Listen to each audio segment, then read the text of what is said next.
Good morning, good afternoon, or good evening, wherever you are in the world. It's an international game, and we're here on this international day, and Trent is wearing a sweater. Look at him all cozied up there underneath. It's beautiful. See how you doing? I saw you. You looked cozy, actually, in that flannel, so I felt like I had to throw this on. Truth be told, I actually had it on all day yesterday as well, because I thought we'd be on camera, and then we weren't. So there's your behind the scenes there, everyone. Showing up. It's cold. It's cold here, man. You know, I'm scraping the car. Actually, I didn't have to scrape today, so that was nice. Only because it's pouring rain out, so I got that going for me. And it wasn't dog; it was snow to cover what we covered yesterday. So right, yeah, yeah. So welcome. Yeah, thanks, Lyrical. We went dark with that. Nobody's gonna get that reference. That's okay. You know, we're fine. We're hanging out over here on the B stream today. We're gonna be watching a whole host of games, 7 best of ones, which is pretty awesome. I think that this format is something. Oh my god, I need to get my TI mug for earlier. I'll get it. I'll get it for next time because I just saw yours. That's a nice one. Oh, I didn't realize. Yeah. Just flexing a little bit. Yeah, don't mind me. It's what? fine. I'm just like so casual. A big yellow one. But yeah, Lovely. We've got a whole host of games. We're going to be starting off right with Heroic versus Yandex in just a few. But we've got a lot to talk about. We're going to give you a little bit of a preview of what went on yesterday, what this bracket has looked like. This was where we started, of course, 0-0-0 across the board. You can see, of course, it's all best of ones. And the current placement, no surprise, MOUZ OG up there towards the top with Tundra Falcons and Na'Vi all sitting at 2 wins. Anything stick out to you here with this? Well, I mean, for me, I was surprised. Like, you know, we were doing our little pre-show here with producer Hedwig. You know, she's helping us out, getting us all set up. And she brought up the graphics. Yeah, we're going to show the teams. And I saw Tidebound on the bottom. And my heart was just like, huh? They're 0-3? Like, I know times have changed. I'm aware. You know, the flow of the world and things get different. But I don't want to see my boy Y down there. 0-3? I found that surprising. So that upset me a little bit. But MOUZ, they're keeping it going. I think that's one that people are really excited to see because people want this team to like continue succeeding. People aren't tired of them winning yet. That's how that's how I feel about this team. And that is something that sort of happens at a certain point, right? Is that these teams, particularly if they're winning in like a very specific fashion, if they're sort of taking these games early and ending them, there's a point where things start to turn amongst the like public consciousness. But the good news about Tidebound losing 3 games is that they only lost to teams that won. And so, you know, that means that they'll do better now, maybe? Not sure how that math checks out, Lyrical. I think they just need to start winning games. The good news is we have a lot of games. 3 is just a drop in the bucket. That's nothing. You're playing. We got what 66 best of ones, I believe, in total. That's a lot of games. So yeah, it was on one of the sheets in the packet about the tournament information. So I think it's correct. That's what I'm going with here. Oh, look at that! Damn. Production's way too good. Way too strong. See, look at that. See that right there? 66 BO1s, 6 best of 3 play-ins. Boom. And then, of course, for week 2 of it, we're all heading on out to Chengdu. You and I are actually going to be casting and then hopping on a plane like 2 hours after the stream ends, which is going to be awesome. I can't wait for that one. And you know, we're doing the play-ins all, and we're just heading right on out. We're going to get to see this tournament taken off as we move into the second day of it right here and now. You know, I guess a couple of things that stand out to me, you know, particularly one in terms of this matchup, but across the board, is that we have seen kind of a consolidation of heroes that have come out. I was just looking, I think 65 unpicked heroes so far at this tournament, which you were saying feels like it's a little low almost. It feels kind of big. Like, it's not often you open up the page and it's just like rows and rows of heroes that we haven't seen quite yet. So that's a little disappointing. Although I am seeing some heroes that maybe have been played. So maybe these numbers aren't all 100% correct, Lyrical. Stats don't lie, Trent. Okay, that's what I've heard. Until they do. Yeah, that's right. That's the truest thing. I think that it would make a little bit of sense too, though, to have like a larger pool of unpicked heroes, because you're playing all these best of ones. There's going to be a desire in the early stages to just like run with what's comfortable, what everybody knows, and then maybe later on you're going to come out with some like crazier picks as you need to make your way into it. But we do have a match that we need to get into a little bit here, because I believe we're just going to get ready to get started in just a moment. Team Yandex facing off against Heroic. Two squads that I feel like have a lot to prove, but for very different reasons. Yeah, I would agree with that. Heroic, obviously, I think they have been proving themselves more than I anticipated. Yeah. That's for sure. They have been so fun to watch. I think they're in my top 3 teams to watch right now are OG, Heroic, and then I put Navi up there, but I also heard Navi got slapped yesterday. I did not see the game as we weren't casting. But yeah, they're 2-1. I mean, they got smacked around by MOUZ, and MOUZ is looking pretty good, so that's all right. Okay, fair enough. Yeah, I mean, if you're going to lose to a team, then you're going to want to lose to that one. Which maybe is starting to feel like my non sequitur about Tidebound or what have you. But I do believe we have a draft that we can get into here in just a moment. Let's pop into it. Game number 1, and there he is right there, the llama himself.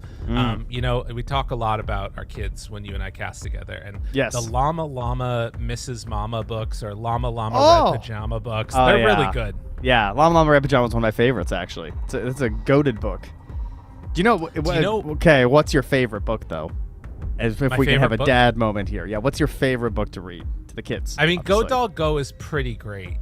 I think like doing different voices for the different dogs, you know, where it's like, "Hello, do you like my hat?" And he's like, "No, I don't like it." And it's just, "Okay, bye." And I'm like, I know this one. Yeah.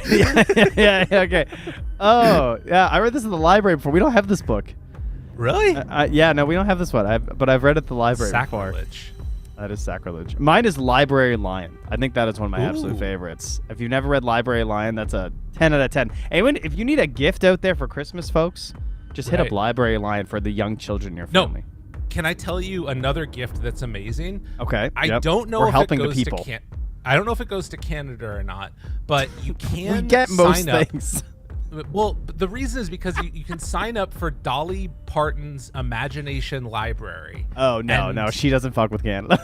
No, but she will send any kid a book a month for every year until they're 5.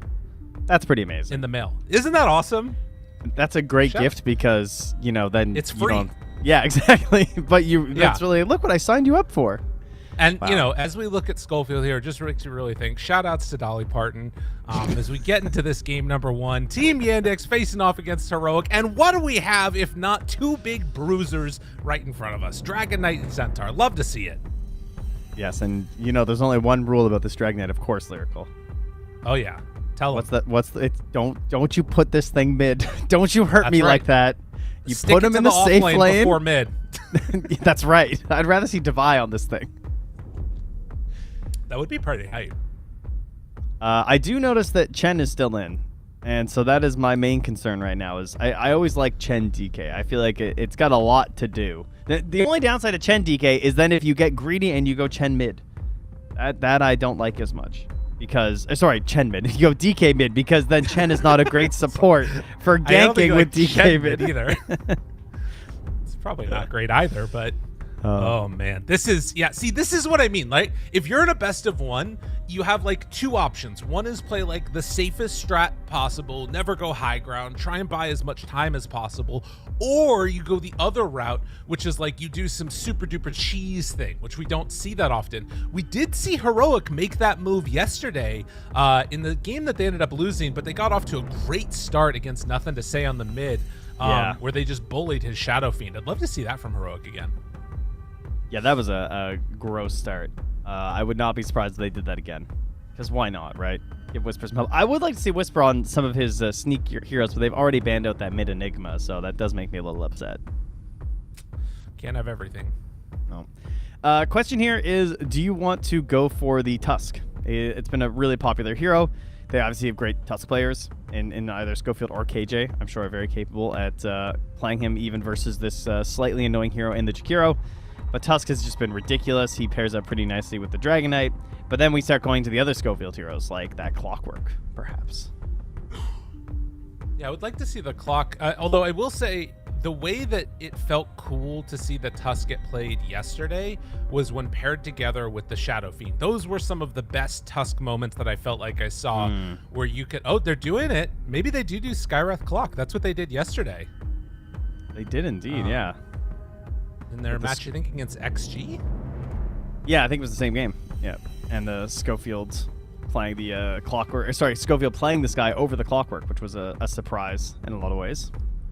Dude, I would be down to see the Tusk right here. I mean, you do get into that thing that we were talking about yesterday. I think Misery pointed out of like the ice path on the snowball. Yeah. But there is some value there still. I think the Mars is also the question here, because I think Mars is really nice versus Centaur Warrunner, but I guess obviously you can get it at the end of the phase. It's just like, if you're going to pick it anyway, I wouldn't mind picking it here, and then you can give some more room to your support player. I kind of feel like Devi is going to want to take his hero towards the end of the thing, though. I don't know. What do you think? Do you think it's better to try and like get towards the last pick? All right, they do go Tusk. Interesting. I feel like it had to be a choice between Tusk and Clock there.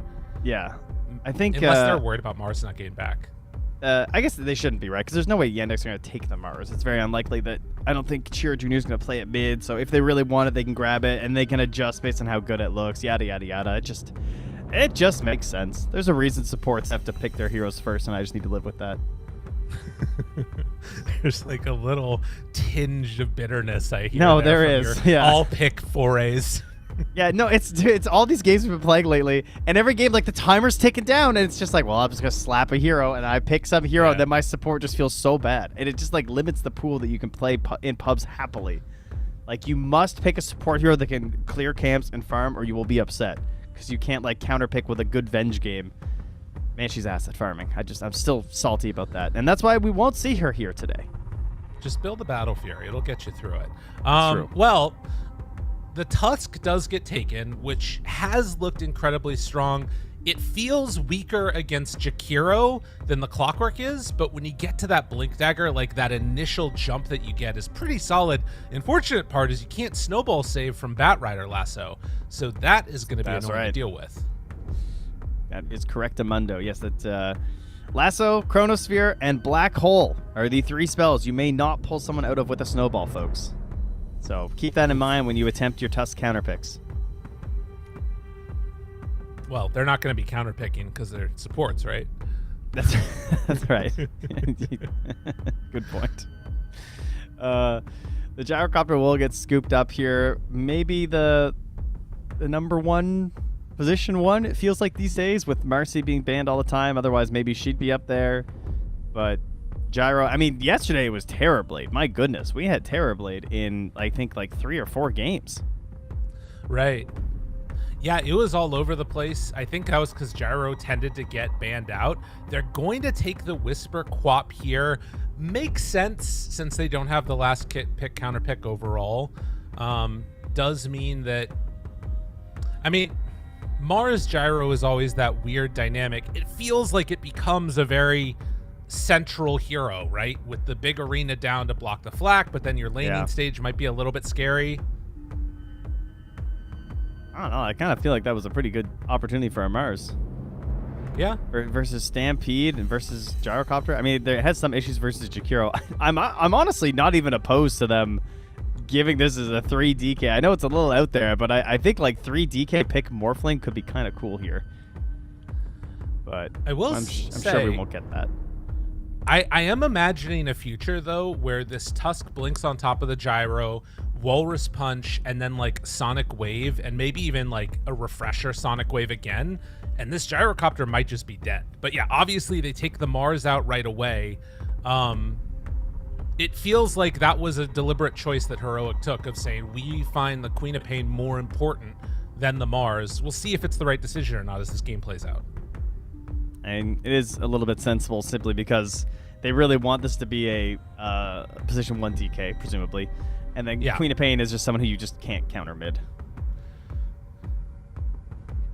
Notable heroes missing in this draft, actually, the Primal Beast. compared to a lot of our other games, he was definitely featured pretty early on in the draft.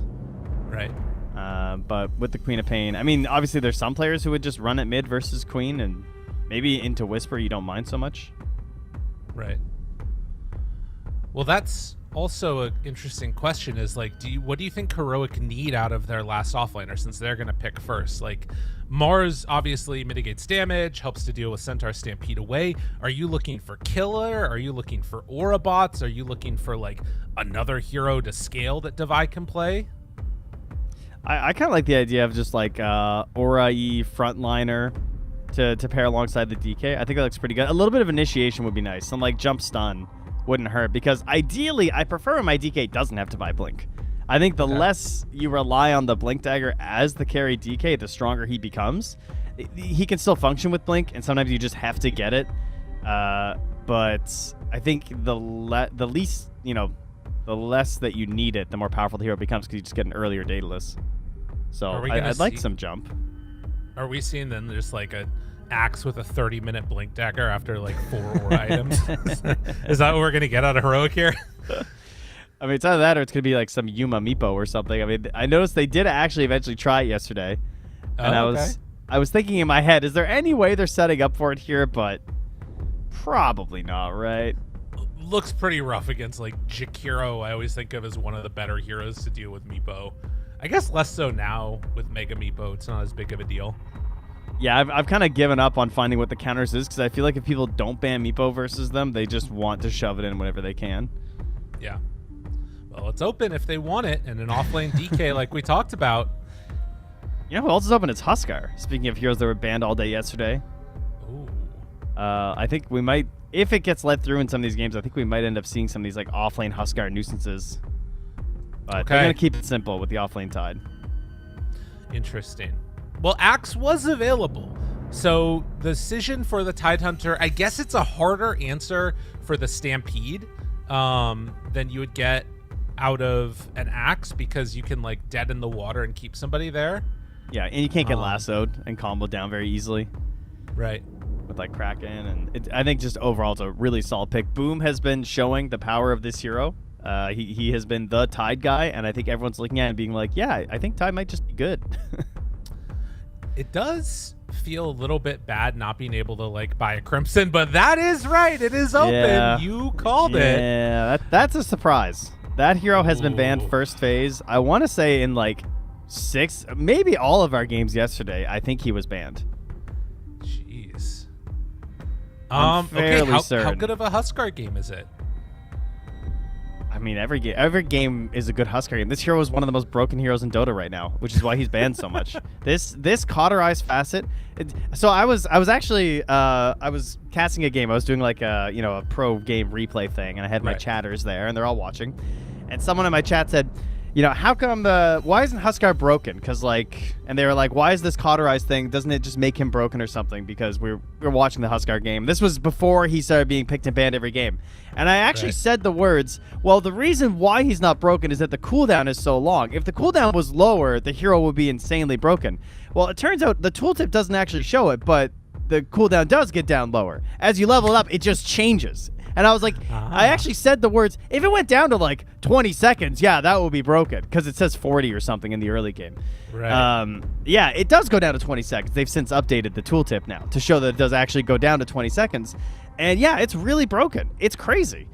Because a lot of the counters that you rely on versus Huskar in terms of itemization, the main one being Spirit Vessel, are dispellable by a basic dispel. And so if you don't have one of these hero-based abilities to reduce his regen, you can try buying the Spirit Vessel, but he's just going to jump out of it with his Cauterize. And it's really crazy, and it's really hard to deal with. It's a very interesting way to kind of buff him up, right? Because it's just like taking away the things that are how you deal with the hero. And that's always like a weird way to buff a hero, is you take away his counters.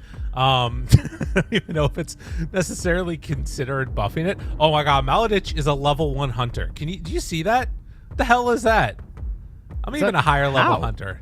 Yeah, that's shocking, actually. Even I'm a higher level hunter, guys. That's not good. Stock's going down.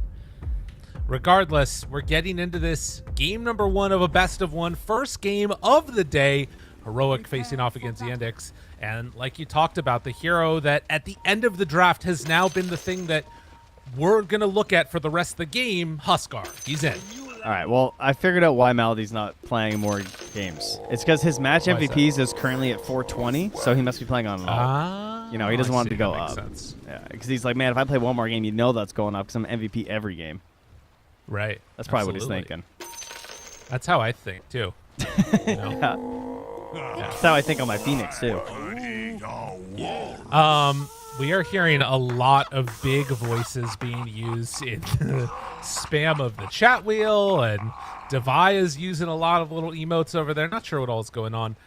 You know, one thing that I think would be kind of cool to see, though, Devi go for, and a build that I feel like has fallen out of favor a little bit with Tide, would be a Mage Slayer this game. That sounds kind of cool.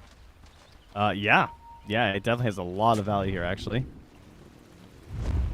It is hard to sneak in there with all the other good items on the hero, unfortunately, though, like Vlad's and everything. I feel like if it's not Bristle or like Leshrac or something, it's hard to justify. Right. You think Huskar? No? Well, you see, he can just dispel it with Cauterize. Oh, that's a good point. All right, yeah, just another thing that he does. Jeez. Well, looks like bounty runes are going to go out across the map, 2 apiece, as everybody heads off to their respective lanes. And we'll have to see how this one plays out. Tide versus Gyro down bottom. Schofield is already right up in Melody's head, and the Jakiro is going to force back the Tusk immediately. Dude, they were ready for it. Yeah, they this actually rotation that happened yesterday. Yeah. They come in and like, you're not getting a free lane. Yeah, they were definitely going to try one more time. Someone Dude, was paying Schofield's going attention. back. Oh, wait. He's going to get spotted by this ward, though. Yeah. That's really unfortunate. Okay, well, I guess Devi, no, he's going to get bullied down bottom too, so it's going to be a while before they're able to play this lane the way they want it. They're just going to have to pull some waves, it looks like. Yeah, back he goes. Oh, he's going to stop him from... Dude, he's already Schofield. a sentry. But now he knows. Now he knows it's sentried. He was trying to get the body block in, so they didn't know that it was sentried.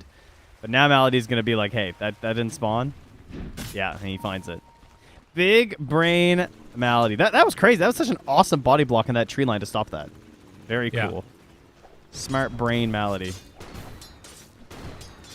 Okay, well, how good, I guess, how important is it that they get off to a hot start right here on Yandex, by the way, as we're seeing lots of damage out. Melody almost dead. Schofield moves in for the finish with boots on. That's going to be a dead Jakiro, and Schofield draws first blood.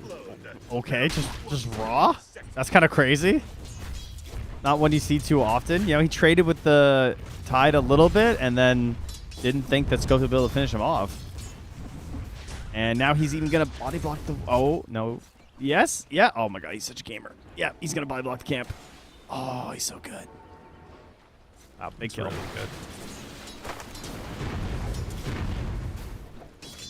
What did he buy? He's going to get Windlace, get another blood grenade. All right, well, good news in the bottom lane. He just wants to run fast. That's it. Which, you know, fair enough. Makes sense.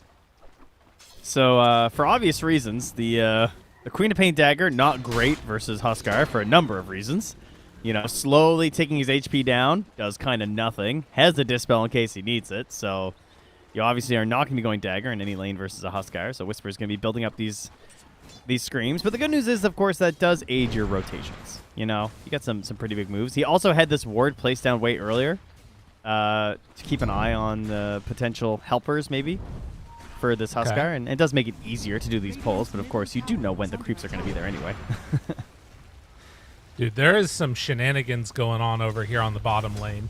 Devi manages to get a pull into the double-stacked camp up, and now is going to try and pull the wave. He's missing some creeps underneath the tower. He's only going to miss one somehow. He doesn't even miss it. He gets back in time for it. He gets the Lotus and he gets back. Oh, wait, but the pull?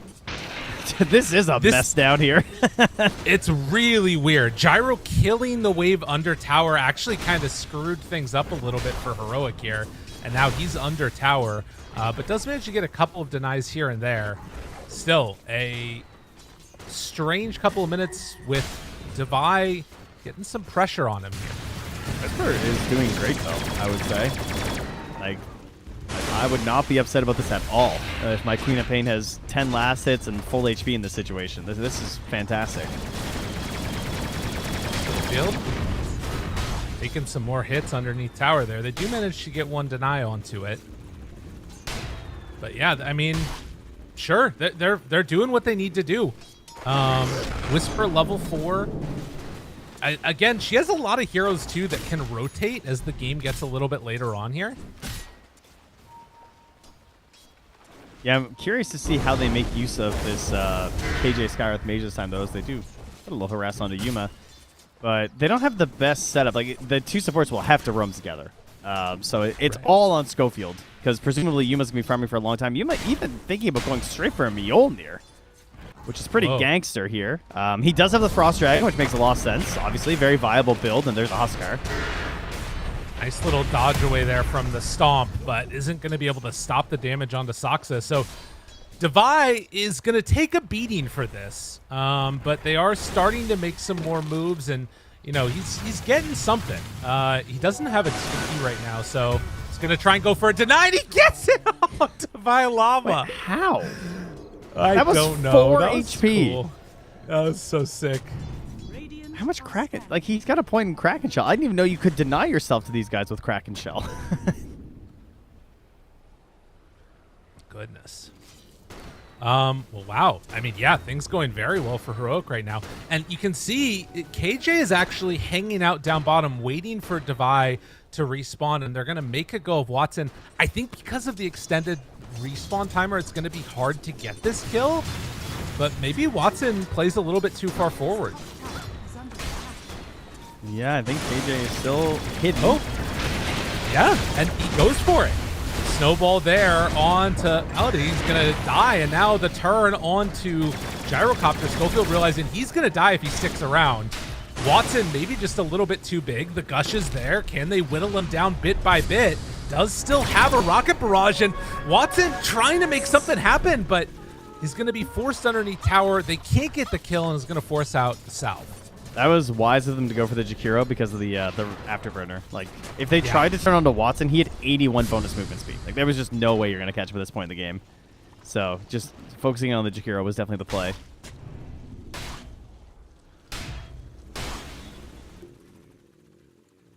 Pause here. Short pause here. Got an armlet's coming out soon, so we got to set up the macro. Make sure that... Okay. Good call. Yeah, important. Important to get that. Yeah. Does he have it already? Oh, no, not quite. No. Soon, though. You know, doesn't take too long with this hero. Overall, though, yeah, this DK build. So I really like the DKs to go Frost Dragon. There's basically two ways. Please state the reason. Hell yeah, get him, Snith. Snith, you know, as a famous Chen player, he can micro very well. So he's able to admin. He's able to manage all kinds of things and also chat with the players to find the reasons of these pauses, which is very important. Anyway, so you get two builds for your Dragon Knights, right? If you go for the Corrosive Green Dragon in the safe lane, you can just do your standard Daedalus build and everything. But if it's a good game for the Frost Dragon, you can do this Mjolnir build because obviously, you know, you're not as tied into the physical damage since you don't have all that minus armor, as Devi does survive down here. And there's so many good benefits to just like the kiting and just the ability to obviously reduce the HP regen. And so I'm really looking forward to see how good it looks this game versus the Huskar. Well, something to keep our eyes on. Should note as well, they are scanning, and Dire realize people are setting up for this Wisdom Shrine. Schofield makes the move over. Malady right there with KJ.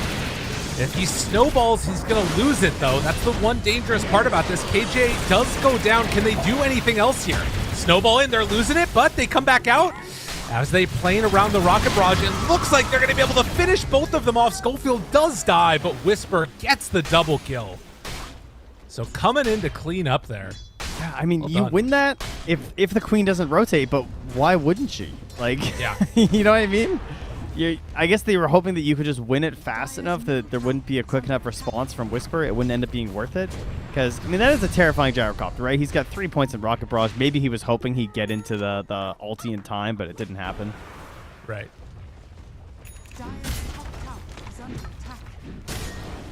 Well, in the end, a big victory there for Heroic. They're going to try and take some turn onto this, though, as they actually going to bring in numbers to top. I thought that Yandex was going to be able to get something done and maybe pressure that tower more, but it's just going to be Natus dead. Yeah, he's got his helm coming out right now, too, so not too happy to be dying right now. But I guess you at least force a lot of rotations there. And we got a TP. Oh, no, canceled. Okay. Chiro was going down bottom of the Huskar. I thought maybe they were about to try and make a twin gate play. They've got something in mind. Because you would think that they want to bring Watson through and maybe fight up top of the ulti, right? I actually scanned the fact that Huskar's up here. They're going to get him with a Sonic Wave. Schofield. Oh, they're not hunting. close enough. They're looking. Get him there. Oh, no. Whisper looking Don't do for it. it. He thought about it. Yeah, don't do it. I'm not sure how they were able to tell that they were coming over that direction, but heads up play. Yandex to make sure that they do not get caught in that movement over. And now that the armlet's online, Chiro Jr. going to be feeling a little bit safer across the map. This is so weird, though. Like, look at her. There's running around the map with 4 heroes. Yeah, I don't know what's going on. Because they they don't end up committing for this push. Yandex just aren't scared. I don't know who made the call. It was just like, don't go, just keep farming. But it was 100% right. I mean, the tower took no damage. And they're all just hitting creeps right now. While Heroic just like do a little huddle mid. Yeah. Radiant's middle tower is under attack. I mean, I think that the lanes are sort of passively going into the favor of Yandex a little bit. So I do like the sort of idea to switch things up and make something happen. But if you fail on those rotations, it almost feels worse than if you would have just sort of stayed in a losing lane. Tide in particular is really hurting from this one, as they're going to try and chase down Soxa, but that is a really, really quick Bat Rider. Oh, dude. Yuma was chasing down Natus its creep for so long, which is another one of my favorite things about the Frost Dragon, is you can just kite, like, it just dies. Like, you just chase it down, you just keep hitting it. But he actually managed to run up, stun him, and deny his creep right in his face. So, well played, Natus. Oof. Keeping that gold off him.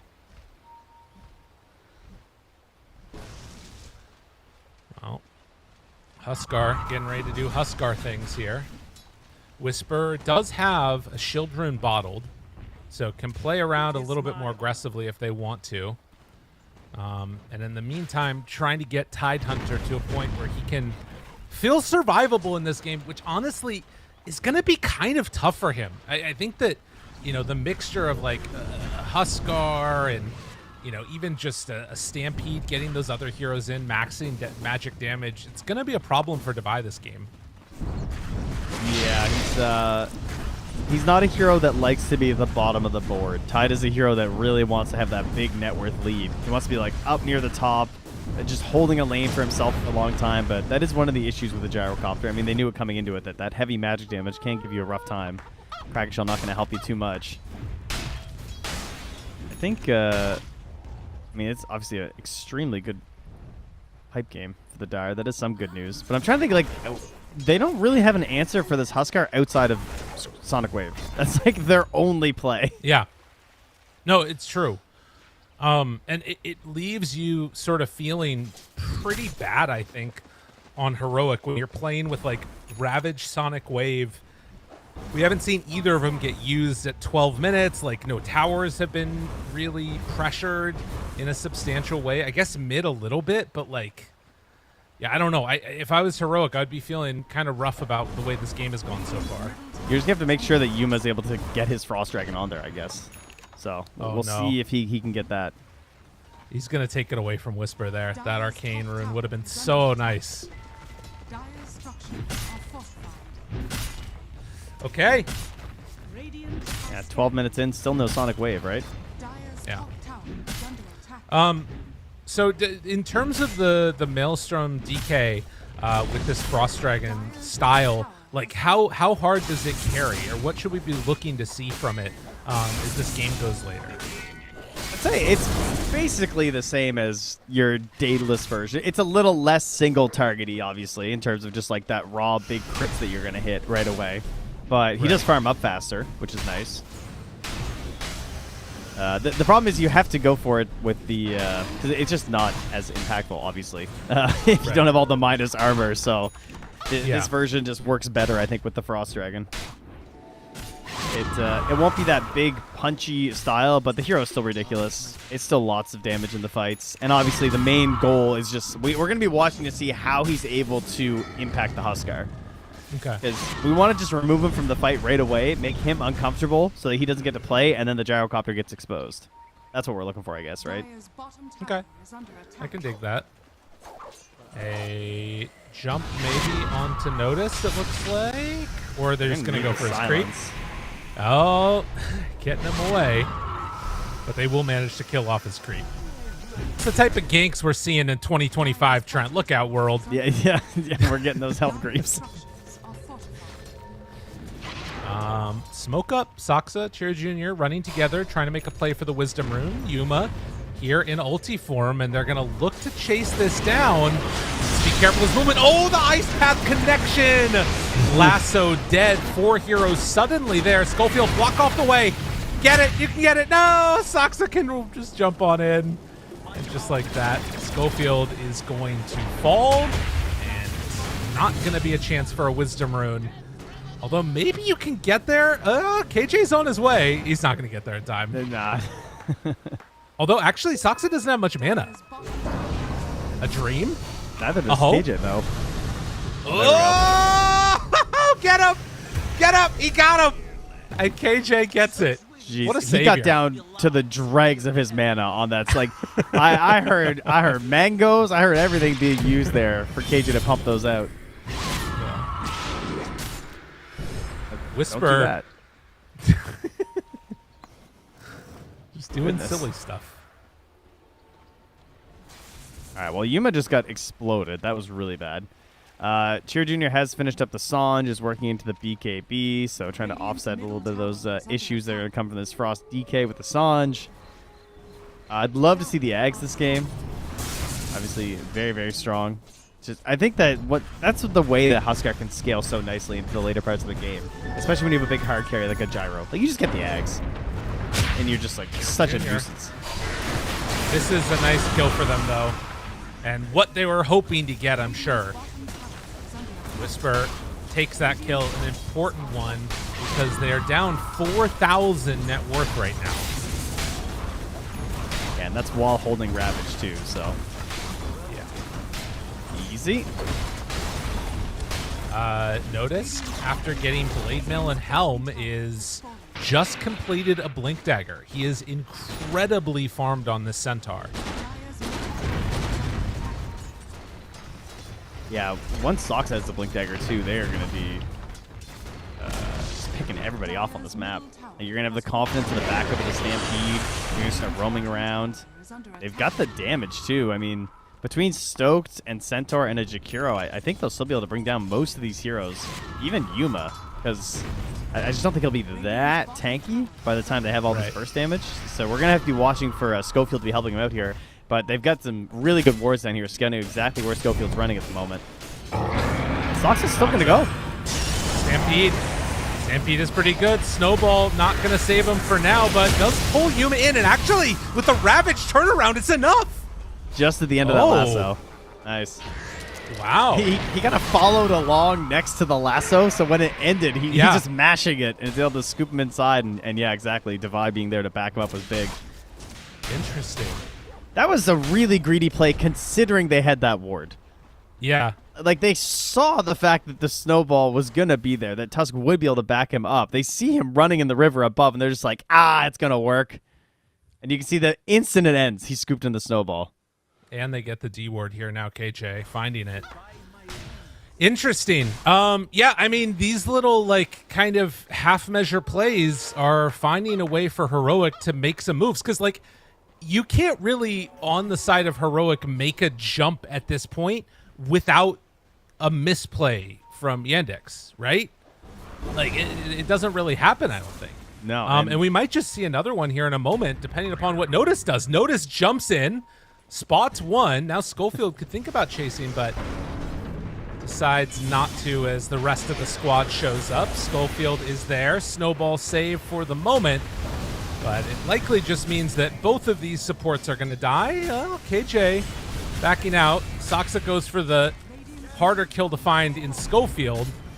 And yeah, both supports going to go down. All right, well, they've got the confidence at the very least to say that, hey, if the Ravage is down, we can definitely just go again. And that's going to get the gold there for Soxa to get his Blink Dagger. That's going to make these ganks way more successful. And Devi, while he's scouting out the territory, he finds Watson farming in the Radiant jungle. That's happening. They jump in. Yuma doesn't quite have enough to live through that one. Whisper trying to make a second go of this. Does have Sonic Wave at the ready. Needs to play around that armlet toggle potential. You know, this is also where the sort of lack of farm on Devi is really hurting as well, right? Imagine how different these things look if maybe there's a pipe there to turn it around. Yeah, or also the fact that they pick up this Huskar at a point in the draft where these heroes can't easily go for Spirit Vessel anyway. Because, like, I think there is still some merit to picking it up versus the Huskar. Like, I've had the games where that happens, and it's just like, you can play around the Cauterize. You do have 10-second cooldown on the Spirit Vessel. Yeah. Or you can at least wait it out, too. But, man, he just...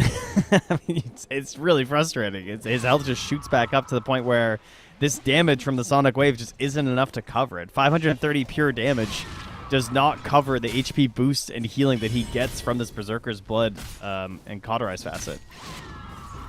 Very kind there of Schofield to stack the camp for the Centaur. Love to see that one.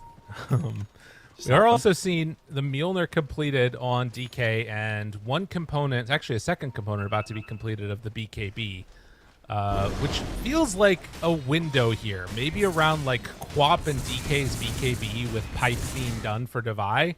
That could be a nice timing for them to fight around. You can see that it's going to be Index. They're heading up here to just secure a easy Tormentor for themselves, but this is going to be under vision. Whisper. They're heading over this direction. Oh, Whisper's going to chuck one in here. You know, he can't help himself. Yeah, it's going to be close. It's going to be close. Thinking about it, a big jump is ready.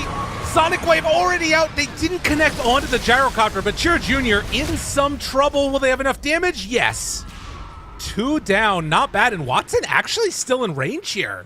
They got to try and chase this guy, it feels like, but this might be bad. I mean, they have a jump to try and turn it. Snowball there, and he didn't manage to pull him inside. Still, they get the kill on the Gyrocopter. Schofield shards, blocks off Natus. Do they have the damage, though? It kind of doesn't really feel like it. Natus is so hard to kill. He has a stomp ready along with a double edge to turn. Tries to go back that way. Snowball in, hits onto both of them, but they manage to find that finish. Yeah, Soxa's thinking about gonna it. Die. So I was worried that if they chased the gyro, Soxa was coming, but his TP was on cooldown. He just TP'd up here once his TP actually became available again. So that was the issue. Because he had TP'd for the top Tormentor, I'm guessing, and then took the Twin Gate, got stuck bottom. That makes a lot of sense. And yeah, that is indeed a large swing there with a lot of it going over to old Schofield. My goodness. Does he have Blink and 1,000 gold? He has Blink and 1,000 gold. This is the richest that Schofield's ever been. Yeah, he's never been so wealthy. I mean, usually he just dies at the start of the fights, but yeah, he's doing it. Interesting. And it's like, it's little things, right? Not checking for a sentry being placed down there. And you can see, actually, Heroic, they drop another set of wards off to the side of the gate, just in case, to make sure that both they, have vision over that area, but they'll be able to maintain it. Oh, the next fight should be a lot more difficult with the BKB on Huskar. That would make it so much harder to handle him. Yeah. Because they kind of just mashed everything on top of him to kill him. Well, they want go Watson, for the Jakiro there. Gotta just settle. Are they going into Roche? Ooh, that is really nice. Hold on, gotta go to my rochecalculator.com. See how long this is gonna take. I mean, Soxa is nearby with a blink dagger. This actually could go really bad. And he's invis. He's an invis rune. Yeah. Oh, this could be funny. Um, Run it in, Soxa. Just go. Believe. they're scanning. They know what's happening. Oh, wait, he's TPing away? Oh, I mean, they did lay down a sentry ward right there. Oh my God, dude, the pauses, come on. All right, yeah, everybody team speak, sure, why not? Oh, wait, I think TS is throat singing. Oh, okay, got it. That makes more sense. I don't think it's TeamSpeak. I think it's throat singing. Unreal. Dude, what the hell? All right, Roche is half HP. They have BKB on Dragon Knight. They have Pipe on Divide. Ravage is up in 4 seconds. I think actually they can win this fight on Heroic. The only BKB right now is Huskar, which is a problem, but it's like the not only insurmountable. BKB is the most horrifying hero with BKB. Right, but Huskar BKB doesn't like kill everybody immediately in the same way that like Gyro can, right? I don't know. I see a world in which like Divide can play in front of this and like make sure that they get the Aegis and Heroic secure it and just give up Divide's life. Yeah, no, I actually do think that they're in a pretty good spot right now because like Pipe plus Dragon Knight BKB makes this pretty difficult as long as the supports stay back. I think just let Divide get targeted. He'll be okay. You know? Man. Okay. The other thing, Tusk right now is tanking, so he doesn't have Blink Dagger. My goodness. All right. Are you guys going to come and contest? They smoke up. Soxa decides to go. They're going for the big route. It's going to take too long. They're going to try and catch them at the tier 2, I think. Yeah. This is... They're going to try and catch them at top tier 2, presumably. Like, someone's going to TP up for this wave. Okay. And they're going to try and get a lasso gank. I would imagine that's the play. Oh, ward gets spotted up here. Oh, look at the sentry they've got. They've got a little sentry in there, so they just watched Soxa place this ward by the mid-tier 2, and they pinged it out. Do they... If they smoke up now... Now, DK form is wearing off, though. So it doesn't really work for them. Yeah, okay, just big win for Heroic across the board, then. I don't know. I think that they're dealing with this, like, Huskar timing incredibly well. They punish the Tormentor. They steal away the Aegis. This is Huskar, Armlet, BKB, Sanj. Like, this is everything you want right now to be, like, dominating this game. And it's not looking like it's happening for them. Yeah, no Huskar wants to be 1, 2, and 2. Ever. They'd rather be, like, 0, 7, and 4, because at least they're doing stuff, I feel like. I don't know. Yeah. I think Huskar players get antsy. They don't want to just be seeing creeps all game. I would love to see the eggs, if possible, on the Tidehunter this game. I think. Did they just miss the D ward up on the Twin Gate? Radiant's top tower is under attack. They got the obs. They got one of the obs. Well, no, Right? but there was a sentry ward that was right behind the Twin Gate, and they just didn't D-ward the ob sentry there. I think they might have like maybe didn't see it under the Twin Gate. I don't know. Or they panicked and thought they were closer, Yeah. maybe. Oh, Soxa blinks in. Click on the finger to get out of there. Okay, Heroic smoked up with Schofield. Sounds like a sitcom.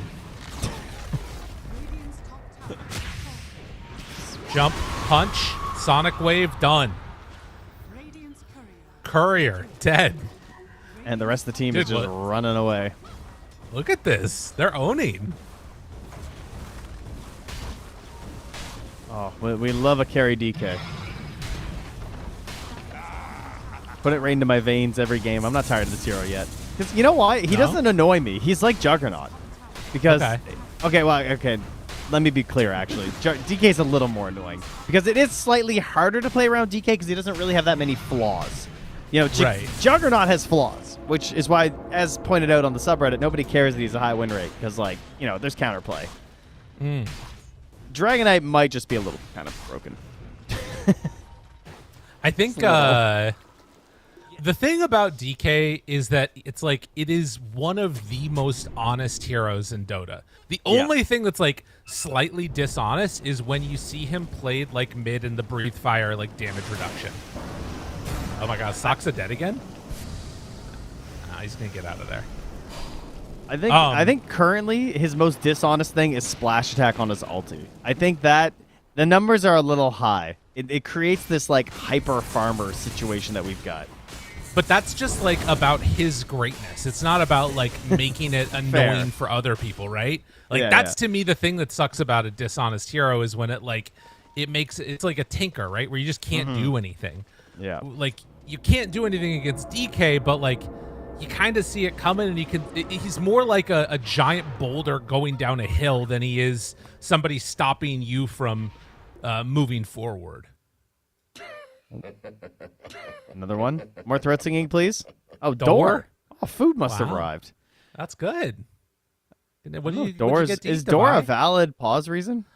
Sniff? Can we get an admin check? I feel like it's a valid pause reason in like a pub. Yeah, I don't know if it's official. Guys, sorry. It's it's all right, my the food's neighbor. here. They need a few eggs. Have you? When was the last time you borrowed like a cup of sugar from like a neighbor? Oh, constantly. But Really? that's because my mother-in-law lives down the street. Oh, okay, I see. So it's just like the fridges are kind of interconnected. It's like, you know, That's I get the call. It's like, I need butter. You know, Yeah. she comes down, she steals my butter. I go over, I steal her cheese. That's a dishonest cup of sugar right there. That's not, That is, yeah, no. Direct neighbors? No, they just throw me all their old hockey gear. My neighbors are goated. Oh, that's awesome. Yeah, they got older kids, so they just, you know, I open my door and there's just skates on my steps some days. I'm like, thank you. Nice. That's what you want to say. Are you kids gonna play hockey? Do they? Yeah, a little bit. Yeah. Yeah. I don't Good want old them hockey. to, though. It's expensive. Yeah. It's Basketball, also, pair like, of shoes, scary. buddy. I'm just Yeah. like, don't you love basketball, children? Well, I never speaking played of hockey, so. dunking on people, Yuma right now that's about right. to get lassoed, punched, jumped upon. Sure, Junior, BKB. Do they have enough to keep alive Yuma? No. He is down. That means no dragon form afterwards. The snowball Good save lord. is too late for the Queen of Pain. Heroic. Don't you remember? Never go high ground. Ever, ever, ever. What were you saying about Huskar BKB? I just Yeah, wanted I to know. double It's- check. Well, if you stand there and let him hit you, it's, it's pretty bad. Oh, no. They almost have Ags on Centaur. It's all falling apart. Heroic, you were doing so well. That was actually absurd. It's so much damage. That's another thing. Huskar has had all these little micro buffs that have now all added up to being kind of crazy. Now, of course, maybe we're gonna get a little back here, a little rebate. It looks like. Pew, pew, pew, pew, pew, pew. Notice, they're coming for you. Bam. Oh, I really wanted Got him. KJ to get that kill, so he was closer to Ags. Oh, yeah. Okay, so let's go over this again. So you have an Ags, you get dragged in. It's like, okay, I can't snowball. Sure, I know that. And my DK is gonna die, but it's okay because I have an Aegis, right? Isn't that what we're thinking? Unfortunately, I'm a transformation hero, so I come back up as my Dragon Knight, and I don't have my ulti for him. But I do a lot of damage still because I've got a Mjolnir. But he's BKB'd, and the Huskar is still BKB'd, so they have a good counter to my Dragon Knight that the corrosive Dragon Knight doesn't worry about as much because he's got that bigger raw or physical damage, and your Mjolnir damage kind of got cut down there. You know what this is, really? This is like the first world problems of support with gold for Heroic. Because they have decided to go Ags, like BKB Blink, Yeah, and they don't yeah. have a Force Staff to keep their Queen of Pain alive. Yeah, like, or a Devi Lotus, is or... just dead here. Oh, wait, maybe not? Pipe? Oh, no. Nope. Mega dead. But, like, if Whisper gets Force Staff back there, or if they can Force Staff the DK out, like, they're in a good spot, but there's no Force Staffs on the Dire team at all. Yeah, they have no ability to, like, kite these BKBs. You're right.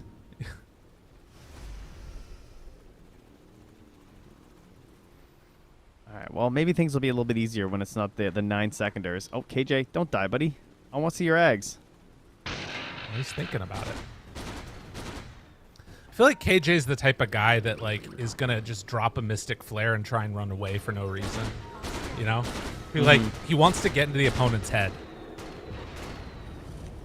Do you think we'll see another Ags Tormentor grab from a Skywrath Mage? It won't be this one. No, definitely not. I mean, maybe. I honestly, I don't know if we're going to see something like that again for a while. That felt like, I mean, I've never seen that before. Oh, yeah, that's going to be in every pub. That's yeah. what it's going to be. That's fair. Big items coming out now, by the way. That is, what, BKB Aghanims on Centaur. We're almost there on Skywrath, like you were talking about. Daedalus for Gyro. We saw the Ags on Jakiro a second ago. A lot of big hitters. I do think this just comes down to let's kill the Huskar. If the Huskar just dies, because he is obviously a bit of a feast or famine hero, then the fight just looks so much better for Heroic. But if he's able to just press all his buttons during the BKB, it's really difficult to win, especially without an Aegis. I do think it's a pretty simple combination in that regard. I'm not sure about Schofield. Why did he blink in there? Well, I guess oh wait, he's an Ags now. Yeah, he went back for he did queue a BKB, but now he's going Ags instead. Oh wow. Okay, that's an interesting choice. So that's his save versus the lasso. Jump in, Ravage, try to stay alive. KJ actually gets saved for a moment. Huskar's the alive. card is going to be there onto Huskar. Good damage out, but do they have enough to keep him alive after the fact? Saves the BKB for this point, kicks away the Huskar, and now the jump on to DK, who does manage to get away. Soxa is going to maybe tick out. Actually, he's living through it. So 2 for 2. Yeah, I thought he might just die quicker there, but it's not quite enough damage there. And considering the plays they made on the Radiant, I think that went really well for Heroic. Because that Huskar got bailed out, full cart ride into BKB after this. It's pretty ridiculous. And good use of the leash from the Tide to lock down that Centaur War Runner. Eventually get that kill. All right, Schofield, are you going to be able to make the play? He's thinking about it. There's a jump, a kick away, a snowball, trying to buy some extra time here. Whisper is going to find that finish, but KJ's going to also be lurking. Aegis on the gyrocopter. Chira, if he gets caught inside. Oh, they're going to leave. Oh, he's going to stop. They got him. The TP, where was he TPing to? I don't know, but it was going to last 1,000 years.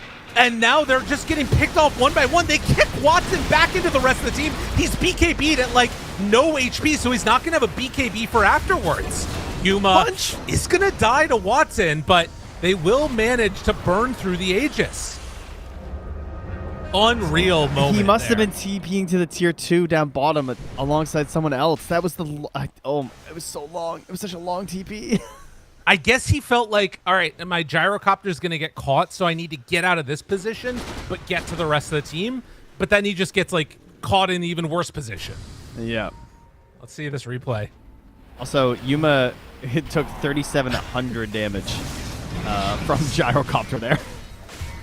Yeah. So at least he got this kill first, but then he did not win that 1v1 with nothing left of the tank. I mean, look how it starts, it too. wasn't even a 1v1. Yeah, sorry. Yeah. It was a 1v5. Unreal, man. Holy. That's a scary hero. You know, Satanics are coming out soon, and it's something to watch for. Gyrocopter almost has his. Huskar almost has his, and the DK. Obviously, DK, you know, the Frost version is pretty nice for helping to deal with stuff, but they're still going to need to kite these BKBs. He needs his Ags. Like, his Ags, I mean, obviously he wants the Satanic first, but the Ags is going to make a big difference. It gives you the 50% bonus on those effects. Yeah. And then that, over top of a Huskar, as well as a Satanic Gyrocopter, could be game-winning. Yeah, that's going to be interesting to see how it goes. Devi is going for an Aghanim Scepter, which I'm a little surprised by. I mean, obviously Gush is pretty great, and you know he's took the Gush 20 talent too, so he's going to have -10 armor for every time he throws it out there. I think it's really good this game. I actually wanted him to get it earlier. Once I saw him take the level 15 talent, I was hoping he would go Eggs, because I think it's going to help Yuma a lot, because you do miss out on that minus armor damage when you go this form. So I think with the Daedalus build that he's gone for, he needs that minus armor assistance to really make that punch happen. And the best way to do that is the Tide Eggs. The only downside is that it takes away Scythe or Refresher, which I think are the other two best items you can get on this Tide this game. Oh! Whisper runs right into everybody, and even in the BKB couldn't get out of there. That's Maybe if he brutal. TPs immediately, there's a way, but that was pretty unlucky. Did he just blink right into them? Is that what that was? Yeah. He didn't okay. know they were there. Schofield gets out with the gem, which actually is pretty important, but that Whisper Death is not what you want to see. Well, in a straight 5v5, I think Schofield is the most important. And when it comes to defending high ground, he is definitely the most important. They're going to go? Oh, apparently. The full chain stun, but nope. Somebody's there to save you. Now they get the lasso onto the DK. He does have Satanic when he comes back out, but this guy is hurting. There's the Ravage, though, to try and turn it. They start to hit on the Gyrocopter. Do they have enough damage? I think they do. He's low. They kick him away. Oh, he was so close to dead. Still living, but Skywrath Mage from downtown trying to find that finish. They need at least something, but they're not going to get it. All 5 are dead. Why did you go without your quap, man? Dire's middle tower is under attack. Also, I think if he doesn't kick him away, Definitely. Dude, okay. Dragon Knight tanked 10,400 damage before he died. Dire's middle That is insanity. That is so. He took 3,080 damage from Macropyre. Let's look at this. This was so cool. The way that he grabs his cart, they pull it into Malady. Malady throws down this ulti, and Dragonite took 3,080 pure damage standing in this. And look how much he's healing. Yeah, that's insane. I mean, Man, look at that. You just needed to move a little bit. Like, just a little bit. Unreal, man. What an unfortunate. I mean, you can't even really blame the kick completely, because, like, Dire's middle barracks. I don't know. I mean, it's good to catch people off guard and stuff, but, like, It is I feel like 550 damage. He probably thought that was it. He probably thought this guy's dead. It was close. yeah, it's true. I mean, I don't know. It's a tough one. Tough one. And, like, if he hits it, it gets the kill, it stops the damage. Maybe then the DK is able to live. I understand why he had to do it. Right. It was just a risky play that didn't pan out this time. But God, that Macropyre damage was actually unbelievable. He cannot stand in that again. That is just too much. This hero is too good. I'm going to say it. I think Jakiro might be losing, too good, guys. He's losing. No, Jakiro, I mean. Oh, He's not Jakiro. Sorry, I losing. thought you meant DK. No, this Jakiro is... I mean, how can he be this good in the early game, this good in the mid game, and then now this good in the late game? That doesn't seem to add up to me. That doesn't seem quite fair. You're not wrong. I hear what you're saying there. Absolutely. Are scanned.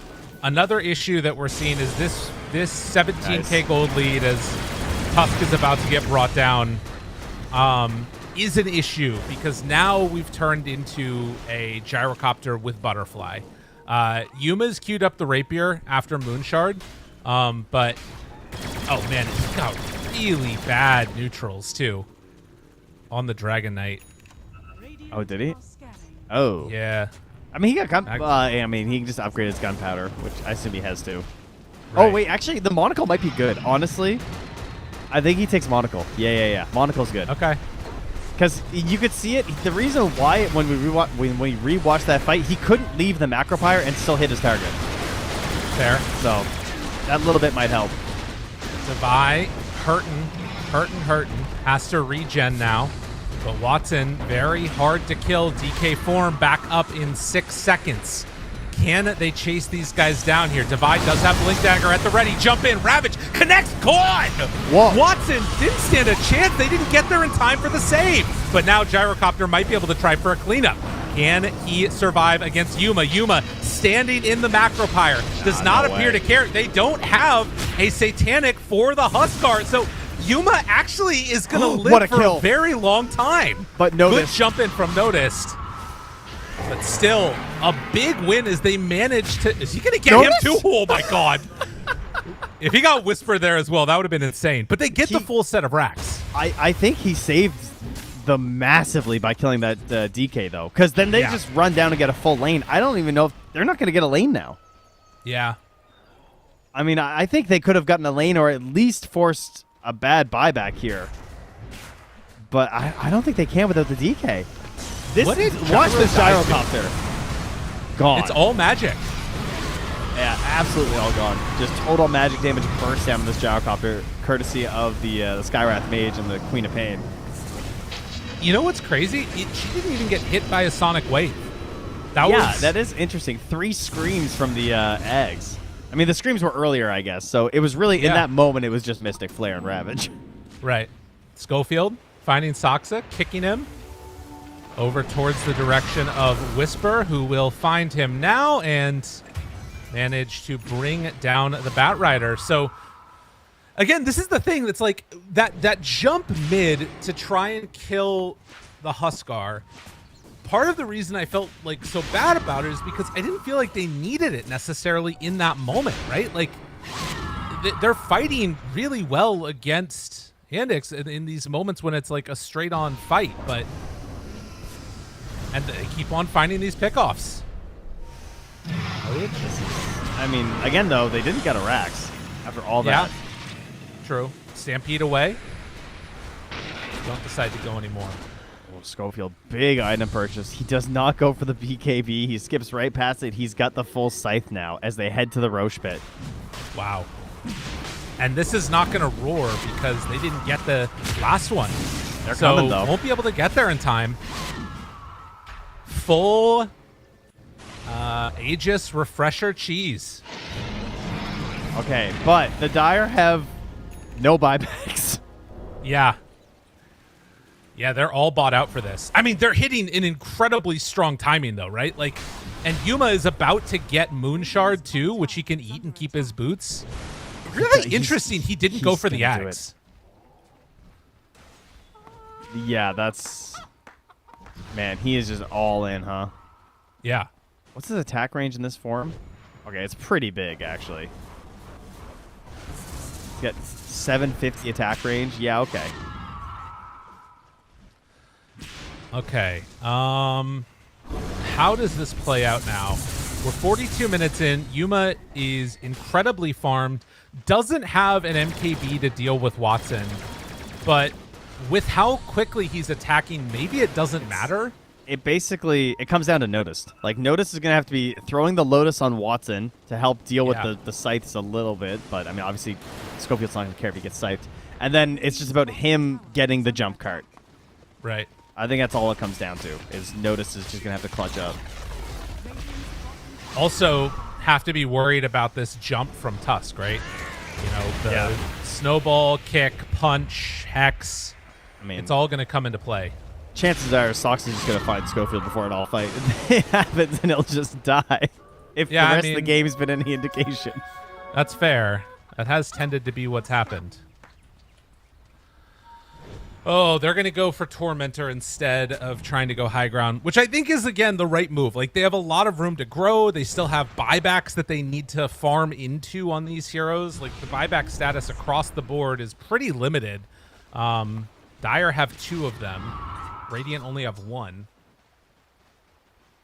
They've got the Refresher Shard on Whisper for, like, optimal safety here, as well as just a crazy amount of damage, to be clear. That is going to make Huskar's game very hard. It's interesting, right? Because the Refresher makes even, like, double Shadow Strike, if you're catching it onto multiple heroes, is a big problem. Oh, God. Oh, God. Devi, he steps up front center, runs into everybody!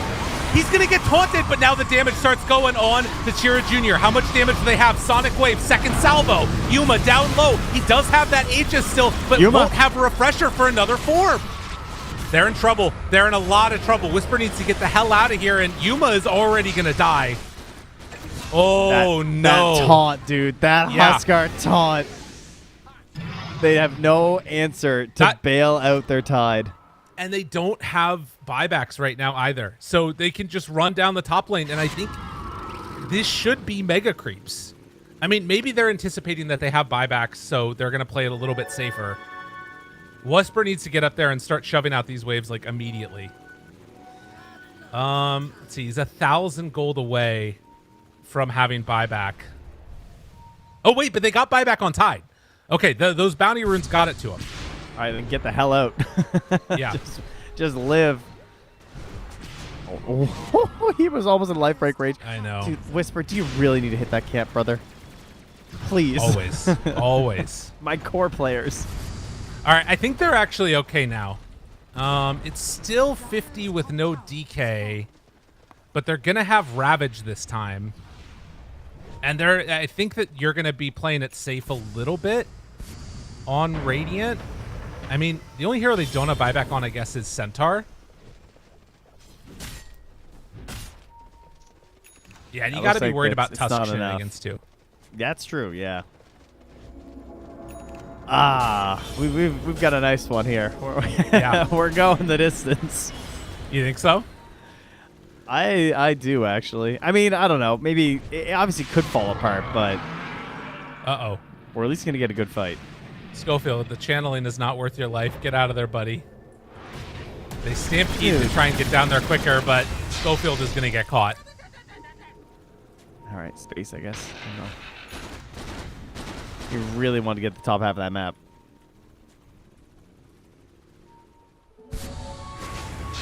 Oh, I like this blink dagger from Watson so that he can really lurk in these fights. Yeah. Yeah, it's nice. Also, of course, then you can get rid of your boots, which is another big benefit. Underneath the ward right now. Jump in Ravage!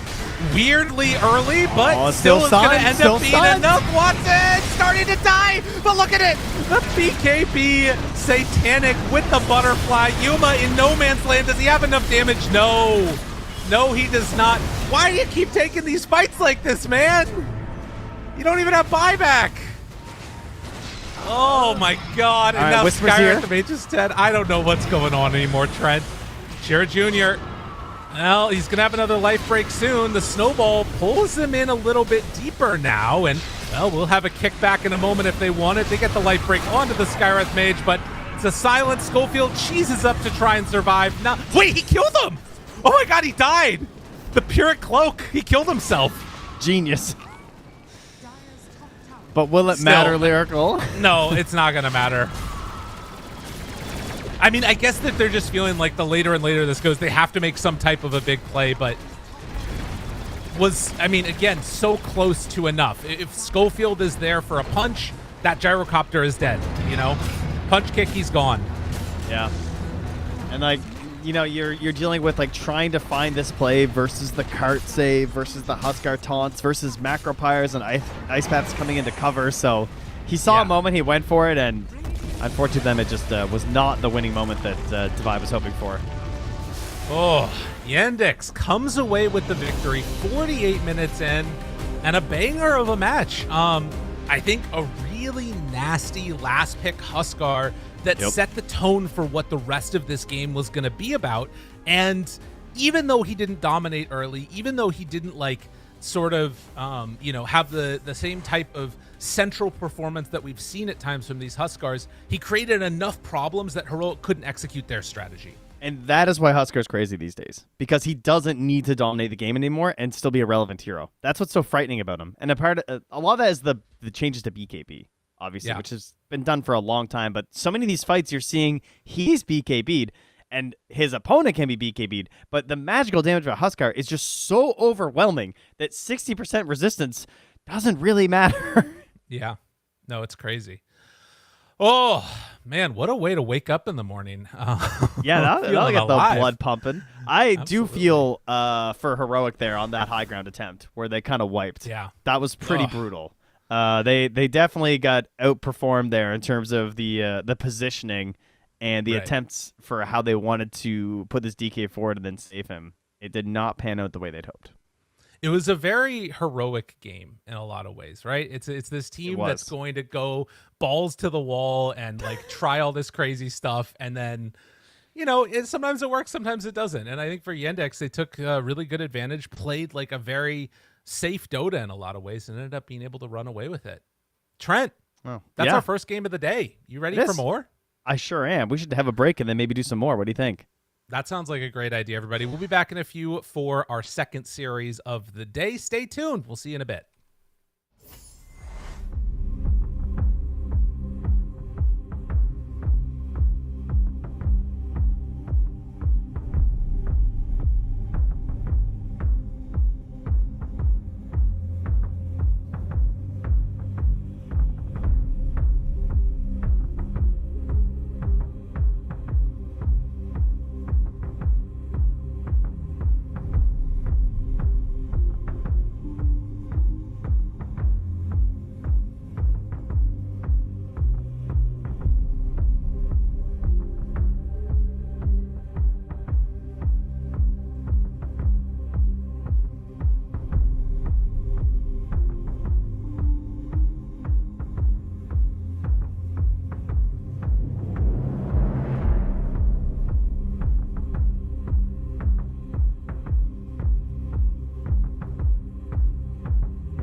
The music always gets me so freaking hyped up, man. I'm ready.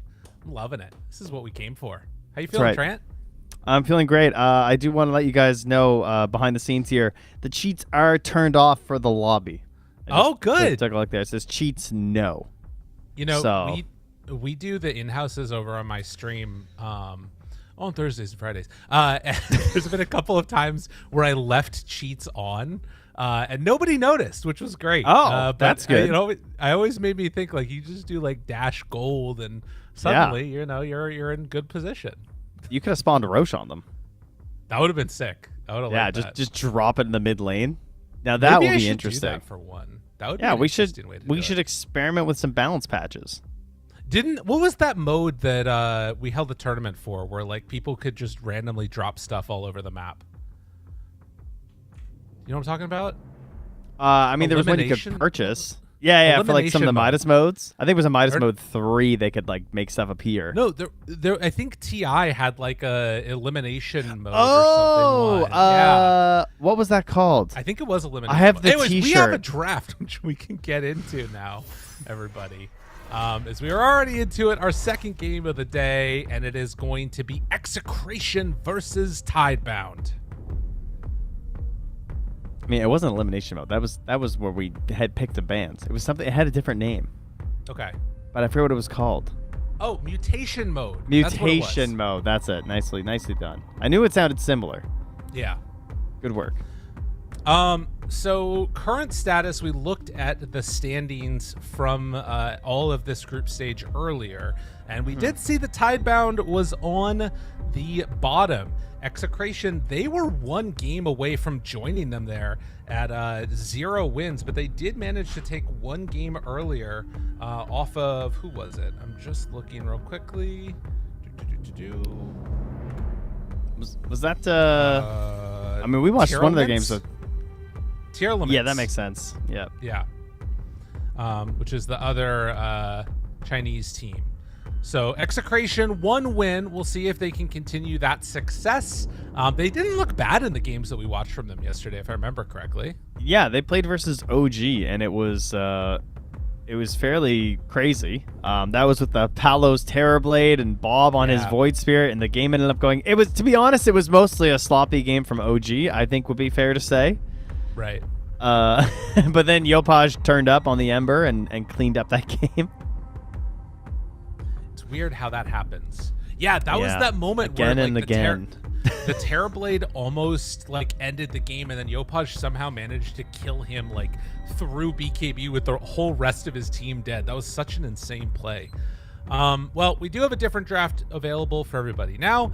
Let's see, Timbersaw, Mars, Centaur, a lot of offlaners banned out there. Maybe I'm gonna get a chance to see my Darkseer, and then Think it's so? Jakiro for Execration. I mean, maybe. I think it's gonna be Primal Beast.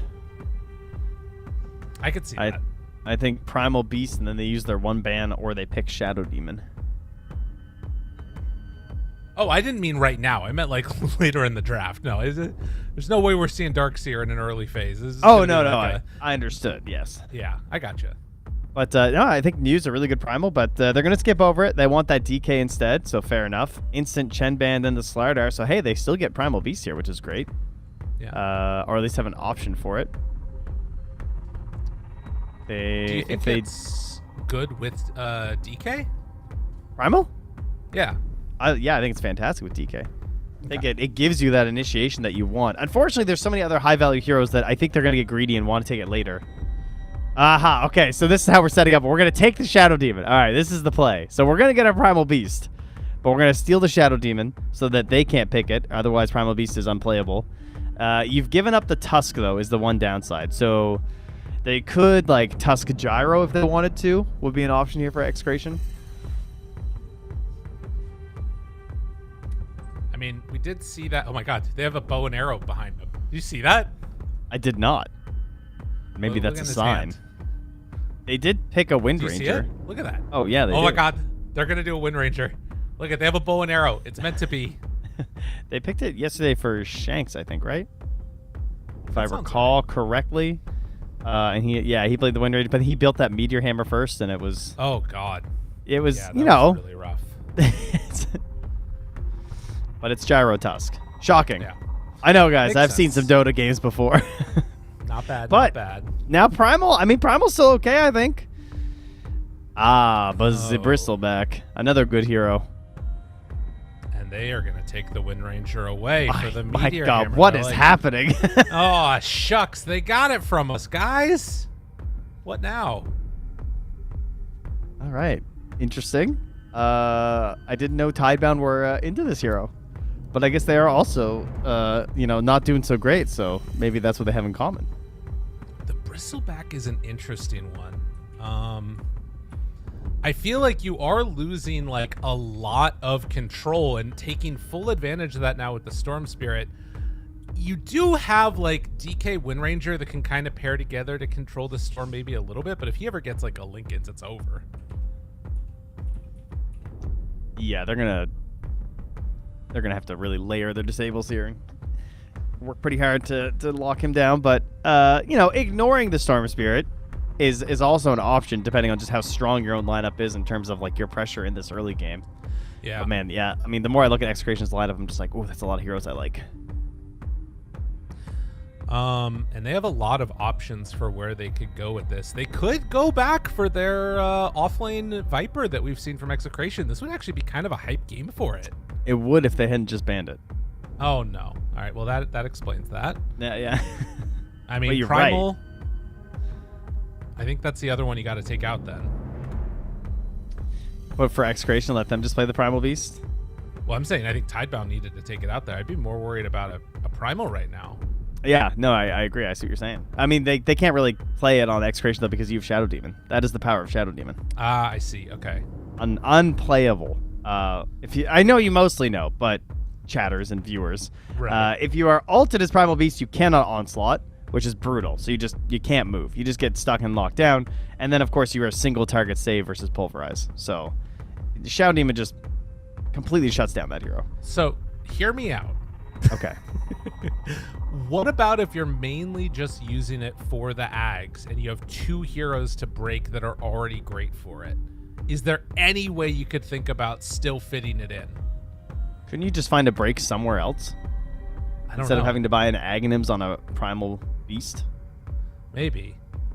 Yeah, I guess you could do like, I don't know. It's weird though, because like what's not the that many offlane hero breaks, that to be gets you fair. that? It's like Nyx Assassin maybe. Okay, now we're going too far. You're right, actually. Legion is like the other one that maybe stands out to me, but I feel like we haven't seen a ton so far this tournament. Okay. The Axe. Okay, I guess that's it, right? The call, hold them in place, very similar to the Legion logic. You get the front face. I don't know. I'm a little worried about this axe. It does help to negate a Huskar possibility here, at least.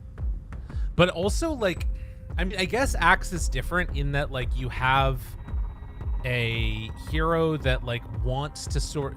I mean, I don't know. If axe is the first person in, then you have Shadow Demon save, because you're probably not going to be getting two hero calls consistently with axe if he's the first initiator.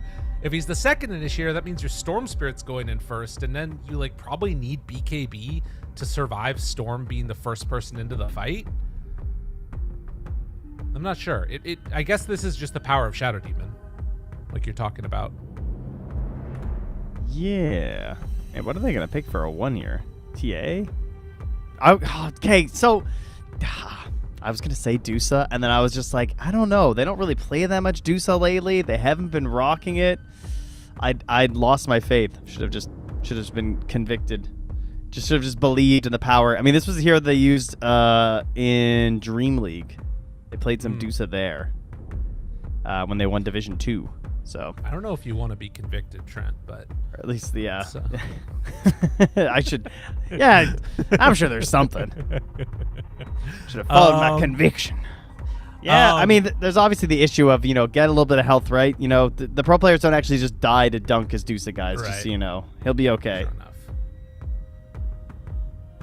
Well, All right, but I was going to say all the go for reasons it. I like Medusa and why I would have brought it up in the first place is that starting the fight just looks terrible. Starting the fight into a Medusa There's not a lot of great options here. It doesn't feel that good. She's going to be hard to get to in the back line. There's going to be this DK in the front. Yeah, it's going to be mid burst or mid DK, and it's not my favorite, but in this game, I can live with it.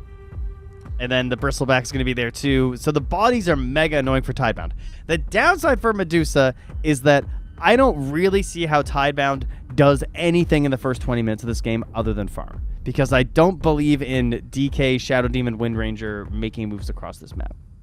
I agree with that. I think Nuke can sort of pull people to his lane, which I actually think is going to be really helpful to give Shiro the space that he needs.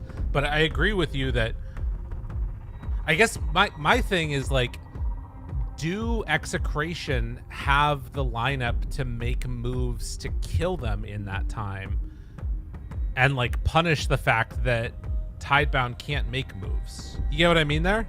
Yes, 100%. Because they're also just kind of want to farm a little bit here. But there's going to be this, to me, there's this window of, like, Axe, Storm, Tusk, Jakiro looking really strong as 4 while Gyro's farming. And I think it's going to go better for them on the side of Execration. I could see the damage being there. If everything goes perfectly, it's like, yeah, we have lots of damage. We have Disseminate, plus, like, Wind Ranger Power Shot. Like, maybe it will be enough. But if there's one snowball, or the storm isn't chain stunned, or the ice path gets in the way, I feel like their damage is just low enough that it's going to result in disaster. Well, Okay. learn ya. I agree with you. I also have less faith in, what's the right way to say this? I think nothing is going to happen for 30 minutes and then Tidebound is going to 30 win. seconds to battle. Like, Yeah, that's totally fair. I think that is how they win this game. Yes. and I think that, like, I don't know if Execration have the type of heroes that they need to force Tidebound to do things or to, like, end the game even. Like, even if they get up, you know, all of the tier 2 towers are dead, I kind of still think that Tidebound just sort of chill and keep farming on Shiro, and eventually you don't have the damage to kill Medusa. The only way that I guess it could change a little bit is, like, Palos getting Diffusal Blade, which is probably going to need to happen. Like, blink Diffusal for Palos after, like, an Ags. That would be pretty hype. I think that as much as, you know, obviously it's a bit of a pipe dream, but a classic is the Tusk Ags versus the Medusa as well. I've seen so many true. Medusa games get broken by Tusk Ags in the late game. Yeah. It's fair enough. We'll see how it goes. An interesting match to be sure. I'm kind of an Execration draft hater right now, but I do see, you know, the ways that it can work. I just think Medusa is a really, really good last pick. But we'll see how it goes.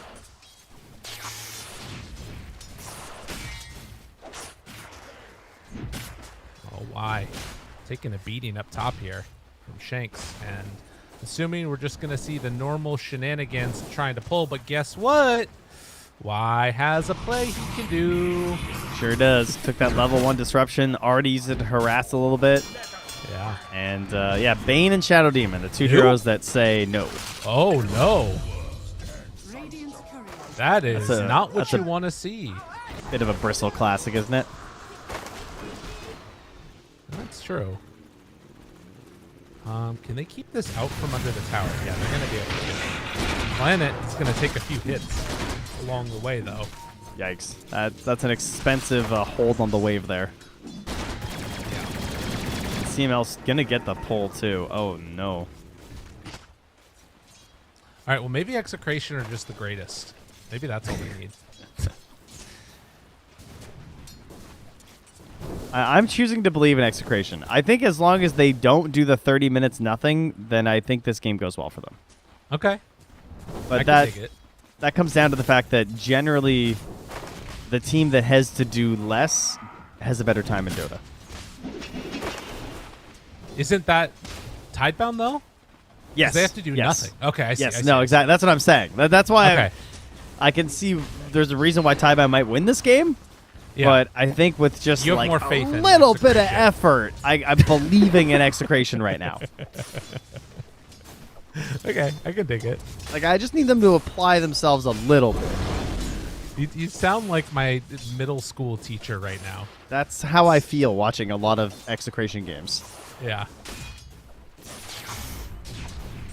Well, in the mid lane, a match as old as time, DK versus Storm Spirit. It looks like they are trading quite well. Bob does have a couple more denies along the way here. In the meantime, we'll manage to find Shanks for a couple of punches and damage out. Shiro gets the kill, making good use of that disseminate. Jeez. Medusa getting kills in lane. What does it come to? New in trouble again. Palos, oh, they turn the back. A few more hits is all they need, and they're going to be able to find that kill. And now New, it's another one onto CML.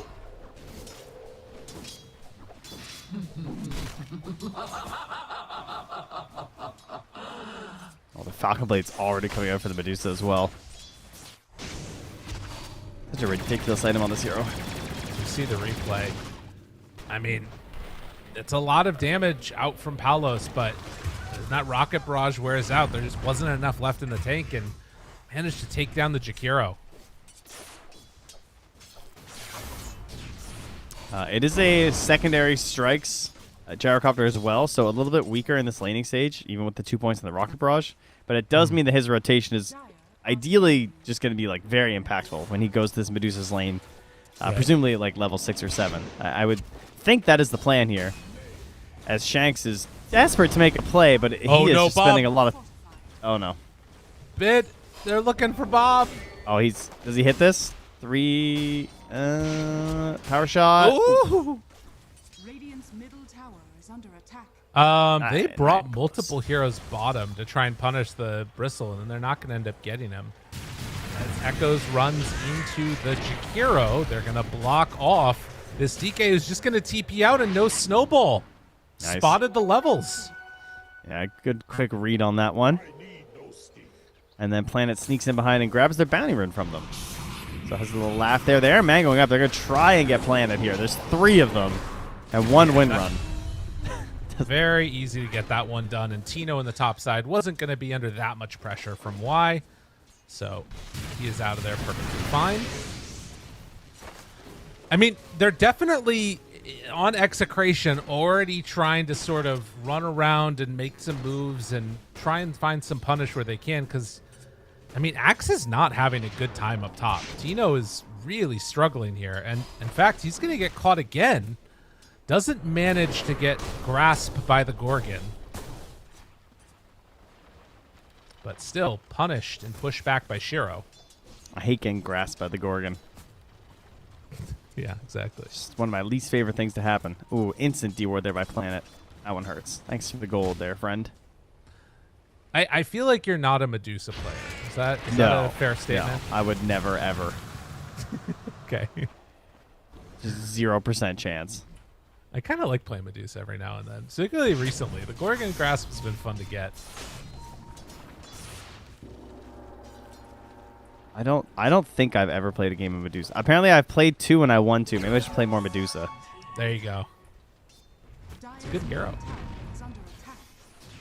Bob coming on in and stealing some stacks with CML. Shanks nearby too. That was built up. So Execration doing something there. Planet does manage to steal away a couple of the last of them, knowing that this is going to be the piggy banking for Medusa. Speaking of which, Tino in further trouble. Oh, Ooh, the stake comes in clutch. 290? Man, that's a lot of damage. My goodness. Got the big increase there. Seems kind of crazy.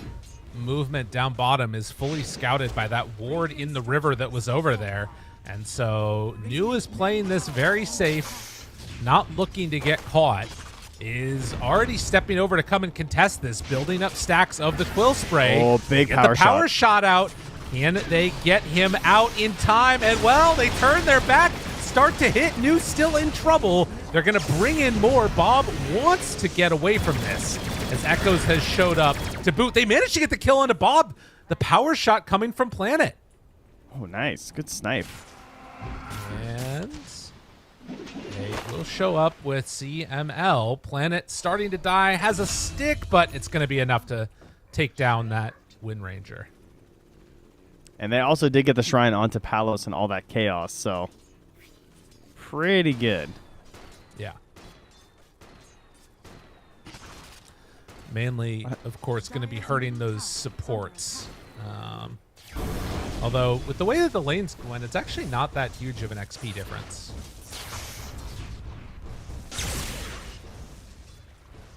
And now we just got Shiro farming his way up through some neutral camps. It's going to be the same thing for Palos here soon. We're going to just go our separate ways on the carries and turn into a little bit of a 4v4 game. This building up stacks of the quill spray. Oh, big Get the power power shot out. And they I hear you. use the replay with us. Man, I was so It's good nice. there. Oh, you're gone now. Do you hear how good I was casting that? You sounded really good. Yeah. Thank you. I appreciate it. Well, Bob gonna try and jump away, as one thing we always talk about, of course, the Storm Spirit runes, which already have had 2 denied to him. Bob not gonna get a shackle to latch, but is just eating power shots over and over again. Now they jump onto Echoes. Why is there for the safe? A couple more power shots going out. They drop the call down. Big hits. They lose CML, and Bob might get one more hit here. Look for it. Not gonna able to connect. That was close. He almost got him again. That was a little more damage than it would have been enough. Man, I remember when they buffed the damage or the range of power shot, because it used to just be nothing. It used to be just like this tiny power shot. It didn't go far at all. Is under attack. Yeah. And the first time they said to this giant 3000, that was like the first OBS video I recorded, was I hit one like behind a tier 2 from like, you know, the bounty rune spot of where it is now. I was like, oh yeah, that felt good. That was almost playing it there. He was almost living that high again. I mean, he got him one time. We're seeing definitely Planet comfortable trying to make these moves around the map. And he has 3 points in power shot now, so a good amount of damage out from him. But 6-6 at 9 minutes now, and still only 1,000 gold separating these 2 squads. Bob is going to look for a rune again. How important is it for him to start making moves happen around the map? Pretty important. He's only got 2 galvanized right now, thanks to the death, so that's not great. And I mean, it's important, but now here's my question: is Okay. how do you make moves on Storm though when your Axe players refuse to buy Blink Dagger? Because he's got his helm, sure, but will he buy a Blink next, or are we just back to Aura Axes all the time? No Blink Dagger exists. I mean, That's what I'm wondering. Go like blade mail into it. That would be great. It's weird. But I don't think he will. How about Phylactery? I could actually get behind a Phylactery. Just give me something. You know what I found out recently that I didn't know about? What's that? One thing that's actually pretty good against Medusa is Shaman and Venomancer. You know why? I don't know why. Why? They do piercing damage, which means that the damage that the wards do is naturally like higher than it should be, but then it's mitigated by piercing, but that's not mitigated by mana shield first. So you're doing like double the damage that you should be. As New dies down bottom, you know, it's really important I talk about this in this game. More important. None of those heroes are there, and CML is also dying in the mid lane. Right, yeah. No, these are impactful things, but... Yeah. But you're saying piercing damage. Yes. Which includes creeps. That's sometimes. True. Well, thanks. Thanks for the knowledge. Thanks, no problem. Happy to help. I saw it was actually playing, and I saw a shaman like ward do almost all of like a Medusa's mana pool. Oh, stun! Found him. Bob getting grasped. Oh, he got him. That's such a big kill, Bob. Oh, he's got Poor no Bob. galvanized left, Lyrical. I know. It's really sad. Oh no. I'm seeing it happen. I'm just so sad. Just so sad when I see Storm with no galvanized. And you know, I don't have a lot of love for Storm Spirit as a support player, I'm not gonna lie. But there's something just so depressing about zero like there's not even a 0 on his face. Yeah, They, you know, he his doesn't little get a portrait number. with the galvanized, it should just be a sad Storm Spirit face. I Whenever, like that smile he's doing right now, no. He should not be smiling. He should just It's be smiling miserable. through the pain. Yeah, He should get happier based on how much galvanized he has. the smile just gets bigger and bigger. That should be the next Arcana. I like that idea. You know who would be smiling right now if they could is Shiro, getting everything you want on this Medusa. But the other hero that's having a decent time is the Gyrocopter. Yeah? Are we gonna see a diffusal blade to deal with this Dusa? Probably not. Dire's middle tower Okay. If I can be real. Should he? Maybe. I'm down. Yeah. You know I'm down. There's a Gyrocopter and a Medusa. I can't really think of two better heroes to have a random diffusal versus, so I really hope he buys one next. Will he? Probably not. He's going to be like, I kind of need a BKB. Yeah. I hope he buys a diffusal. It would please me greatly. New. But almost dying to is creeps. under attack. I've kind of given up on seeing off meta. Yeah. I think especially in like best of ones, it's hard to want to experiment too much. Dire's top tower is under attack.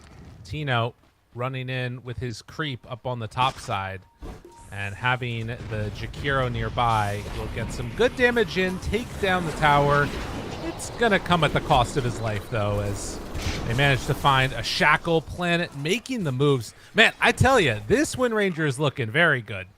Yeah, he's hitting shackles and hitting power shots. Yeah. It's like when Mirana actually hits her spells. Turns out she's it's still a good. good hero. By Planet, ready to head together in the mid lane. I mean, look at Echoes here. This is a working man's mid laner. This guy got Treads, Bracer, Blink Dagger, and is going straight BKB. That's all you can do on mid DK, and this is why I generally don't like seeing it because you're so dependent on your allies. But I mean, I do think the Medusa is really strong in this game, so I'm okay with them having gone for it. It's just this has to work. My main concern was that these plays wouldn't find kills because the initiation's not that great, the damage isn't that great, and there is the save potential of the Tusk, but they're pretty fragmented on Execration, and they have no storms, so they feel pretty bold, pretty capable of making these bold moves. Yeah. Radiant's bottom tower is falling. Medusa has queued up the Game Ender. We've got the Butterfly online in a long time, but we see it stepping forward. Tino does manage to get the tower. Nice little play there, sending in his creep. And an Aghanim Scepter done for the Gyrocopter. Yeah, but he's queued up the BKB lyrical. I know. Yeah, I saw it. It's a sad one. Almost as sad as Zero Galvanized. Oh, yeah. I'd rather Keeps- die on my feet with a diffusal than lose on my knees with a BKB. Fair enough. Oh no, Shanks. We're going to need to look at how much damage Planet has All right. done with power shots in this game. But they jump in, they try and take down Echoes. He is walking out of this one for now. New is going to die. The Gorgon Grasp is out. Echoes is down. They've overextended a little bit too far, and the Galvanized starts to flow. Dude, thank Why God is CML's there- here. I know. What an The insane savior. arcane rune, too. How much damage did CML just do? That macro pyro was nuts. Actually bailed out by Jakiro. Well, All right, it was only That 1,000. was- Only 1,000. it was the damage that he allowed the gyro to do, too. That was important. I mean, he got rewarded with the goals, so clearly he was the most important. 686 as he gets both of the kills. But they were just in that macro pyre for ages. And yeah, the space was certainly there for old Palos. Look at that. Oh, yeah. Look at DK's burning up. Bristleback's burning up. Echo's kind of got zoned in because of the macro pyre. He kind of ran in. And then he's Yeah. like, I don't want to be here. Well, they also got, surprisingly, 2 heroes caught in the call. While as we see, the Tusk ended up going down back in this world here. The call meant that also, like, the Bristle no longer had his back to the Jakiro, so Macropyro was doing full damage. Yeah. Pretty important moment right there. And although they did get a kill on Shanks, he does have his blink. So that's really all he was doing on these lanes anyway, so I don't think he really cares. Oh, Uh-oh. all right. So, yesterday, Execration unfortunately had some connection issues at their current location. The good news is they didn't die for it this time. Last time, they DC'd walking under a tower and lost 2 heroes in the laning stage. So, plus Dude. side this time. Can you imagine if that happened like right at the start of that fight? Like they dodged this game just being over by, a few seconds basically. Yeah, you're not wrong, actually. If they lose that fight, this game is kind of over. I think Medusa was like 3/4 the way to a butterfly or something at that point. She picks up a couple kills. I do wonder what if is there just no internet in the whole city? Should we maybe find a different place to play our Dota 2 games? That's a Just good a thought, question. maybe. Well, we will see what happens. As hopefully they'll be coming back in here in just a moment. 10-11 though, and we do have the Eagle song completed and flying out to the Medusa. I mean, this is the thing to me, right? Is that I don't think that win mid means that Execration are out of the woods by any stretch of the imagination. I still very much feel like this is, their game to kind of run away with if they want to. I mean, Axe is queuing up like a Lotus. I'm not sure if now he disconnected again. So hopefully Tino comes back soon. But I don't know if they're going to be able to fight. I think it's another situation where they are definitely pressured, where they have to go across the river, do their thing, and that is just going to go into the favor of Tidebound. Because, they're just going to be waiting. They're just going to be farming and waiting. And for the most part, they haven't had to make any aggressive moves. Right. And the one move that has been good for Execration was when Tidebound did a thing. Like, they stepped across the river. And I don't know if they're going to be doing that again. They're probably just going to be chilling. Oh, look at him. Hidden away. Where is that, actually? Who's that by? Oh, okay. Thank you. Let's kind of look through the trees. I have a friend. Yeah. Who good married for you. his. Let's clap. Yes, thank you. I have one. Thank you, everyone. I've known him since I was but a wee lad, and he married his beloved wife a few years ago. And now I was thinking yesterday, because they've got a small child. He was sending me stuff about their kid and stuff, and I was thinking, wait a second, I think she's from Chengdu. So I sent her a message. Yeah, her hometown's Chengdu. Because they had recently been back to China and stuff, like with the birth of the baby and everything, and yada yada yada. And so I got all the deets, guys. They're like, where are you staying? And I'll just tell you live on air where everyone's staying. No. And so, so I mentioned, every time I open up the maps on Chengdu, the first thing and the biggest thing in the font is the Chengdu research base of giant panda breeding. Ooh. And she said, you got to go. All right. It's actually, she's legitimately, we should go. Apparently, it's an awesome place to go visit. And I got some museum recommendations. I got all the notes. Apparently, the subway's great. I mean, not a surprise, obviously. It's China. Right. But big recommends on using the subway to get everywhere. Nice. So for all you folks who are going to come and join us in Chengdu, make sure you check out the Chengdu research base of giant panda breeding, or the Chengdu Zoo, which is also nearby. Maybe those we'll two see you locations. there. Yeah, maybe they're going to put Palos in the zoo with such a great performance on this gyrocopter as he gets a mega kill streak. They need to win some games, otherwise they might not be going all the way. Well, he can still go to the zoo. They can still put him in a display, like, look at this great gyro player, and he'll just be sitting there at his PC playing some games, and you just get to admire him. That's I like that. Yeah. Well, I am looking forward to it, absolutely. And I think that I don't have another transition, so I'm just going to say 11-11 as Lotus Orb picked up for the axe here.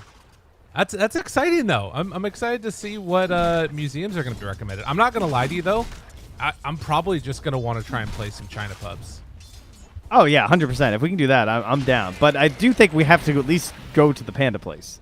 Yeah. It seems like we could do both feasibly. That's for sure. Well, BKB done for DK. One of the 5 pieces of Exodia to end the game here. That's right. That is true. God, I haven't thought about Yu-Gi-Oh in a while. I don't know if anybody has. I think it's having a little resurgence, like most things nostalgic from the millennials era. You know, they're just trying to. Dude, Furbies are back. I saw my kids get toy ads. Obviously, if I do YouTube stuff with them, so be wary. Tino, oh, nice save. Okay, the snowball is anything else? there. I think they might just be losing him too. Although Tino's getting some separation. Wait a minute, gyrocopter is starting to deal damage onto Shiro. Not enough. Dude, he's got a butterfly. I don't know. Yeah, I think Alos, are you going back in? He's crazy. this guy's crazy. I mean, Echoes has a blink stun if they want. They bought back on Tusk. Radiant's bottom tower I don't know if they Okay. were expecting that butterfly. I mean, it's Tormentor, right? I think that's why they're buying back. They just want to play for this. They want to win this fight. So they're saying, okay, Dragon Form is going to be going down in a while, but maybe we can play around that? Dire are scanning. This is a tough one. Also, I think putting Shiro up front in this game is also kind of hype with why. Because, like, if you get the disruption save, suddenly you're doing way more damage from all those illusions. Planet, the first point of contact. The jump-in stun is there. Does this Melts. make Tidebound feel too afraid to go in? Shiro is right there. They have the disruption save. Now it's going to be even more damage. Paulo's BKB not doing that much in the context. He manages to Manta dodge the call coming from Tino. Look at the deeps from Shiro. Will it be enough? It looks like it. You cannot man. kill this Medusa. This hero. It's just not meant to be. I mean, what more can you do? Yeah. Like, she's legitimately just in the middle of all of you, and seemingly you have nothing. Oof. That's what I got to say, man. Get a diffusal blade. We got to see it. You're not wrong, buddy. But Although the he's going problem is- MKB. He needs MKB. Yeah, too. exactly. You He can't needs too hit much him. stuff. Oh, no. Yeah. Here's a Let's see this replay. I mean, replay. look at this. Like there's, aha, we've got you. It just seems so absurd. The Manta dodge was pretty disgusting. That was pretty awesome. That could have been it, right? Maybe that would have provided enough. You know what's crazy, too, is I think at the start of that fight, Y only had like 2 or maybe 3 points in disruption. So now the damage that these illusions are going to be doing is going to be even higher than it was before. Yeah, I don't know. She's going towards the Scotty next. Like, I don't think enough has been done. Good zip Also- away from Bob. Y is insanely cool for just buying drums. Yeah. That's wild. Like, when your team is so dependent on these disruptions and you're just like, I'll get there. I'll just go drums. I don't need Well, like the a damage. blink. Yeah, of course. It's extremely valuable. 100%. But it is the riskier play as opposed to just like any mobility to make sure you're going to get that disruption off in a key moment. I mean, this is one of the most like 4 protect 1 type of games that I've seen in a long time. And of course it makes sense that you're doing it with the Medusa, who has not died this game. And honestly, I think if you die at this point in this game from Shiro, it's a mistake on his part. I don't know as Execration what you do to like exert your own will in this game. You know what I mean? Yeah. I mean, they're trying to figure it out too. Palace is just going to buy a Chrysalis, or sorry, a Daedalus upgrade Yeah. to his Chrysalis because he figures, I just need to kill everyone else. Right. Which, fair enough. Like, that is obviously the downside of trying to do these, like, diffusal ideas. I think in this game it still could have worked because of, like, DK Bristle, but in this case he's just like, I just need to try and kill everyone else. We're going to try and ignore this Medusa. That's the only way we're going to win this game. Yeah. Axe did obviously finish the Lotus and went back for the Blink Dagger as well.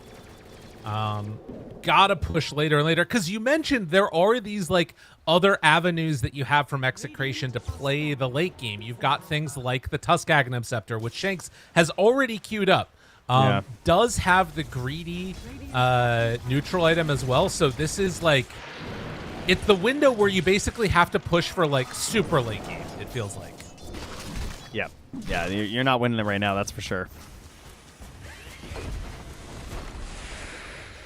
And Tidebound still playing down in a pretty aggressive part of the map. They've consistently just been controlling this space and picking off Shanks a couple times. Now these illusions tank a lot of hits from the Gyrocopter before going down. some free damage on the tower. And I think Planet is gonna. I think he's thinking about making a play on that tower. New. Away from the rest of his team. Shards are there. Ice Path follow-up. There's the call. This is a nice jump if they have enough for the kill, and they will. So like you said, ignore the Medusa, kill the other heroes, try and build up another couple of items. Yeah. Yeah, that is definitely the path to victory for them. Just try and rat as much as possible. Never engage the Medusa. And then don't ever fight her in the engagements, because by the time you do fight her at this point, she's going to be massive since you are ignoring her. Anything else. Now, they are doing their best to draw the attention onto these other heroes, though, because Echoes is going to have that Orchid. A little shard action. And then they get away. Just run and hide. This is all time, like you said, for Palos to farm up and is going to get damage onto this tier 1 tower, take it down on the bottom lane. I mean, this is great, right? They're building up, actually, and regaining a net lead because they just realized we can't fit into Shiro at all. Good call. Dip, dive, duck, dodge. Ah, wait. Pretend and extend. There you go. That's the one. We're back. We're just going to pretend the Medusa doesn't exist, and we're going to extend this game for as long as we can. I mean, we're not... Yeah, they're going to go in now for the Roche. I was going to say that that's like the other thing that you're looking to try and end this game. Medusa level 20 now. My goodness. All right.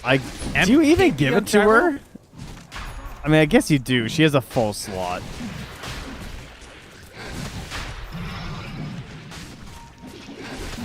Oh, so he shifted back again to the MKB. Okay.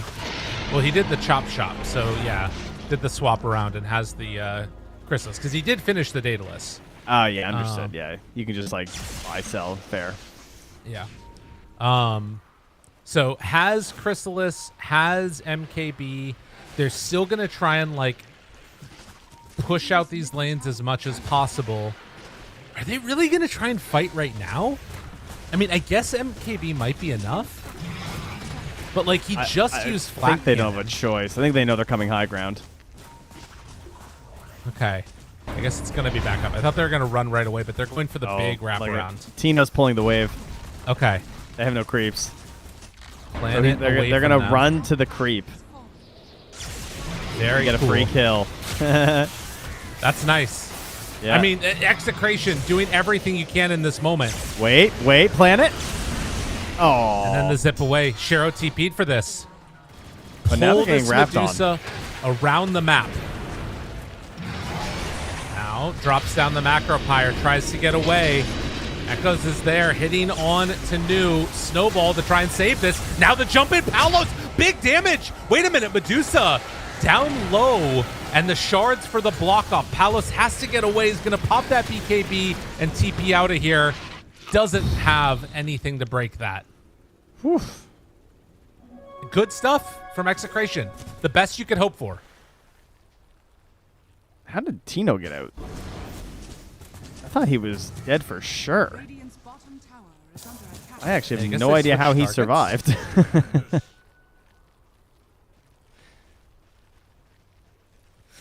Oh, looks like a disperser in Shiro's future. Okay.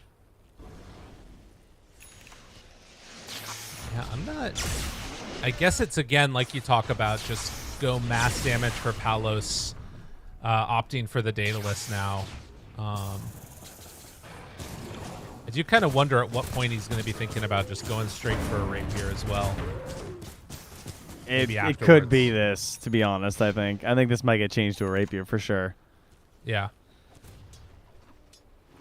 I Depends mean, he's how very quickly farmed. they can go.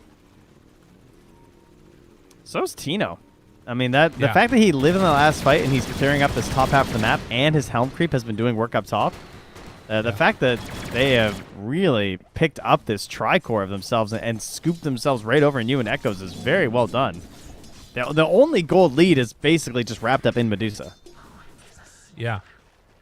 And, you know, I think that there is a worry of spending too much time chasing Execration around the map. And as much as we've talked about how strong this timing is right now from Tidebound, they have to hit it, and they have to do substantial damage. And the one worry I'm seeing is like Tusk halfway to Aghanim Scepter. That is an item that helps you deal with Medusa a lot, and that's why this push needs to work for Tidebound. Tower is going to get glyphed. There is another creep wave coming in. Talos has Daedalus. TPing back. Right. Everyone's smoked up. Ready to fight. Echo's 2 ready Medusa with the Blink kills. Orchid. Jump in. Stun is there. Already onto him. Do they have enough to bring down Bob? BKB backs away. Shiro low. Shiro dead. Do they have anything else? Wait, they've already used Disruption too. So they're not going to have another Disruption for Shiro. But they need to wait for another round of flak. 5 seconds on that one. And, I mean, the Rax, if you can't get away from them right now, this is a bit of an issue. Jump forward call. Now the damage out. Palos is right there. The control, where's the save? Why? Your drums, you can't get there in time. They take down the Shadow Demon and the Medusa. They don't get the Rax. What an insane jump. And from Tidebound, how are you not closer to save your Medusa? I think there's a lot of questions. Why wasn't the Gale on top of the Medusa? Like, why didn't that get used maybe as an option to try and pressure there as well during some of that? And yeah, the greed of the the Shadow Demon. I'm gonna have to like going from the drums into the Glimmer too. I guess trying to keep himself safe on the backline, fair enough from the Storm Spirit jumping, but yeah, it feels like, you know, you kind of saw what was happening. They just run on in. I guess a lot of the BKBs are going, fair enough, on this one. So I suppose the Gale wouldn't have helped too much anyway. But yeah, at a certain point, the damage just is not there.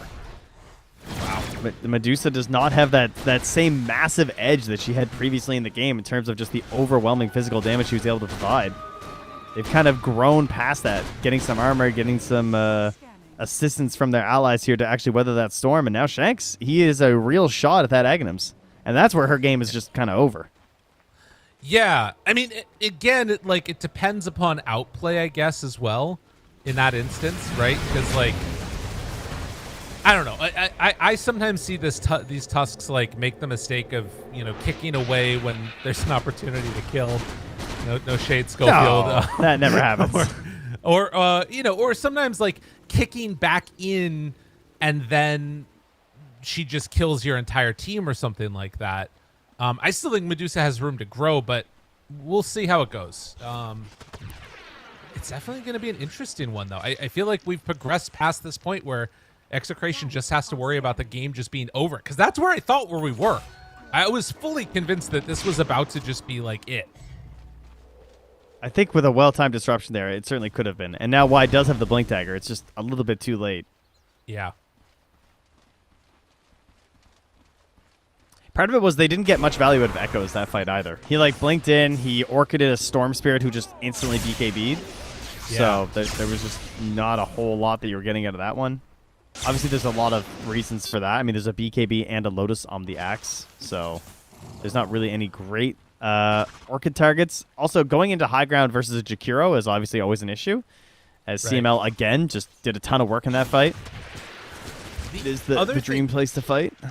The other thing too is that, like, the Medusa damage that's coming out is like a steady stream of just, like, hits that come in, make you feel bad, and then, you know, eventually you die. So the DK blink stun on a Storm doesn't have that same type of, like, threat that it does with some of these other lineups, with, like, Lina or a Necro or something else that, like, will be able to kill in the duration of that stun. Storm is not dying in the duration of a DK stun.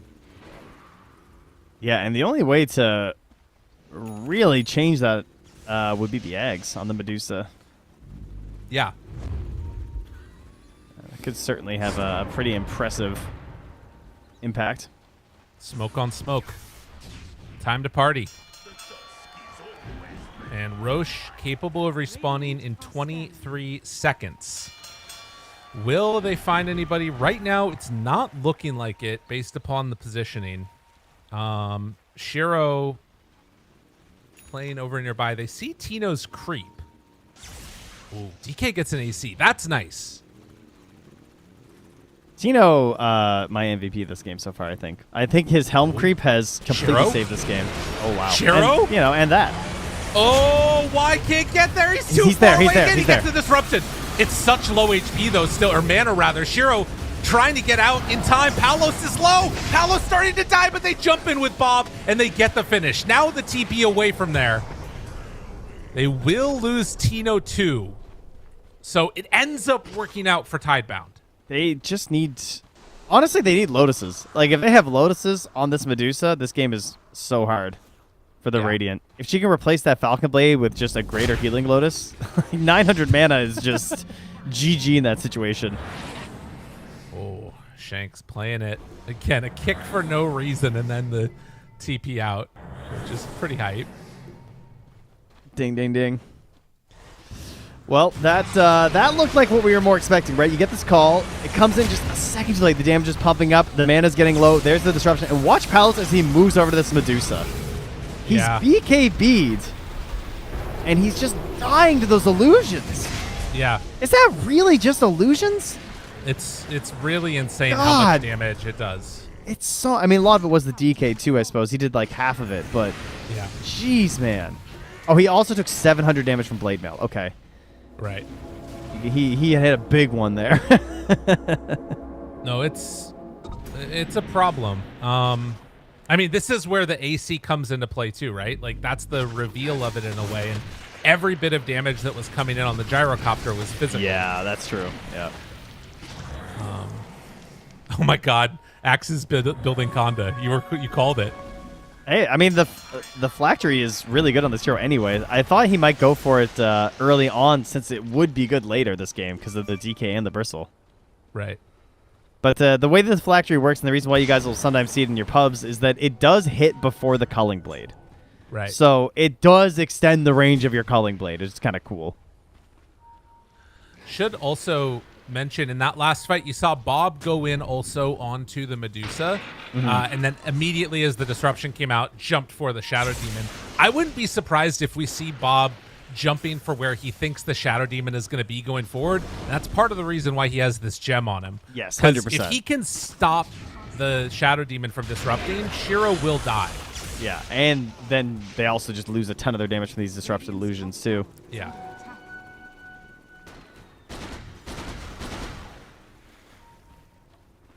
Man, we are getting some pretty good games here. You know, we started 2 hours ago and we still have only finished one. It feels like we're kind of going the distance a little bit on these guys. Let me just say it's a good thing I already cooked supper There you go. for the kiddos. You know, we're all set for later. It's fine. Paolo shows there's the jump. Do they have anything to save him? Needs to stay alive. There's the heal up from the Satanic. Shiro far away. New down to half HP. Shanks tries to get out of there, does manage to separate, but Tino nowhere left to go. Gonna get it with the rest of their heroes, but yeah. He was just getting torn up by Dusa. Tino's creep is there. They see it now. Understanding what's going on, and God, having to just deal with these illusions right here is so annoying.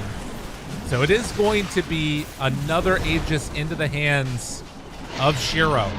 Can he carry his team to their first victory at this tournament? He needs more mana. Where are the lotuses? Bring me lotuses. Who has them?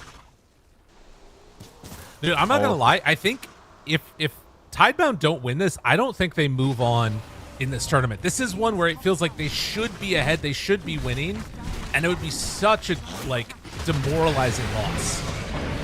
All right, up we go. No axe call. Planet lurking nearby with a greater healing lotus that better get used on Medusa. They Just also saying. have the kick ready. Shanks in position. Jump in. Silence. Stunned. Snowball save. That's All right, a now the start. kick. They have BKB still if they want to use it. Disruption not used, but they did just already pop Manta. Now Tino gets the call onto New, doing some good damage there onto the gyrocopter. I mean, it's just going to be a whole set of racks dead. They can't take this fight. Where It's did too the kick difficult. go?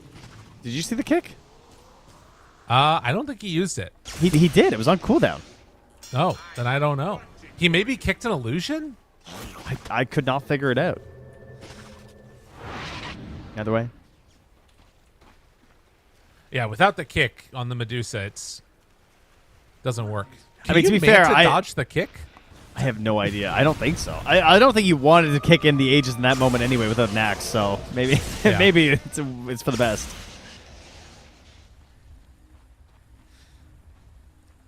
Currently, Shiro just thinking about picking up a shard to utilize with this Aegis by the looks of it here. Might as well. Relatively cheap item to up your power level. Oh yeah, I'm a big fan of that one. Let's see what else. There's a Satanic for DK. As we see a replay of this.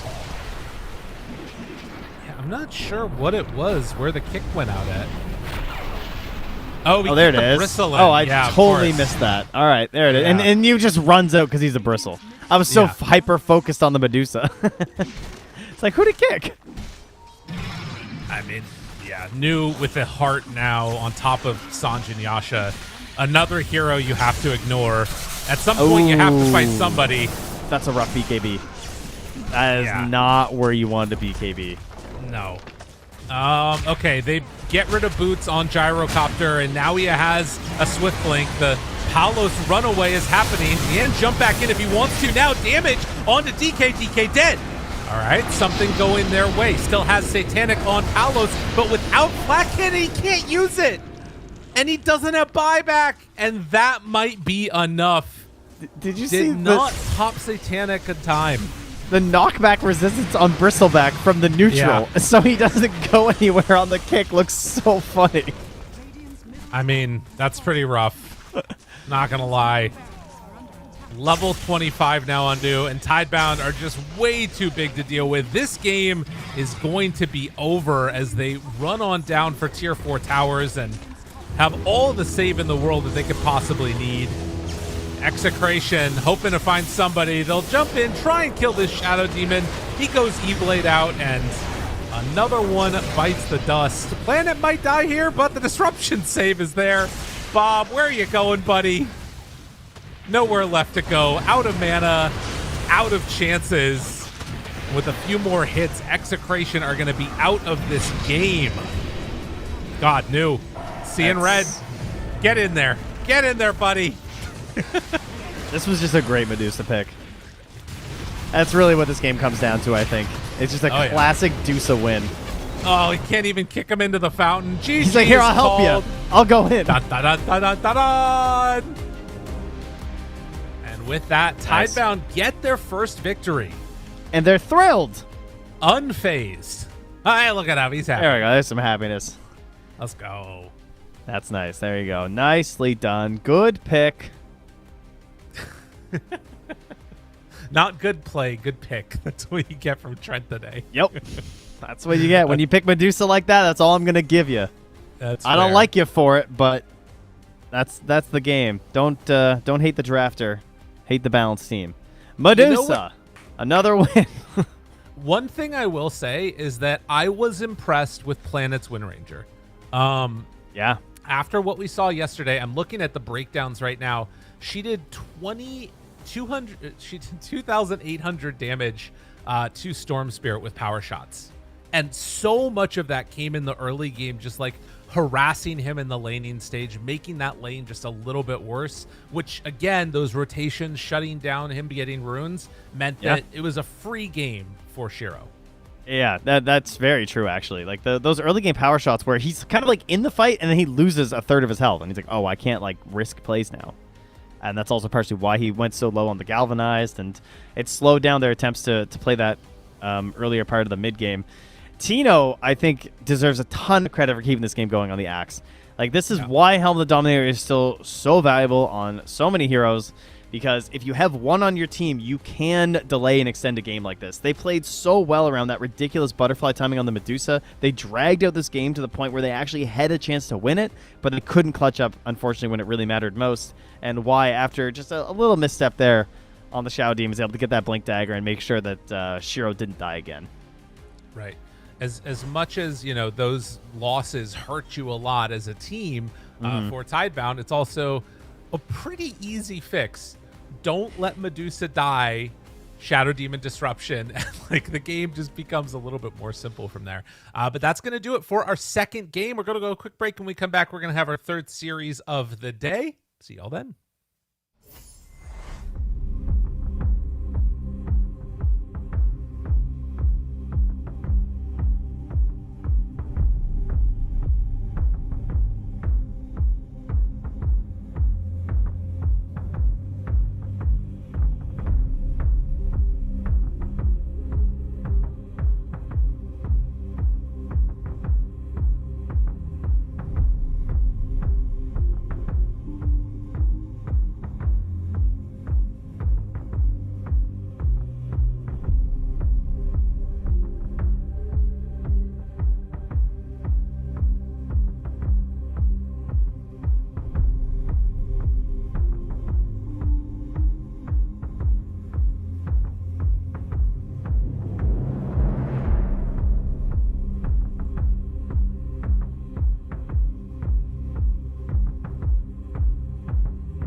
Oh, hello everybody, and welcome back. We're here again with our next series. It's going to be a good one, I think. It's going to be Yandex facing off against Tearlaments. But Trent, before we get to that, we got to talk about something here. Right. Yeah, we do. I was just saying that I have a nice coat that I got a while ago, and I'm excited to wear it in Chengdu because it's going to be a little chilly out there. And Trent comes out here and says that 44 degrees Fahrenheit is not cold enough weather to wear a coat, which for everybody else that uses the other stuff is what in Celsius? That's like, okay, at nighttime that's like 8 degrees. Yeah. But that's like in the middle of the night. It's hitting 17 degrees in the middle of the day.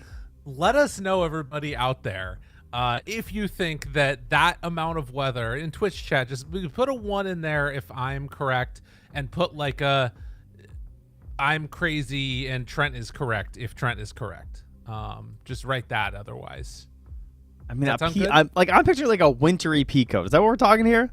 Yeah, it's nice and cozy. I like to be cozy. I think you're overpacking. Well, I think that's like a windbreaker weather. You're out of your mind. You're that person that just wears shorts in winter. That's you. No, that's not that's me. you right now. You're going to show up and everybody's going to laugh at you. I actually did pull out the winter coat last night, so it is time here. But that's because it was colder than that, you know. Well, how cold is it over there? I don't know. It was like 5 degrees. Well, I mean, I was scraping, so it was like 0. It was like 0 to like -2. Yeah, see, you definitely need a coat then. But, like, don't you want to be all nice and cozy? Like, what's wrong with being cozy? That's too cozy. Pea coats are so big. They're huge. I can't imagine packing it. Well, and imagine my pea coat, you know? It's even bigger. It's a good guy. That's fair. I did notice we have 2 bags for luggage allowance, so you should be okay. I know. I'm excited about that one. Apparently, Watson is coming. He's rebooting his internet, which is why we are taking a second here to talk to you about the weather, which is great. It's not even about like the weather right now. It's like the weather in a day or two, which is like next level of, killing time hanging out. Could we look at the teams real quick before we start, since we have time? I haven't actually cast Tearlaments yet. That's are we able to possibly bring them up? I don't want to put production on, too much of a quick ask here, but that's I'd be kind of you. I know I'm like that sometimes. But go for it. Oh, I was just gonna say, if you're like us and you haven't seen Tearlaments yet, you might be wondering who's on this team. Because that's a pretty fair question. Number 1, you're going to see YSR, better known as Erica, or Poyoyo. Yes. He's been around for a long time. Since 20. Oh, there's some players here. We can start bringing that's even better. Look at that cable management. Oh, my God. That's so nice. That's excessive. That is cool. That does look pretty satisfying. I'm not going to lie. I wonder what that siren does. You see that? Like the middle of the top of the room? And it starts going off. All right, now you're thinking. Idea. This is a good idea. A lot of these players, like you're talking about, have been around for a while, though. Like 7E, this guy. Yep. Actually, I guess not. 2019 is what it's looking like for him. Buddy, that's a while. That's what's crazy. Erica's the same. Erica started 2018. No. The real one I was thinking about was SRF, though. So this guy, 2015. RNG, baby. Yeah, Royal Never Give Up, IG Vitality. I think that this might have been I think this was the roster just after Paparazzi started popping off. Like once he moved on, this was like the next round of players to come in. TK, there's a whole host of folks that you might be able to recognize. And we'll see how they do, but definitely a lot of weight on their shoulders here, and would love to make it through to the next round of this tournament, if at all possible, as we are getting into the draft. That is right. Team Yandex facing off against Tearlaments. How are they going to do? What are they going to do? Who are they going to pick? They used a lot of reserve time to ban a bat. That is not good. It's fine. It's okay. Surely they were just sorting stuff out. All right, well, let's see. What have Tearlaments been up to in their absence from any stream that you and I have been on? Just shenanigans, you know. I meant more like, let's see, what kind of heroes have they been picking here? They haven't played yet today, so this is their first game. They did go 1-1 yesterday. That's fine. Took a game over Tidebound, who we just saw, and they did lose to Execration, who we also just saw. So they're very familiar with our previous opponents, at the very least. They've played some pretty standard stuff, some Jug, DK, Mars, Naga. Yeah, nothing too crazy. It looks like they had maybe a Core Coddle game in there. Oh, no, it was support. No, yeah, Core Coddle in the mid lane there. So maybe we'll see that again, perhaps. Yeah. And like you said, taking out Tidebound, no small feat. Yeah.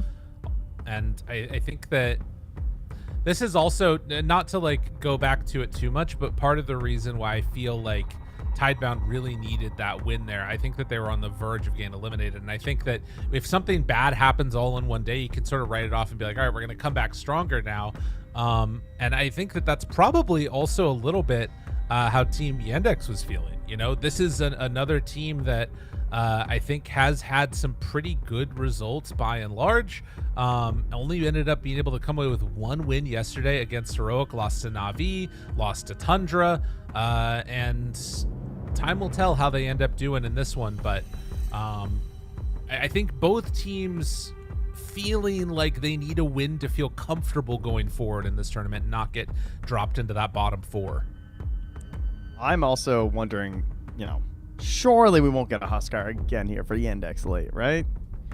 Because if I'm Yandex, if the mid laner or a potential mid laner gets shown early enough from Tearlaments, I might pick Huskar up in that second phase. Yeah, I could see that. Dude, they're using so much reserve time. Yeah, okay, now I'm a little worried. The first time it didn't bother me that much, but now I'm a little concerned.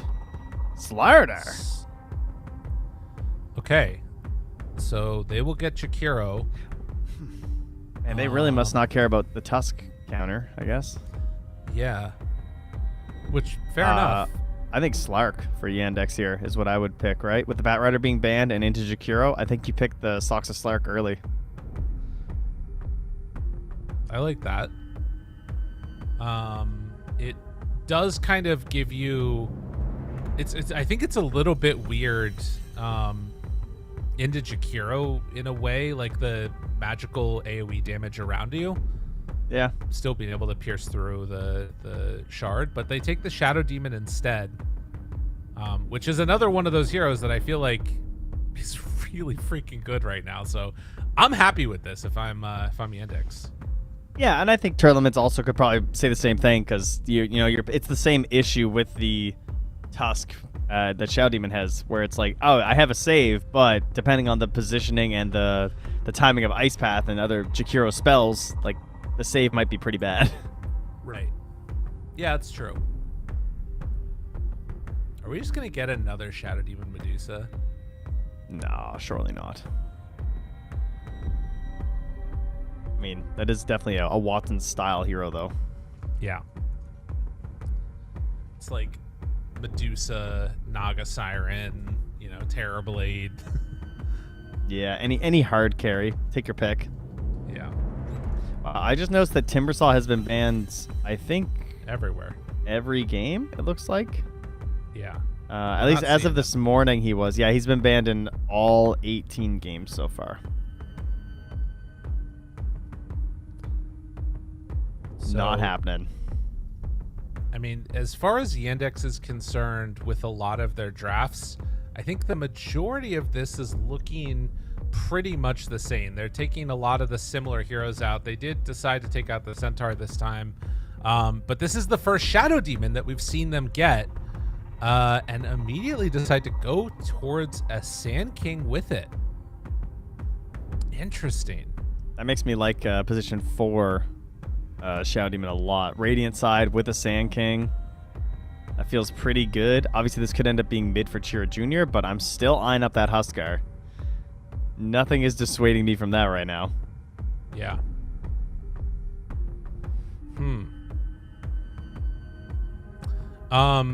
Do you think this is going to be sort of left to be that flex potential? Or are you thinking that this is specifically one of like mid or off lane for the Sand King? I think they'll probably have it as a flex, but I'm I'd lean towards Natus. Definitely suits Natus style. The only unusual part is that there were other pretty big heroes like that MOUZ still in play, but they just really wanted to force the Sand King, which maybe again comes back to like the Shadow Demon combos, or just the idea that maybe they do have that flex because they are last overall pick. So you would hope that you have the flex if you're picking Sand King here.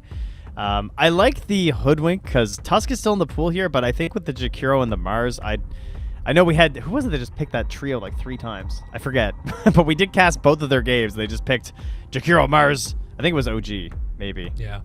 But I like the ranged nuker, like the Skyrats and the Hoodwinks a lot when you have this like MOUZ Jakiro already. So I appreciate a Hoodwink here. I think the only thing I feel weird about it with is that it sets up even better for Shadow Demon to just save that one target. I guess you do have the like no vision inside answer that MOUZ provides too, which is something that's pretty unique and good.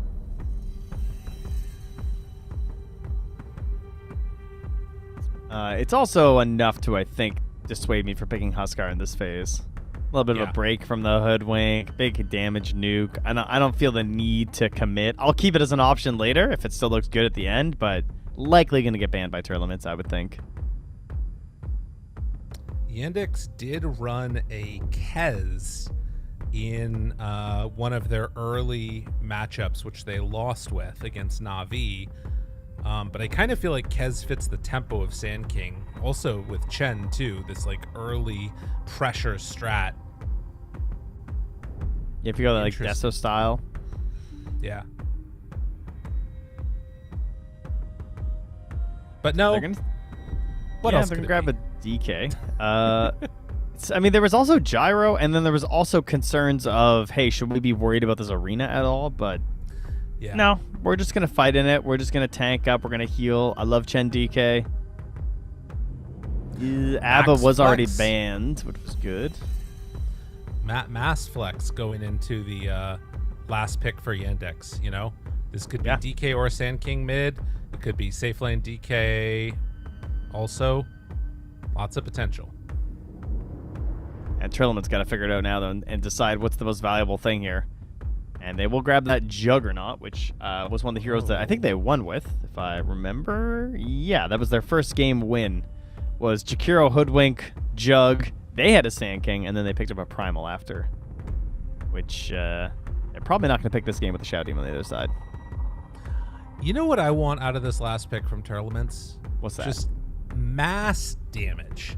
Because I think with Sand King DK, Yandex is committed to just, like, staying in place and, you know, not really like jumping around the fight that much. Once they're committed, they're in there. DK is right clicking. Sand King is burrow striking around, not really able to get out that much. What about like a Zeus? Is that crazy? I think they play Core Muerta as well, but they play it safe lane. Okay. I was gonna say mid Muerta could be kind of cool for exactly what you're talking about. Yeah. I don't know. Is mid Zeus viable? Is he alive? If there was ever a game for it, I like it against big tanky right clickers. That, I mean, the problem is they do have some jump. That's still an issue. But now you know what's really is mid Phoenix. Oh. How about that? You got you want damage in an area? You want tanky heroes? Or mid Jakiro, Phoenix last pick. Okay, that's not bad. The GPK. There's also, I mean, yeah, that Caudle would have fit the bill pretty well that they'd already played. There was some hero that's actually good that we hadn't mentioned, and I just thought of it. Oh, Huskar. Oh. Because they could also just Huskar. Yeah. They have first phase. Although I'm scared picking Huskar into a last pick that could go anywhere. Yeah, I mean, but what would it be? They go Frost, DK, safe lane, and they pick Necro? That would be really funny. Into Jug Huskar, that'd be kind of beast. Axe. Yeah, okay, there's options. Yeah. But, you know, it'd be cool. I like the thing I'm worried about is Tearlaments is going to take like some puck or something here, and they're going to have really big damage issues. Exact same thing. That was my exact thought, was that they're going to just pick puck and lose. But they don't seem to have been playing too much puck lately, so got that going for them. I mean, I guess they also do have pretty high damage support, so maybe I'm hating on this too much. Maybe they do just need some more control and take like a Void Spirit or a Puck or something else like that.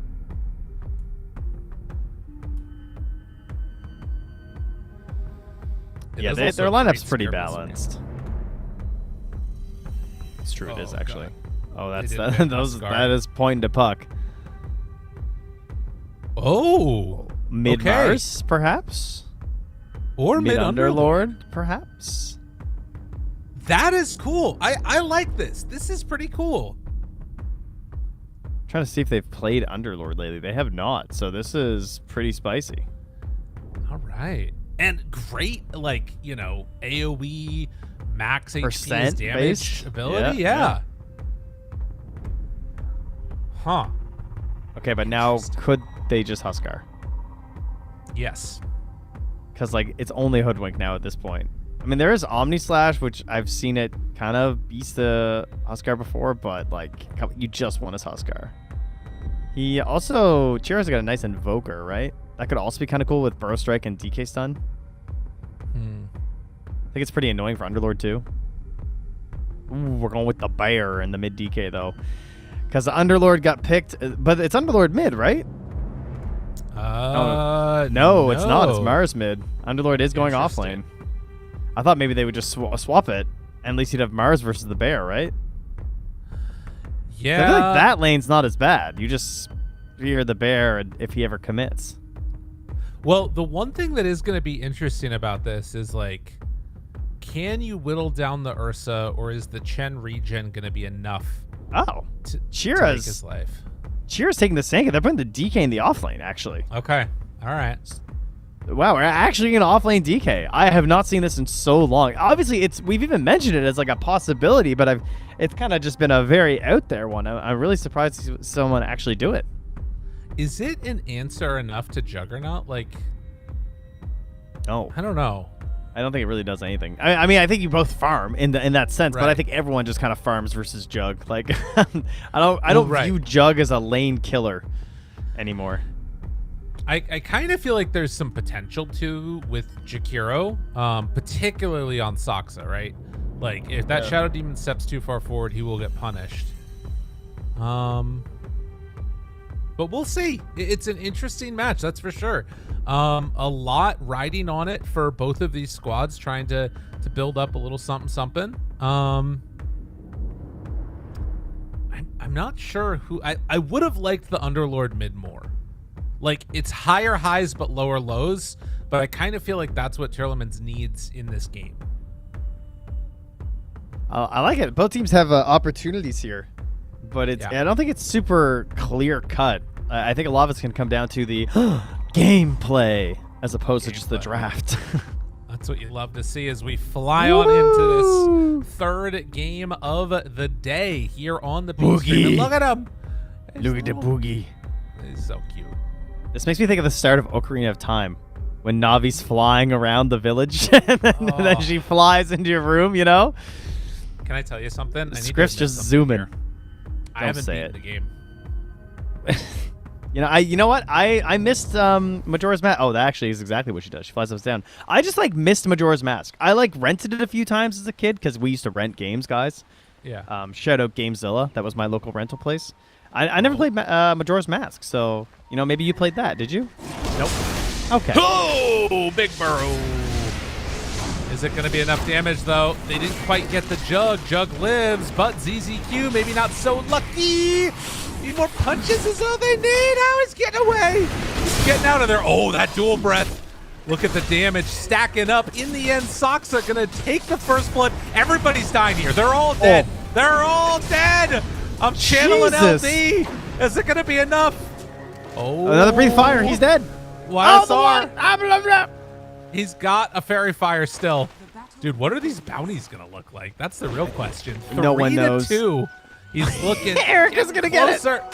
Oh, he got hit by the thing. That was a bad shift click. Oh, my God. What a liver. Oh, bring him the onions. This is awesome.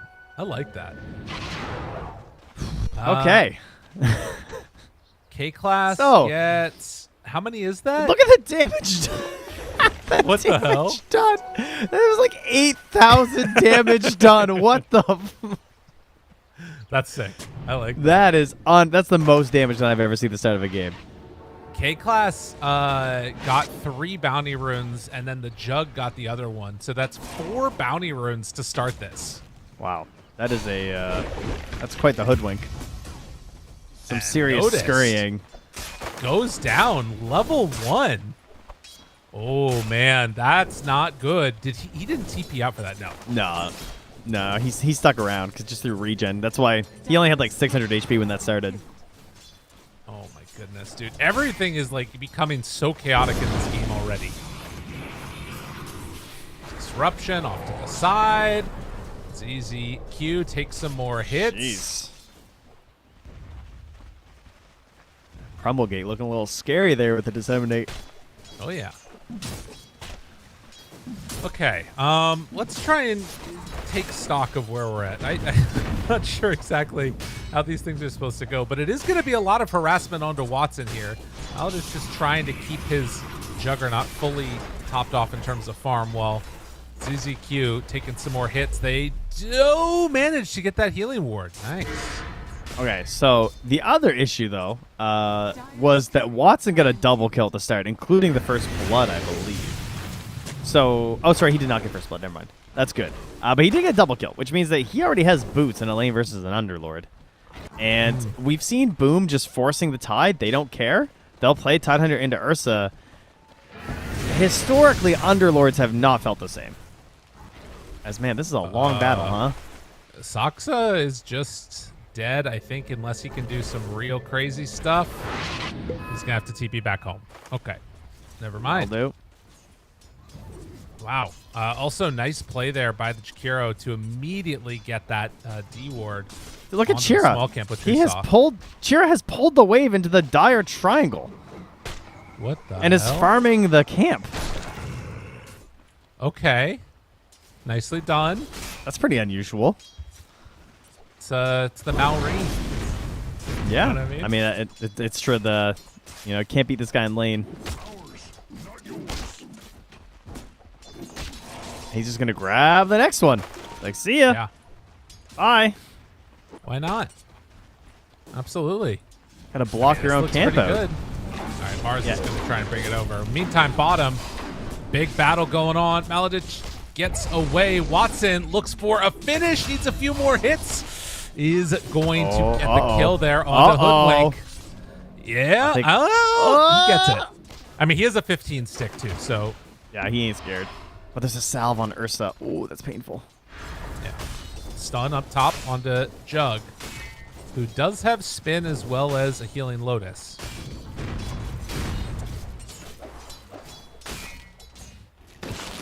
Ooh, one grenade, Maladich. Woohoo! Nice play.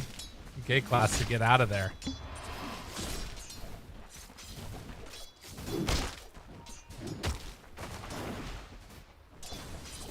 So, 4-4. A very action-packed start to this game as all 5 squads ran into each other. We are going to see some more pressure here being mounted onto the Underlord. They're trying to get him to pop that stick, and it does look They like really he's are. finally going to do it now. I mean, you look at it, though, like, he's doing great considering he has to deal with the stupid mana burning Chen and everything at the same time. Yeah. I saw that kill. Very good. Thank you. Like, Chen just constantly mana burning you, Ursa threatening you with Fury swipes. Overall, just to be even close to even with the Ursa, I think is definitely a win here. Yeah. The other thing that maybe is helping out this top lane a little bit here, as we're going to see the Juggernaut go in to try and keep ZZQ alive. Some more spins, they kill off the illusions, is that they did lose their courier on the Jug a little bit earlier, and now is finally going to be getting into his boots. So he's going to have full treads now done at 5 minutes. Yeah, that's pretty nice. If you want to try and get some pressure onto this DK, if that's Yeah. even possible, considering his health, as he salves back up to like 1,000. True. It's really annoying to contend with. But is working afterwards into the Battle Fury, which you're also seeing down bottom on the Ursa's side. Good job finding a couple of denies here and there, and good damage out onto Watson. Has 2 points in the Atrophy Aura, so no opportunity as of yet to lay down the Pit of Malice. He's actually not even going to take it. He's just going to go all out farming, it looks like. And also, yeah, they're just finding the opportunities where if they can combine it with the Hoodwink spells, they can lower the Ursa to the point where he doesn't feel comfortable trying to go for these aggressive plays. Yeah.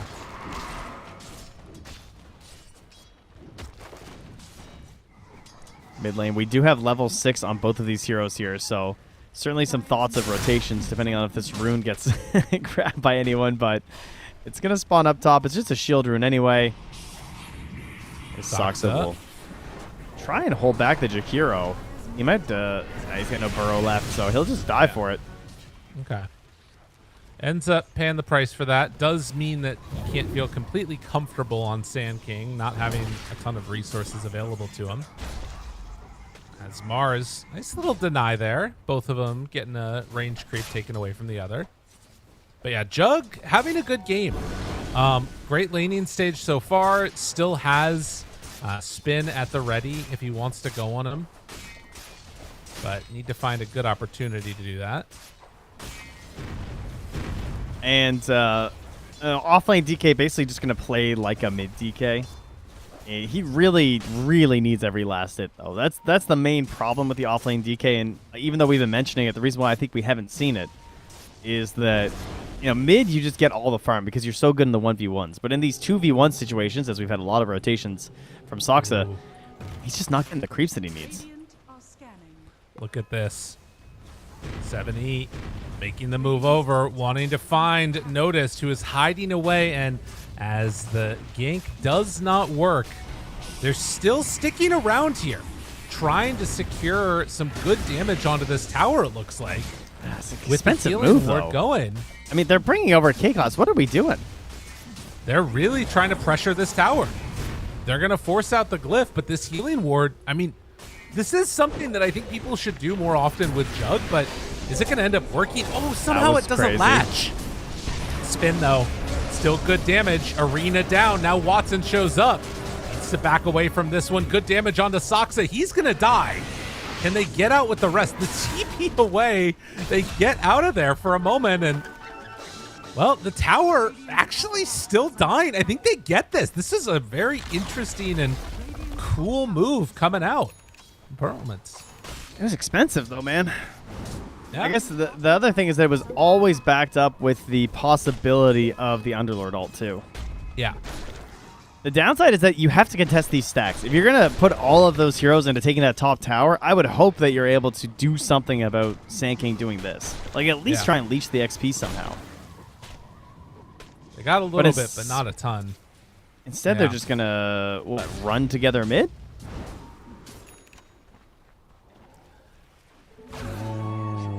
The Ursa comes on in and takes that one away. Hoodwink. K-Class heading back up with ZZQ now. And trying to find Natus here, I guess. Are they? They can't kill Natus.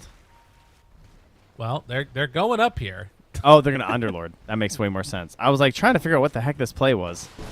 Does he have pit? He doesn't have pit, though. Okay, he's about to hit level 7. Surely he takes another point in the Attribute Aura. This is a crazy move to make. Surely you take pit if you want this kill, right? Yeah, he does. Yeah, he took pit. There's no way you killed out pit. I don't know what they're doing, Lyrical. Yeah. This play makes no sense to me. They forced the rotation from Chura Jr. Look at him. Okay. They just gave value to offlane DK that he shouldn't have had. Meanwhile, you know what? bottom. Okay, wait, hold on. Arena connects. Hand of God trying to keep people alive, in trouble. Underlord is dead, and, well, they're going to try and TP in the Jakiro now. They got a spear, but no angle. I mean, a bushwhack maybe. None of this feels great. He just can't get a spear to hit. Yeah. Not that it would have mattered. I don't know what that was. I don't know why my Hoodwink and Jakiro are running together with my Juggernaut still trying to find farm and thinking that, like, if it was perfectly executed, yes, there's a kill. But they find the DK way too close to the tier 2 tower. They force the rotation, I guess. But, man, the fact that he lives there and wastes all that time, It's crazy that he actually got to do something as offlane DK who got no lane farm. Like, he's still It's the true. lowest core. Yeah, I mean, I guess that's the thing that's weird about it, right? Is that they kind of had a lead out of the laning stage on Tearlaments, but they are now making a couple of moves that aren't like super effective at finding the kills, but they haven't like lost out hugely from it, right? It's still very even, but they're not building advantage either. No, the next Fiend's Gate's going to have to go better. They'll probably smoke up again, I'm sure, with 7E once he has Arena back. And then they'll try and set up another play with the Fiend's Gate. That's got to be the plan. Now, Alpha's been going back and forth trying to figure out what item he wants to buy. He had the Yules queued up. Now he's got the Atos queued up. I was more of a Yules guy, I think. But I guess I see the logic for the Atos as well. Because their control is pretty weak, and it would help for some additional setup for Bushwhacks and Ice Paths. Yeah, I think... I mean, Yules feels like it's more directed at that Ursa and like, keeping you alive. I will say that like once you're in on Sand King, getting caught in like the Atos combo is super annoying to deal with because you can't burrow strike out of there. Is under attack. But Well, now he's We'll see how it shifting goes. again. He's now considering pipe, so Ava's all over the place. and then Ags afterwards. I like the Ags. The Ags, I think, is a must for sure. Very good this game. Burrow? Jared Jr. finds his man, the miss on the spear, but the hit, the macro pyre down. ZZQ walks away. Damn. Wand and Raindrop, baby. A big punish and 5 heroes mid. Rarely seen, but much appreciated. Yeah, you're loving this. Every time you see it, it's pleasing you greatly. I mean, look, you know. Is it oh, the Darkseer in you? Is that what it is? The Croaker. The Croaker comes in and it stops all action. I gotta run. Like, look at this. You bring all of their heroes mid too. It's like, how can this be bad? It's how Dota was meant to be played. Exactly. And This Notice is got like his Blink low Dagger, priority shockingly. Yeah, it really is. Oops.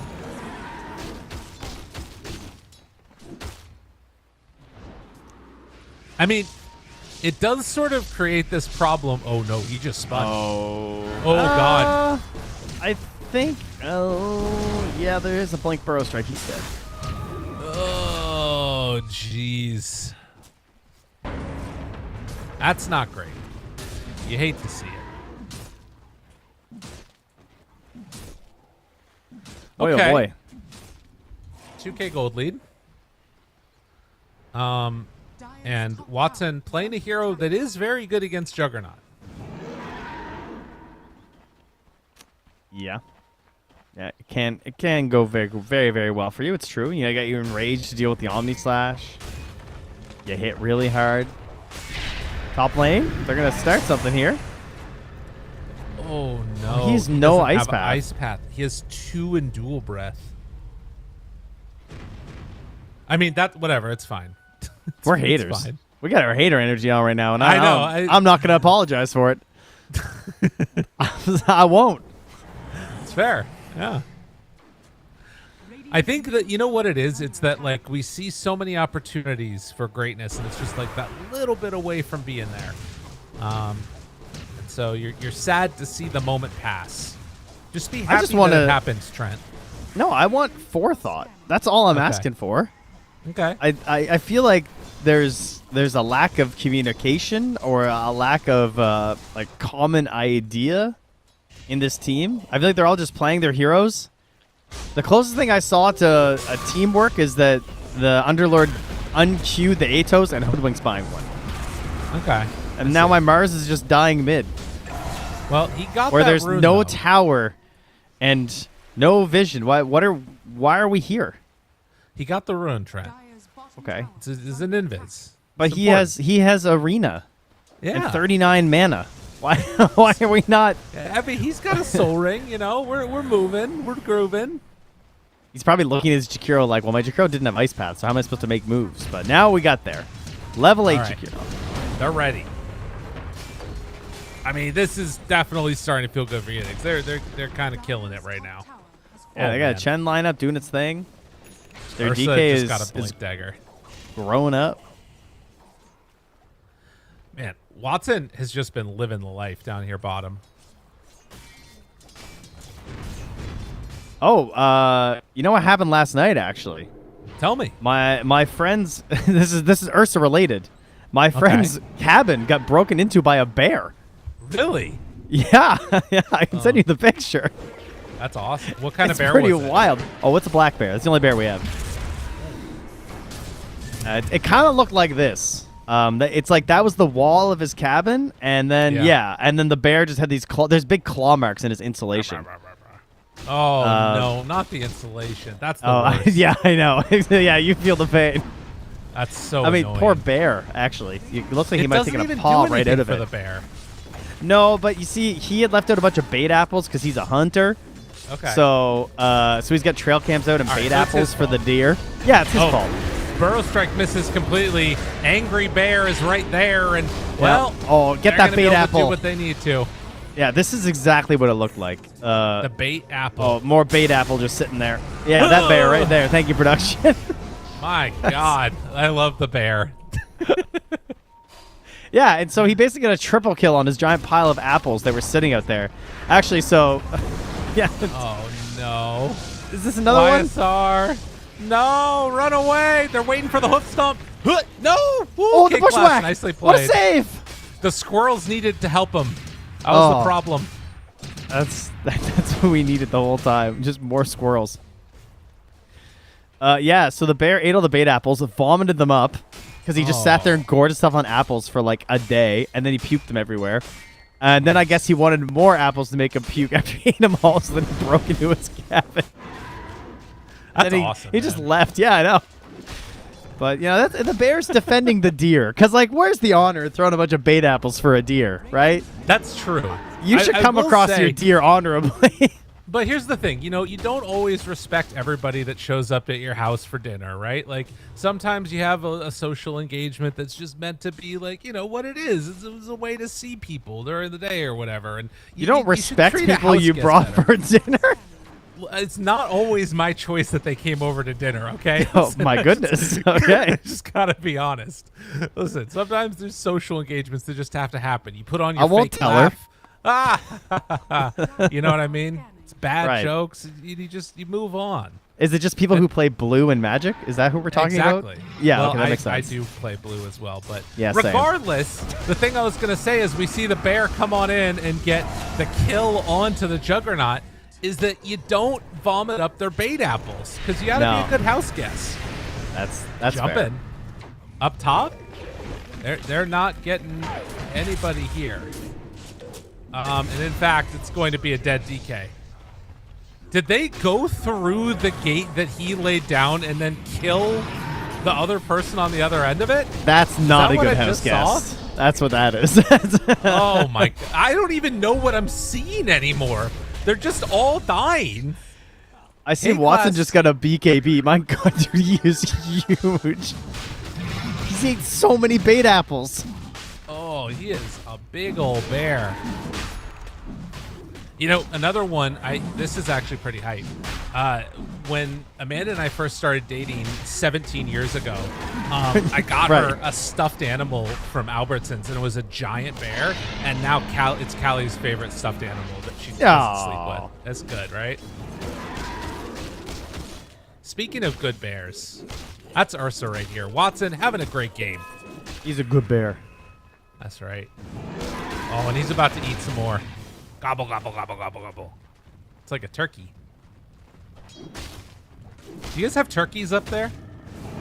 I don't think so. Not in the wild, no.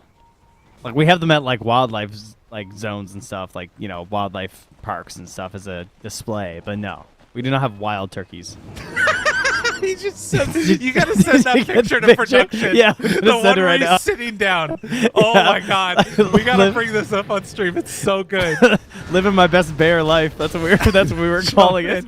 Killing ZZQ. Oh my God, 11-1-2. What a game right now for Watson. This is what you love to see. Immediately into the Tormentor. Perfect stuff. Wowie. Yeah, I think this is This is feeling very difficult to get through right now for Tearlaments. Not gonna lie. Sox is just running through here. He's This is getting literally- towards the Blink Decker. This is what Watson's life is like, man. It's just the apples are just there. Oh no, 70. They're gating into this? Can they make anything happen? They don't have a save right now. Soxa used it, so the Omni Slash, but the Hand of God, and then he Burrow Strikes away. He gets out. Oh no, Watson. here he comes. Watson hungers. He's coming for more. Well, Sun is there, so they're gonna take down Appa, and Watson might not stop. We'll see what he decides to do. Jeez. That could have been worse. Yeah. You know, could have been a bad time. I thought you guys had grizzly bears up there. No, not where I live. Not East Coast. Okay. West Coast has grizzlies. Gotcha. East Coast, Oh my we're God, only they black scanned him. bears, thankfully. They scanned him, but they went the wrong direction. He's heading over the other way and getting towards the wisdom, it looks like, for YSR. All right, how to recover a game like this, though? Juggernaut's kind of locked into getting a Manta. Fine. He's trying to survive. BKB's for 7. The Ags on Underload is probably the key, and the Boomerang on the Hoodwink. If I'm trying to get back in this game, trying to win a fight with those, propel my Jakiro into Ags. There is a world where maybe you can kite this Ursa. Woodland creature violence. As K-Class goes down. He still has a I mean- dormant Curio, too. Ooh. You got to stop the bleeding. That to me is the biggest thing, right? Like whatever else is going on, somebody's got to die to these like ganks as lanes are being shoved out, but as few deaths as possible.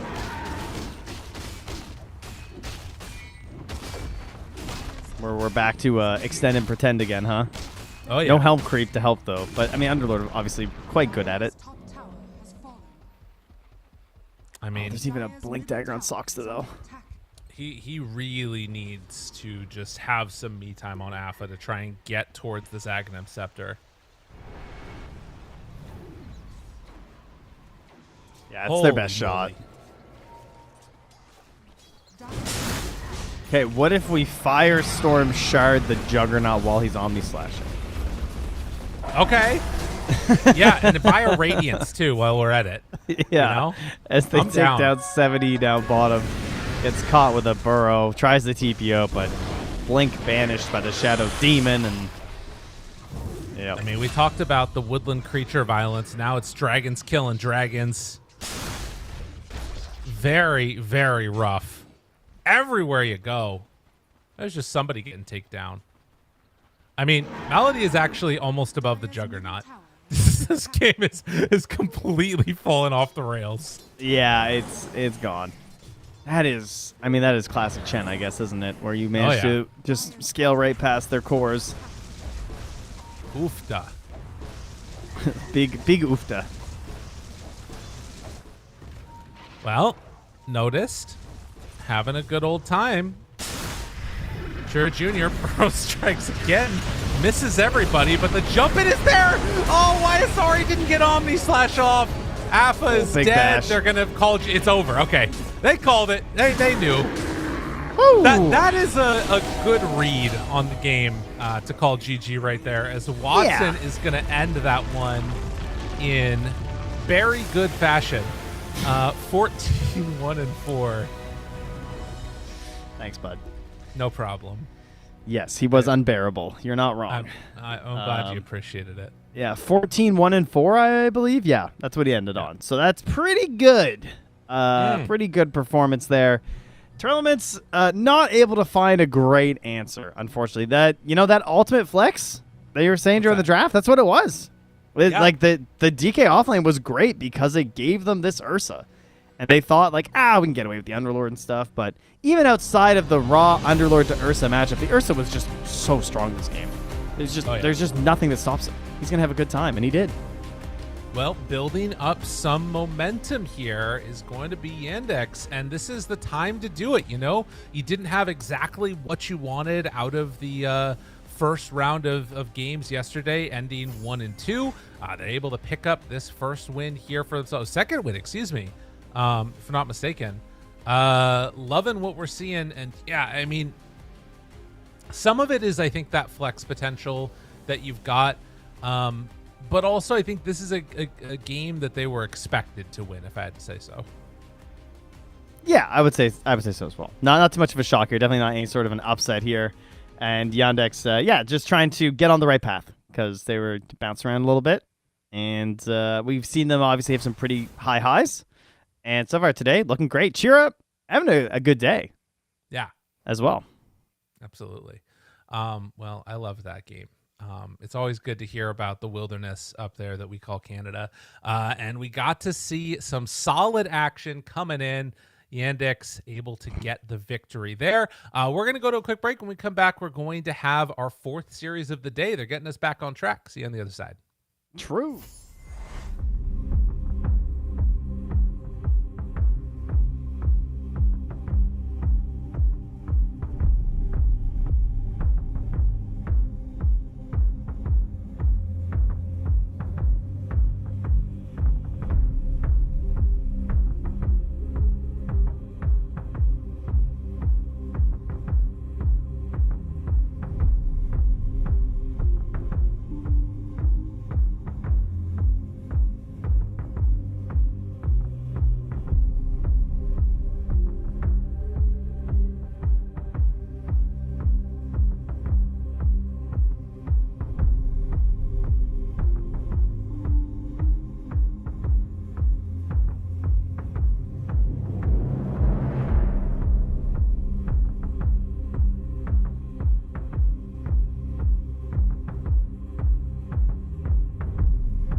Hello, everybody, and welcome back again. We're here for some more action. We got a great game that's coming up. But first, we do have to give a shout out to another member of our broadcast team that we talked about a little bit in the last game, but we got to bring up in all of their glory here ahead of us. Trent, Watson. do you want to break it down? Watson. Yeah, this is Watson's Ursa, live in the woods here. As you can see, these apples on the ground. Now, you might think, oh, those look like bait apples you put out for deer. So that deer will come to your hunting grounds and you can hunt them. No, this is actually just Team Tearlaments. And as you can see on the left there is Watson. And if we go to the next slide, you'll see what Watson looked like after. Which would be, and that's me going, wow, that game was thanks for adding me in there. But this is after he has consumed the entirety of Tearlaments. So that's what you get for putting bait apples out. Thank you. Thank you, production. Yeah, give him a nice little pet. Pet the bear. Look at look at how rotund he is. I'll let my buddy know that the bear's name is now Watson if he comes back. That's good. You gotta show him this clip. Oh, but you guys don't have internet out there in Canada, right? It's coming. Okay. I got early release. Yeah, but I think they should be getting everybody hooked up pretty soon. Got it. I love that. Okay, well, a great series to sort of take us through that. I'm pretty stoked about this next game because I think that we're mixing a couple of different things going on. It's going to be Execration facing off against Xtreme. We've seen Execration pull together some pretty crazy games. I think it's always fun to watch them, if nothing else. That is true. Unfortunately, I think they're losing with us, right? Well, they're losing with a lot of people. It wasn't just us, if we're going to be real about it. But I think we already have a draft that we can get ready to pop into here. And on the other side for Xtreme, they also have been losing. Yesterday, their series ended 1-1, and they've yet to play another game, at least as far as I've seen on here.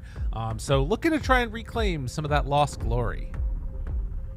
Okay, yeah. So Execration, their one win was versus Tearlaments, who you all just saw, and XG, like you said, who was their loss?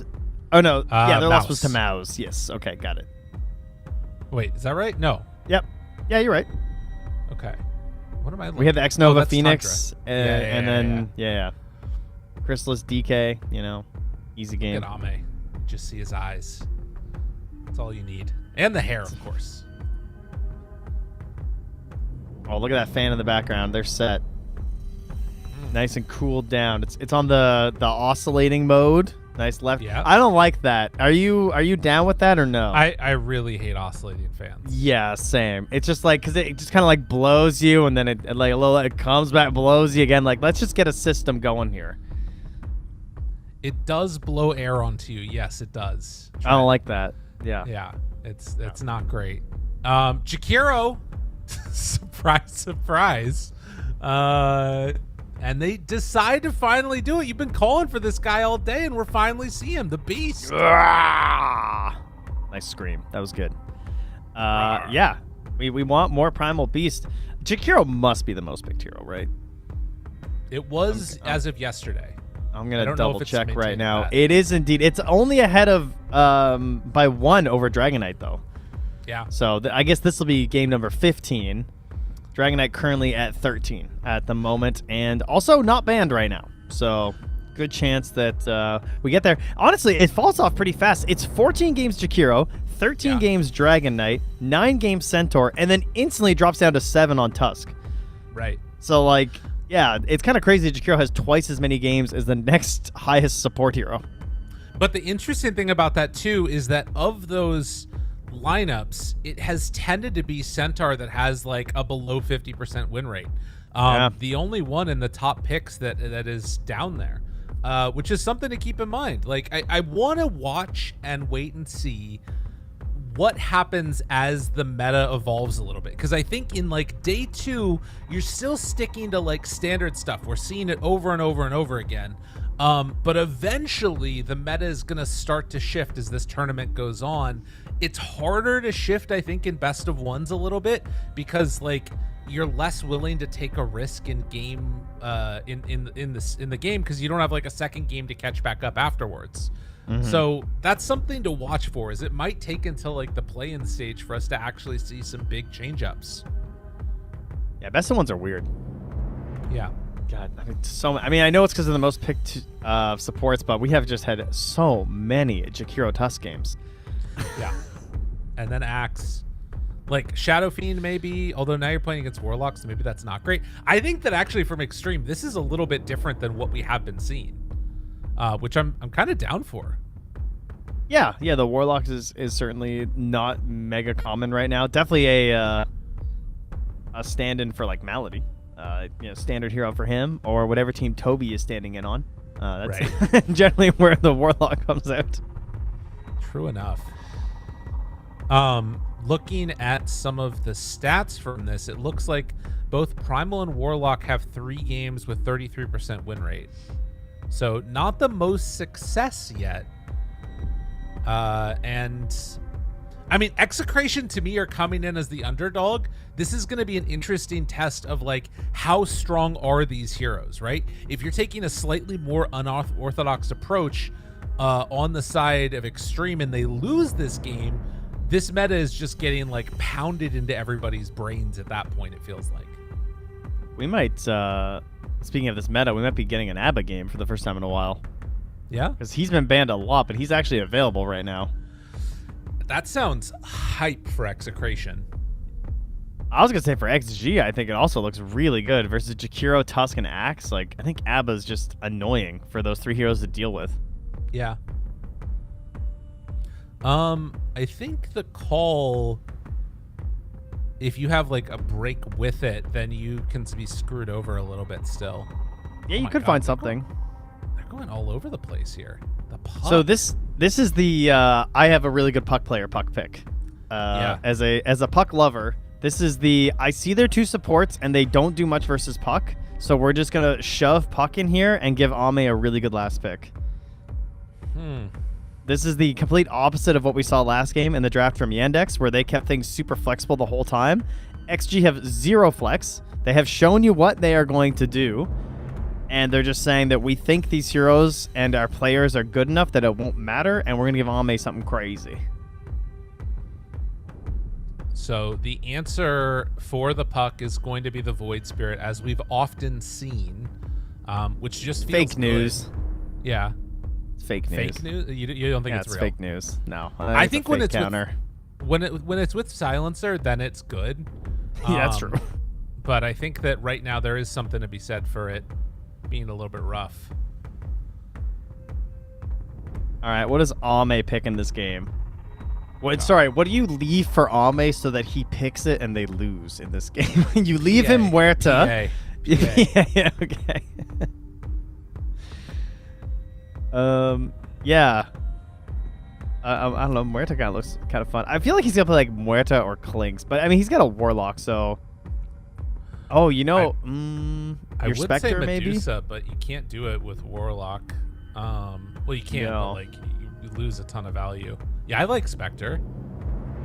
I know you do. You want to bet? Oh, there's still Terrorblade, dude. We got Terrorblade in this game. Yeah, that's got to be the ban here from Execration, I think. I'm not really sure. I mean, I feel like it's a really bad Jug game, but Xtreme might take it. It's classic, isn't it, for Ame, you know? Okay, they take out the Ursa. They take the Jug. This has got to be Terrorblade then, surely. I mean, I think they still believe in the Sven counter pick as well to Jug, and Ame does love Sven.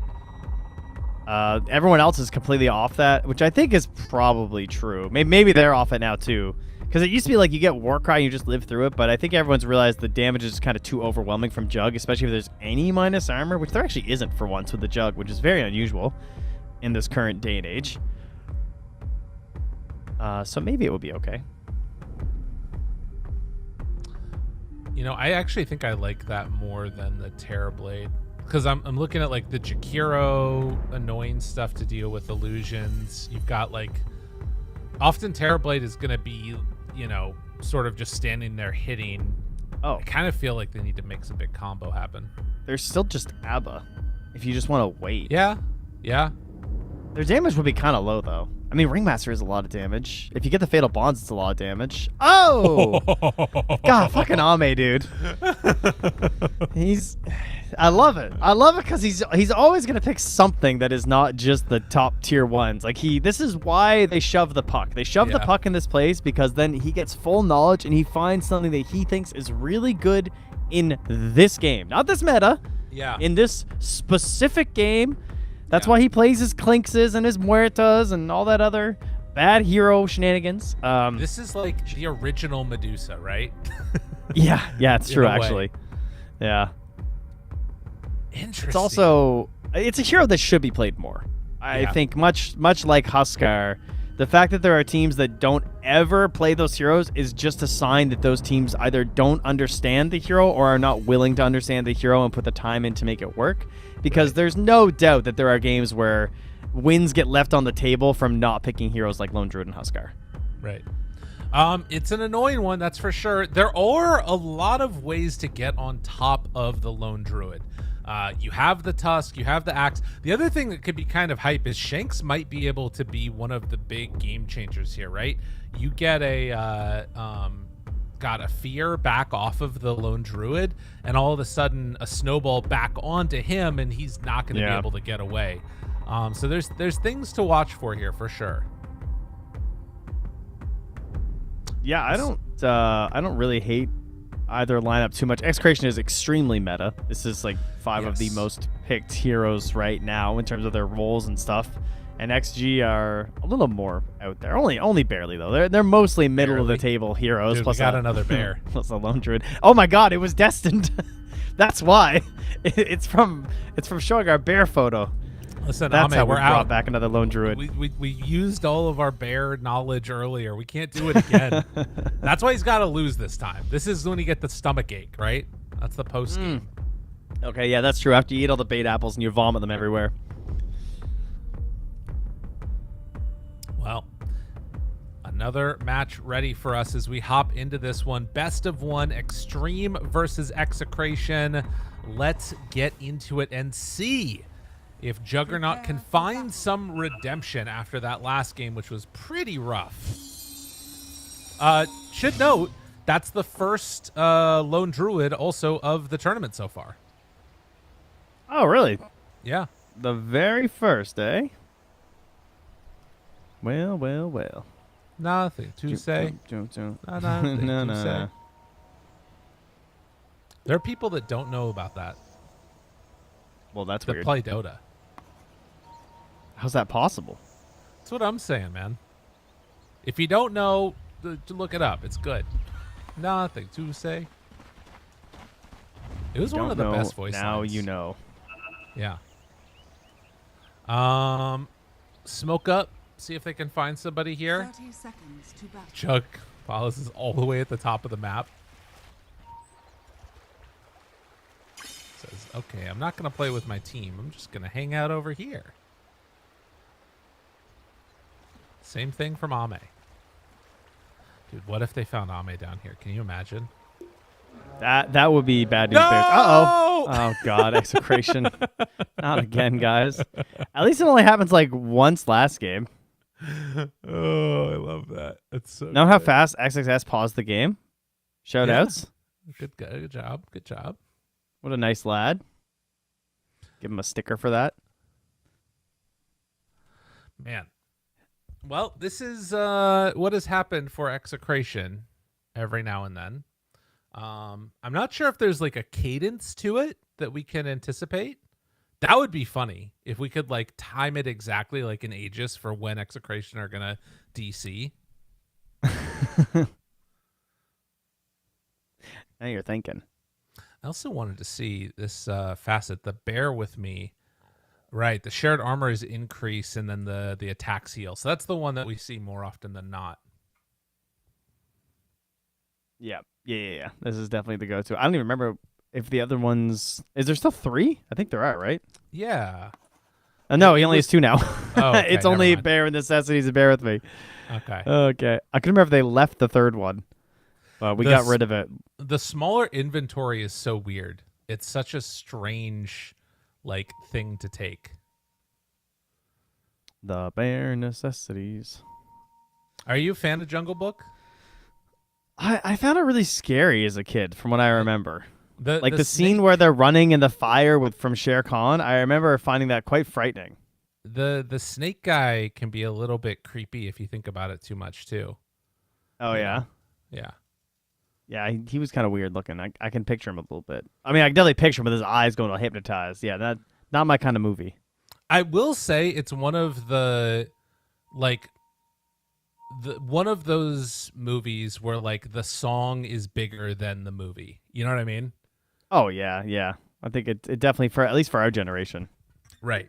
And I think that you have one like The Lion King where all of the songs are great, but none of the songs are bigger than the movie itself, I don't think. No, I would agree with that. That's true. Unlike like Frozen or something. I guess Frozen's a little bit of both. Yeah, Frozen is like it's equal a little bit, I think. The song was huge, but the movie was also enormous. I remember I got to say, what up? I still have the Lion King CD functioning in my van, and it's the CD from like when my wife was a kid. Do you know and all so of the my songs kids are still in bopping. order of how they appear? Yes, 100%. Yeah. Yeah, no doubt. Although I don't go to the Elton John versions, but my kids do insist on listening to the no lyrics versions. So like This Land and like all the songs with no words. Like I can't skip those. They like listening to those too.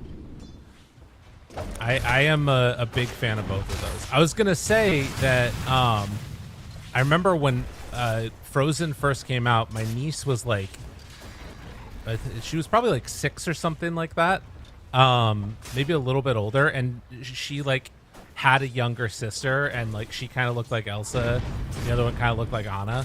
And then I showed up for Christmas, and like Frozen had just come out, and the question she asked was not "Have you seen Frozen?" but "How many times have you seen Frozen?" And it's like indicative of how huge that became for a while. Yeah, that was a big one. Yeah. Now, what's had more cultural impact though? Oh, nothing to say.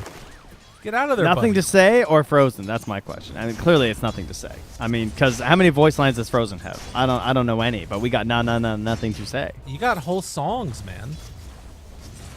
Of nothing to say. Yeah, you're right. Yeah, that's right. That's a good point. Yeah, that's what I thought you were saying. Ooh, nice to knife and Bob. Okay. Some denies back and forth here. Nothing All right, so yeah, getting it's caught Void by Spirit. That. Yeah. Yeah, it's Void Spirit. It's versus Puck. It's you guys already know. The Void Spirits pick it. Sometimes they buy the Yules for the real hardcore counter. Kind of depends on the game. It's probably going to be Yules. And that's what we'll see. We'll see who the real winner is. I like that. While we were talking about all those shenanigans, we did see the Higher Wave get cut out up on top as FY taking some damage there and whittling down. Has a salvo, so we'll be fine. But that led to this lane being pushed all the way in, which is great right now for Xtreme. The other thing that's happening, though, on the other side of the map is Tino is just getting his waves pulled to him continuously. And now XG are going to have to run up here to contest this. But Tino, he has the power. The 4 rings of protection, my man, is all over it. And Ame is going to need to get away here from Shanks. He's got... Oh, he somehow got lost in the trees there. 4 rings for the realm of Axe. Yeah. Yeah. Very annoying to deal with. Has, what, 14 armor underneath the tower? Yeah, that's pretty good.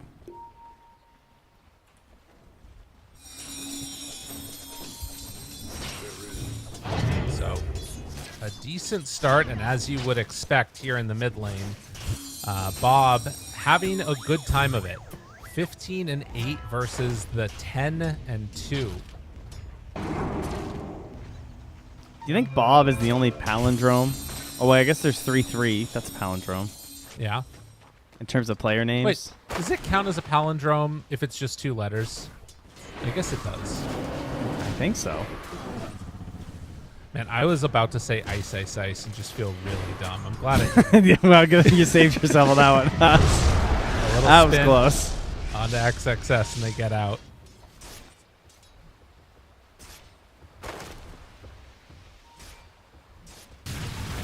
And yeah, they're just going to keep doing it.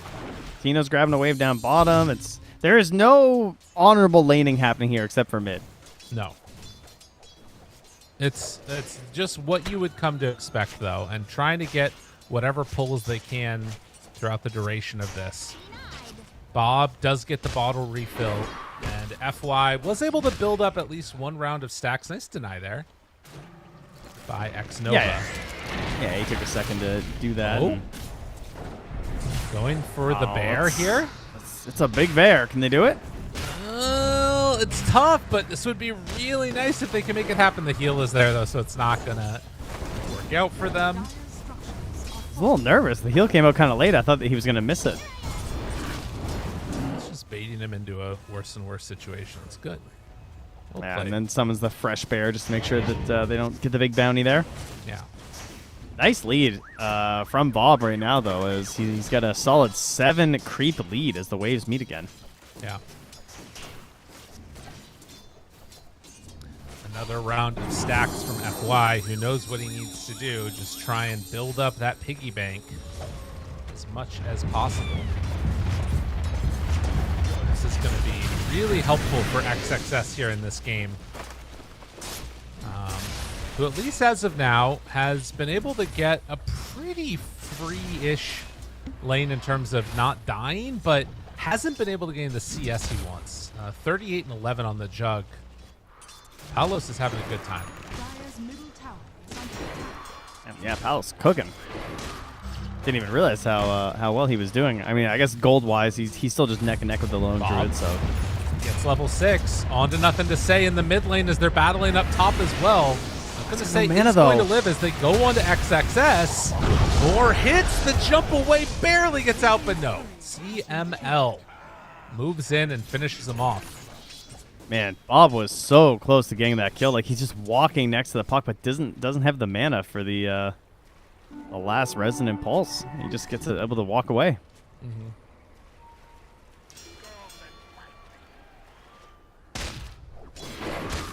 Well, in the meantime, I mean, Execration, they're kind of doing well in all of their lanes. Like, even Tino is having a fine time. FY? Oh, no. The return, though. Shanks is here and tries to get on in. Will be able to snowball. Does he get denied? No. XXS with the double. Nothing to say. Almost blew that one with the curve. Radiant's middle tower is under attack. He comes back mid to a shield-ruined Bob, who's very happy to just sit under the tower. No concern of dying here. And it doesn't even get 6 from the range creep. Radiant are I thought maybe that was going to be it, but geez. At least this wave will give it to him. Moving in with the bear. What can you do? Savage Roar? Ooh. All right, now he's got to go. Give it up. Okay, well, they shoved Puck. They said, we're playing Puck this game. And then they picked the Lone Druid. Lone Druid, not the most damage in the early parts of this game to help with the Puck. Once you have Diffusal, sure, but that's a ways away right now. So I think for your first coil, nothing to say... Jeez. I mean, you need Ringmaster. That is the hero, but he's only level 4 right now. You kind of want the 3 or 4th point into the whip to get that big damage. Yeah. So he's going to have to just move towards XXS when he hits 6, I guess. Oh! Ho, ho. Or die. What a shards block off there, anticipating where he was going to jump. That was perfect. Yeah, very well played. Execration starting out really well. I mean, they're definitely the underdogs here, let's be clear. Yeah. You know, they've been having some rough games. And coming into a pretty scary XG team, this is a good start. Well, they also did pick good heroes, which, you know, is helpful. You like that, huh? Yeah, I think that that's something that is, well, not necessarily not the case, but I don't know. Oh, Hater? man. Hater energy? Are they going to go for this? They bring in Paulos, too. Dude, he's even bringing the... That is unbelievable. He brings the creep wave with him to come and take the whole stack. Yeah, okay. Palos is, he's feeling on the Juggernaut this game. Oh my god, nothing to say in trouble again? No, he's got an orb. Instead, they're going to go in for FY. Try and find this guy. Can he get out of there? He has a funhouse mirror. There's coil in 4 seconds. They can turn this. Well, they're trying to. Thinking about it. Attempting. They're not trying to Not fight. enough. Structures are fortified. I mean, he hit 3 on the Grimoire. I thought maybe there'd be something, but I guess it's just not enough, and I don't want to risk it. Again, it is only level 4 on FY, so he doesn't quite have the damage. Is under attack. Is this going to be a dead tower too? I think they go for it and finish it. Radiant's middle tower is Wow. Jakiro, 3,000 baby. gold lead. They're killing it.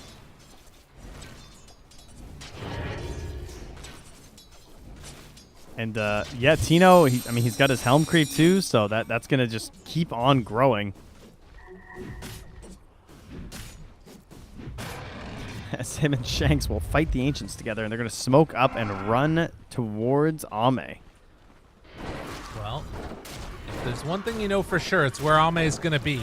Oh, he's getting snowballed. Yeah. Oh, they can't see him.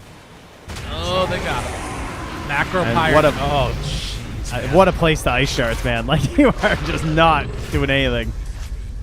He missed the dunk. Silver linings, Trent. Silver I mean, linings. he didn't have to use it. Radiant's That's top true. That would be a lot of his mana. Well, you know, that's, yeah. Oh my god, is FY Yep. dead too? Yeah, grab the creep. Oh, he didn't need to. Never mind. Ooh, boy. Radiant's bottom tower Is he gonna get this done? It's a slow death. Dun, dun, dun. Go, Tino, go. Wow. Yeah, what kills is you. the play here for Xtreme now? know, there's- Palos there's- is low. Palos controlled. Palos going to kill him without Omni/use? No, okay. This is Omni. They're trying to bait Ame, but he's dead. Oh no. No! Ame again! Down bottom. Can they get anything out of this? Jakiro is gonna go down, but that's double deaths, and that's 90 seconds no bear when he comes back alive. Oh my god, dude. He's TP'd in there, and they were smoking towards him. They knew Well, where like he was you're- going. Radiant's top Yeah. I mean, they were trying. No, I mean, like, his teammates were smoking to him. They were trying to bait him. But they were too late. Now, XXS, brother, you cannot TP back in here and die. All right, just get me out. Get me out. this is- that one wasn't even a bait. That was, I'm was- dying. Support players in this game, I pity you. I pity you, FY. My guy's running around trying to find level 6. And he's just watching his 2 side lane cores TP back under tower and die in the last minute. look at Ame now. He's just like, this man has 5 branches Yeah, in a dream. that's me. There you go. That's me you. right now. Poor Ame. Look at him. He's What were they thinking? brutalized. They're stealing stacks away. Like, I don't know. It's a 7,000 gold lead at 12 minutes right now. I also don't feel necessarily that Execration are like playing out of their minds. They're making all the right moves, but it also feels like XG are trying to do like 3 steps ahead and then they're 2 steps behind. You know what I mean? Yeah, I think they just are trying to do moves before their heroes are ready for it. Like, they just simply do not have the ability to kill someone in a quick. Oh, no. Can they get anything here? Nothing to say. Trying to do it. He's going to fall. They do get the return kill onto Shanks. Whew. All right. Hopefully, they'll just keep throwing themselves next to our tier 2. Bob. Stealing farm away. Dude, That oh, is- wait. That was crazy. He just walked up, stole 2 creeps from Ame, and then walked away. Not Just 'cause he high-fiving was the real problem, though. Yeah.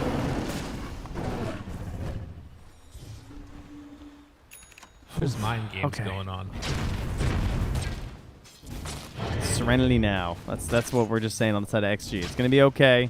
Golem's coming back up. What are we getting on the Dire side? Bob just confident enough. He went for the Spirit Vessel. Got himself some treads coming here soon. Oh, no, we're not slowing down the Dire. We're smoking up. We got This another is- one of these Aura axes. No blinks required. This is a problem because they just got Blink Dagger on Primal. I think they kind of want to fight this, and they're going to run into a pipe. As they get here for the 14-minute mark, they jump in. XXS tries to get away. They cancel the TP on Puck. Now they've got Warlock caught. He does have Golem. What An are we doing? opportunity here. The Golem is going to get dropped. It's good damage, but is it going to be enough? No, because the pipe is there. Woo, doggy. Did they miss the part where Puck's TP got canceled? I don't know. I don't know. That is a tier 2 tower at 14 minutes, a 9K gold lead. Extreme Gaming have just completely fallen off a cliff. They have. Unfortunately, there is, there's still some chance. I hate to say it. I actually feel like there's still kind of some Unfortunately, there's chance. some chance. Well, I just kind of feel bad for Execration because they are kind of stomping here, but like, don't you kind of feel a little bit in the air right now with like Ame running around the map with his diffusal bear? No. And Puck not having the there's no blink for them to like keep forcing these fights. I mean, there's a blink on the Tusk, I guess, but I'm picturing like the Axe too. I don't know. I feel like they're gonna start diving and ducking and dodging and going high ground. Maybe Execration don't play it clean. Okay. You don't think so? So you're saying that you think that they're winning so hard that they're going to get overconfident and make mistakes? Sure, we'll go with that. Okay. Well, This is a good start, though. yeah, I think this is probably what you want to see if you're an Execration fan. Palos is up here. Shanks runs into him. Now they have a snowball, so further chase down is available.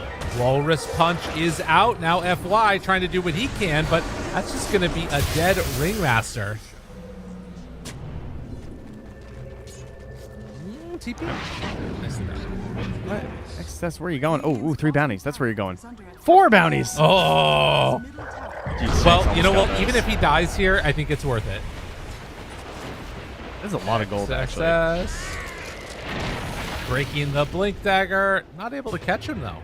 Okay. So big. Very nice. Is Bob going to catch him? No.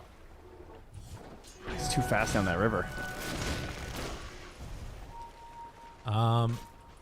They spot X Nova Dire's middle tower is under attack. and now are going to chase down the Warlock. Palos is there too.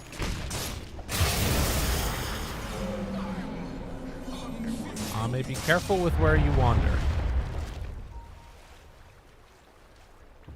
When you think, when Ame finishes this farming pattern he's about to do you think that he's going to die? Like at the Ancients, you mean? Yeah, like right about here. Yeah, yeah, probably. Yeah, they're wrapping behind him right now. And he has no TP for 18 seconds. So, yeah, he is dead right now. He doesn't know it, Okay. but he is dead. That's 50 seconds with no bear. So by the time he's back alive, you know. Oh, Ame.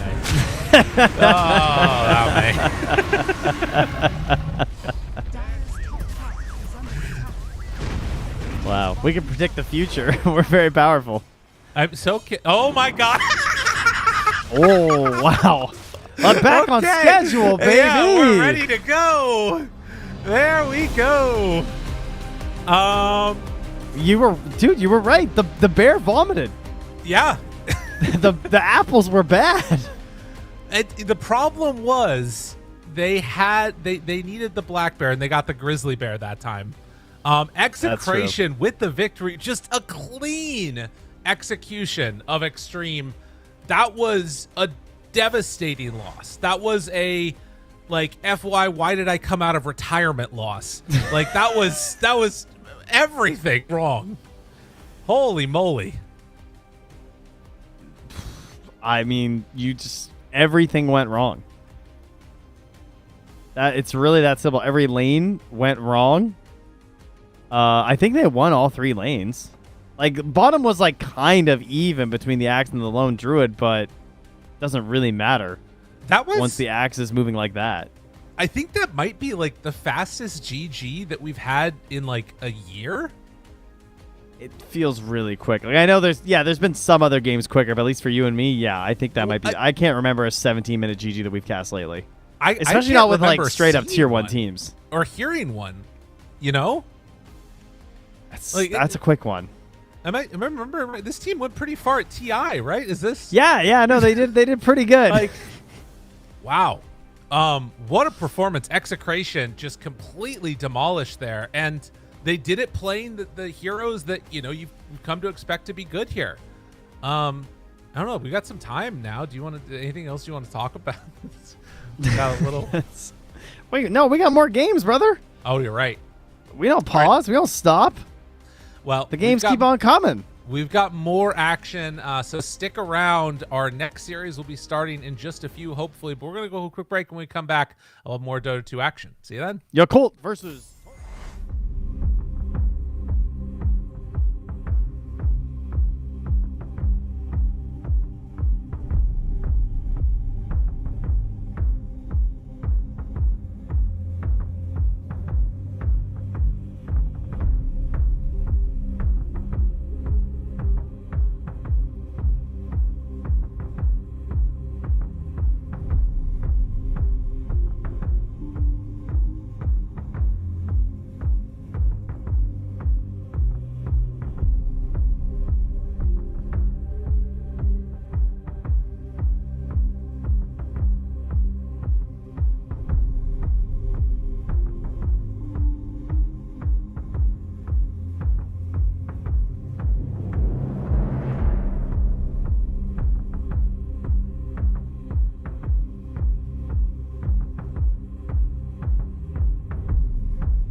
Oh, hi. Didn't see you there. How's it going, everybody?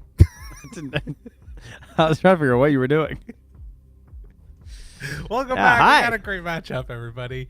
Yakult Bros facing off against Tearlaments and Trent. We just saw one of the most insane games that I've seen in a long time. An Extreme Gaming just completely fell apart. It was like building infrastructure, a city on top of like quicksand or something. The bottom fell out from underneath and it was just like all down. Yeah, sure. XinQ was the stable foundation. It maybe. Is that what we're finding out? Ooh. Perhaps. I don't know, was but just meaning that was the tough. Draft. That was they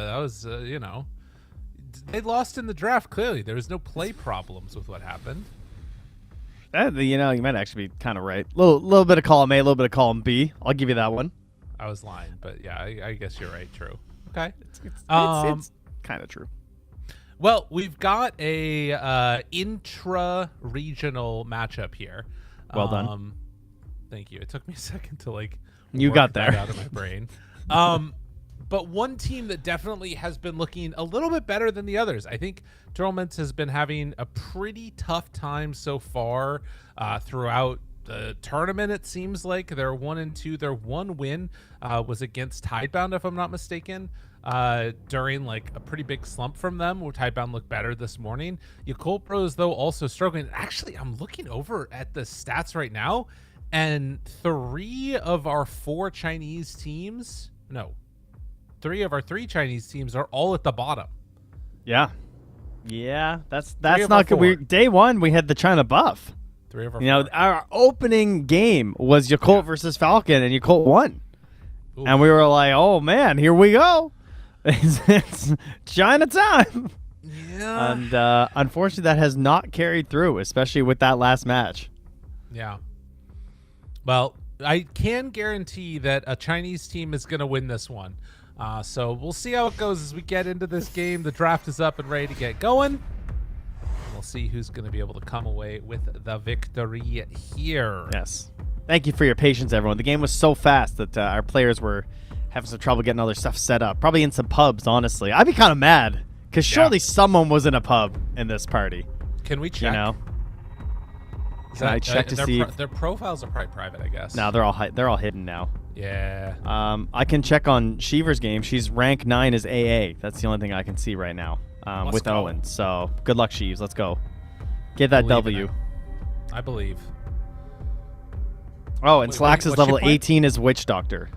What hero are they playing? She's playing AA. Classic Okay. Sheaves. She's always playing AA. Yeah. And Slacks is playing Witch Doctor. Is Owen Not Face's same void? game, different game. Okay, got it. Owen, I don't know. His is not showing, unfortunately. That's fine. Synderen is level 4 Darkseer.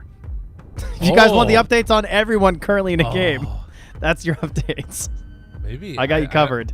I'm gonna have to check out Synderen's Darkseer play, see what he does. Speaking of Send Darkseer, him some notes. there is a potential that we get one in this matchup right here. You have said that so many times in the past 2 days. I know, because China is actually a squad that plays Darkseer like a decent amount. Yeah? Zeal does play a pretty damn good Darkseer. I think I'm looking it up. Yeah, 73% win rate. It's his highest win rate hero besides Visage. And also in his top 5 most played. Okay. So how many Darkseers have there been? 1, I think. Honestly, that's more than I expected. Yeah. I think there's only been I see that he lost. That was Yes. heroic picking it versus Falcons. I mean, that's a tough matchup. But they also had the Meepo. So they really went for it. I mean, the problem is that like there's certain heroes that he's really good against, but that a lot of what's great right now just he cannot deal with at all. Right? It's these big tanky monstrosity of heroes that you just don't have the damage for. There's very few heroes that have the damage that you need to deal with them. Except Phoenix. Right, there's Phoenix. Then there's like the other option where you take like a Terrorblade or something, and there's maybe where you can like scoot something in. But the reality is that you just pick more big tanky people, and then it kind of doesn't matter, right? Because Terrorblade can't kill you all. You're not wrong. A Primal Beast intro in the last game has not inspired me with a lot of confidence. I mean, obviously, I've been talking this hero up a lot. I keep expecting him to show up early in the drafts. He finally did, and, well, he had a terrible time. They do have last overall pick, so it does give you this flex between the off lane and the mid lane. That is probably the biggest boost that it's got for them right now. That was something that they neglected to utilize on the side of XG last game, as they shoved that puck so early, and maybe that's partially also why it hurt their primal pick a bit. This has to be a Shadow Demon ban. I don't care if they have a... You better be picking Shadow Demon here, Tearlaments, or you're fired. Do you think Yakult will take it? Yeah, they do. 100% they will take Shadow Demon. There's zero doubt in my mind they will take Shadow Demon if they didn't ban it there. So, okay, fine. I'm okay with it now. They work pretty well together because you get Disseminate with Promulgate Facet and Pulverize, and it just, you can annihilate someone. Well, they have already a bit of an answer in the Chen, so some global heal coming in. Also some early pushing, which it's sort of a weird one with Primal, I feel like, in a way. Like, Primal likes to run around and kill people early, but if he has to hold a tower, that's kind of like a weird position for him to be in a little bit. I think sometimes you can just get, like, bodied a little bit. Oh my god, that was us in the background. Did you see that? What? We were on the screen behind them. Look. Oh, yeah. Oh, that was funny. There is a delay on ideas. stream, as you can see. Yeah, there's nothing of value there for them, obviously, and don't worry, the coach will shut it off before they go. We got admins keeping an eye on that, folks. Absolutely. Don't worry about it. He's back. You were mentioning last game that his win rate has not been great, despite being picked so much. Yeah, Centaur, he was in the 30s the last time we checked. Okay. I mean, let me get you guys a little update here. Let's see. I think it's still there. Yeah, he's made his way up to 40% win right now. So he's currently 4-6.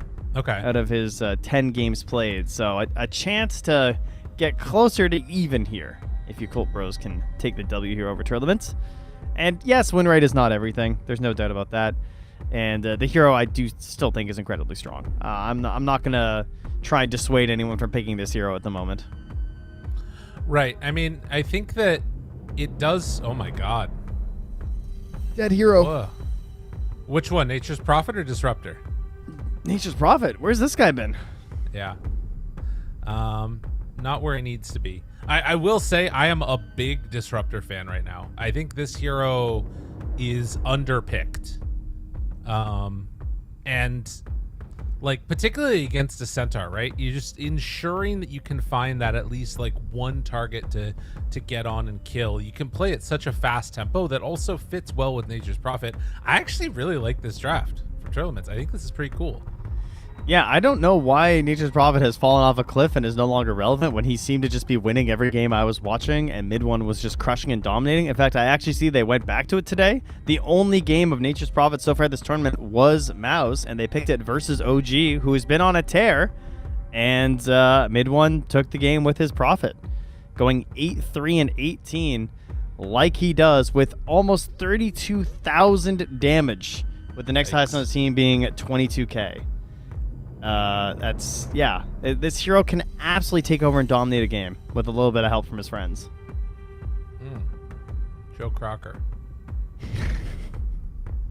Figured you'd get there. Thank you.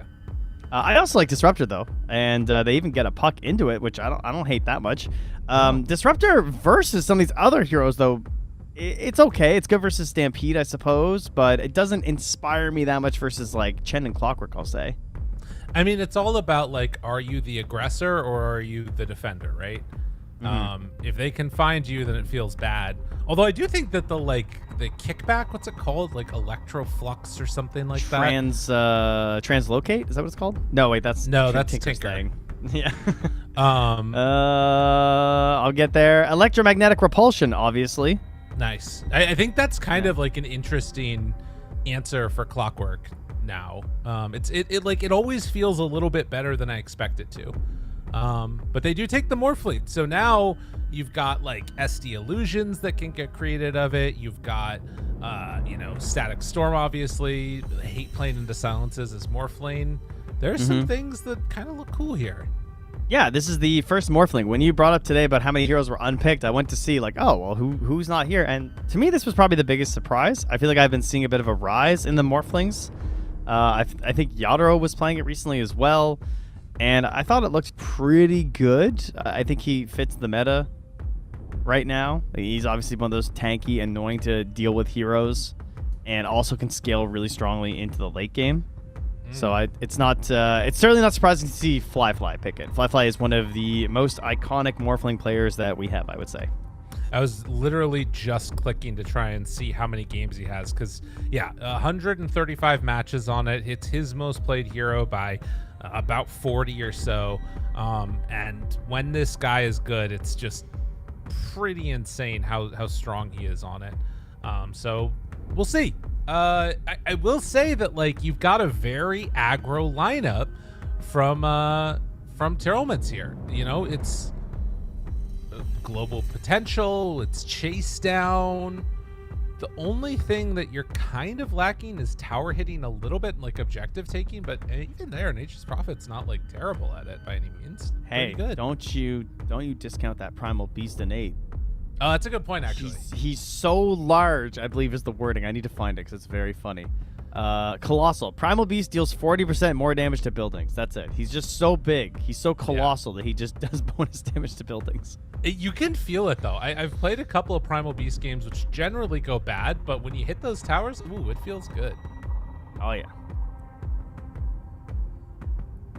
Well, the best of one about to be underway. Tearlaments facing off against Yakult Bros, and we are into the match, all ready to go. Will the high-octane action be able to take Tearlaments where they want to go and get them on the W train as we fly overhead and find out? First, we're going to spam as many emotes as we can. Good luck, have fun, Nicholas. Okay. Is that okay? 7, 8. Don't know who that is. A little bit of love being spread between them. Like to see that. Surely having some fun in the pubs right now, as it must be just a sea of pros right now playing in Europe at the moment for quite a while. Yeah, it's pretty. There's high. our facets off to the left. You guys were one. We've got a Seder Chen. That's probably the one that is the most important one to just take a note of at the start of a game these days. No surprises, really, I would say, amongst the other ones. No fences on the old disruptors quite yet. We haven't evolved there. Maybe someday. Not quite. Well, Another door. what's the It is door? dinner, you know. It's like 7 o'clock Tidebound. there.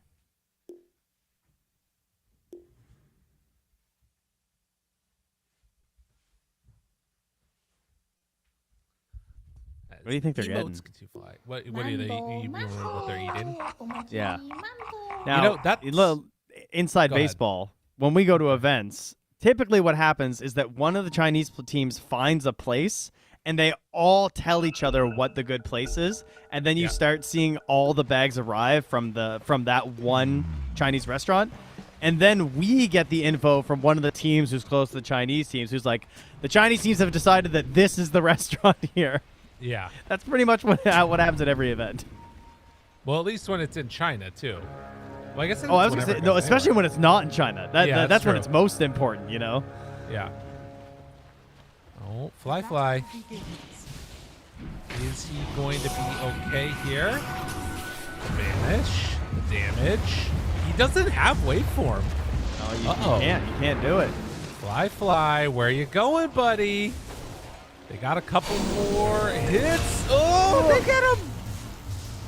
Oh, dodge. Jeez.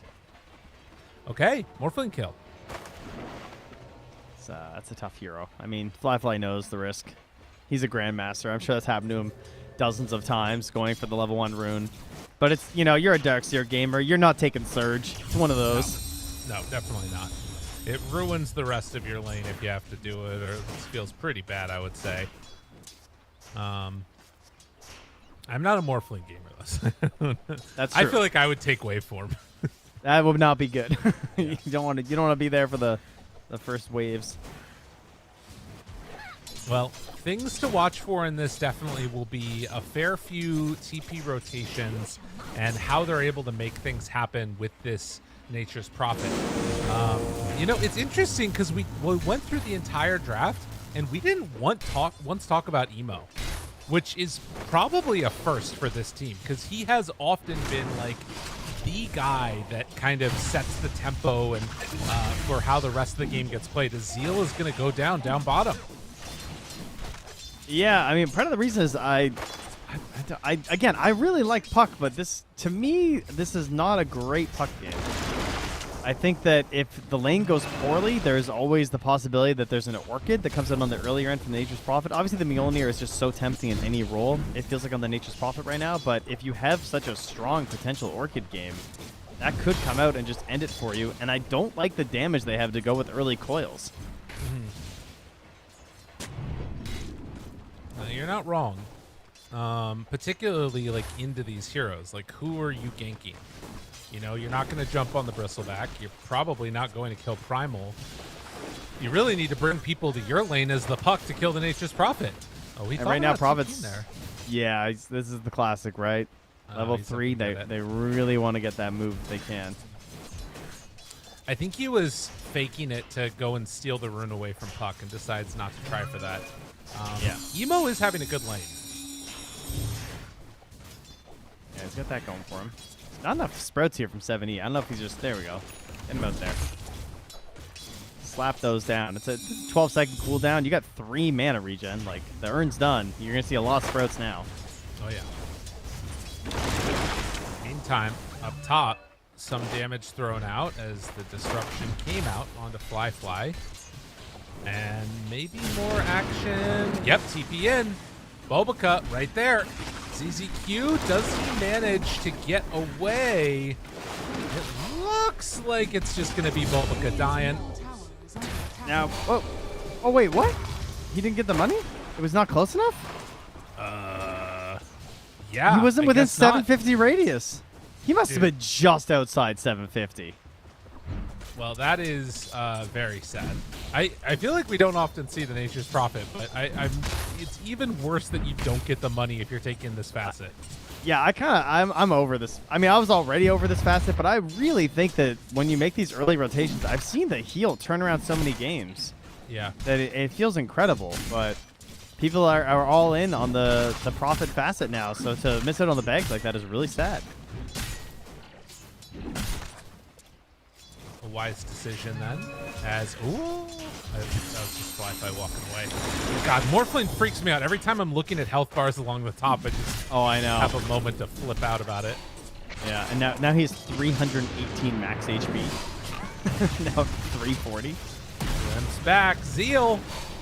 They are bringing in the Prophet, and is he out of range again? No.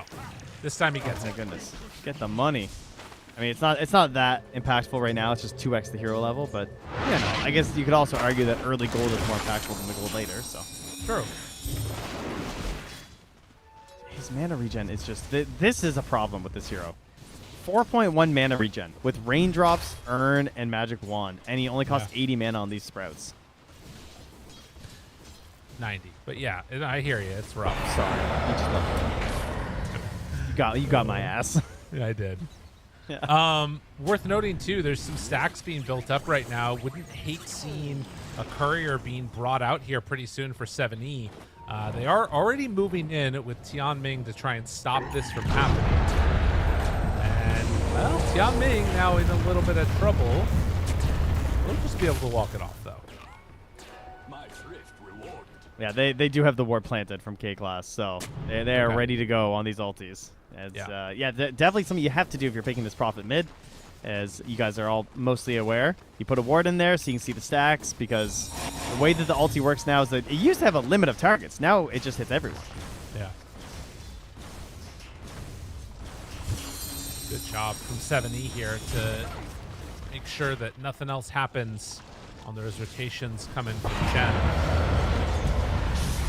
And disruption. This time on the clockwork.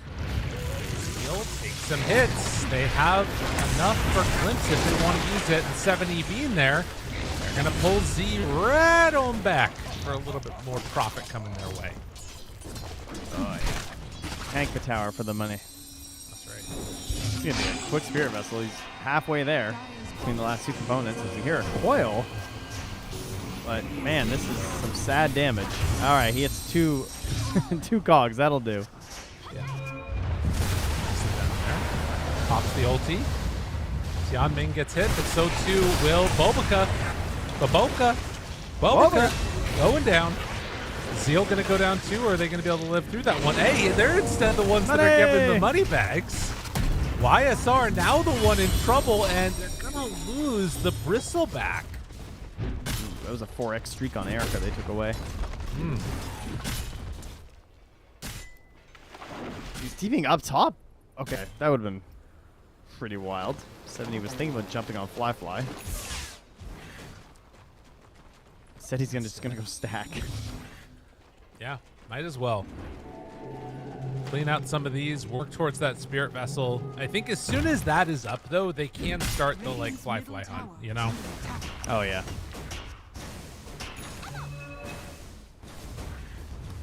Both offlaners taking the Wisdom, and level 6 online for Primal.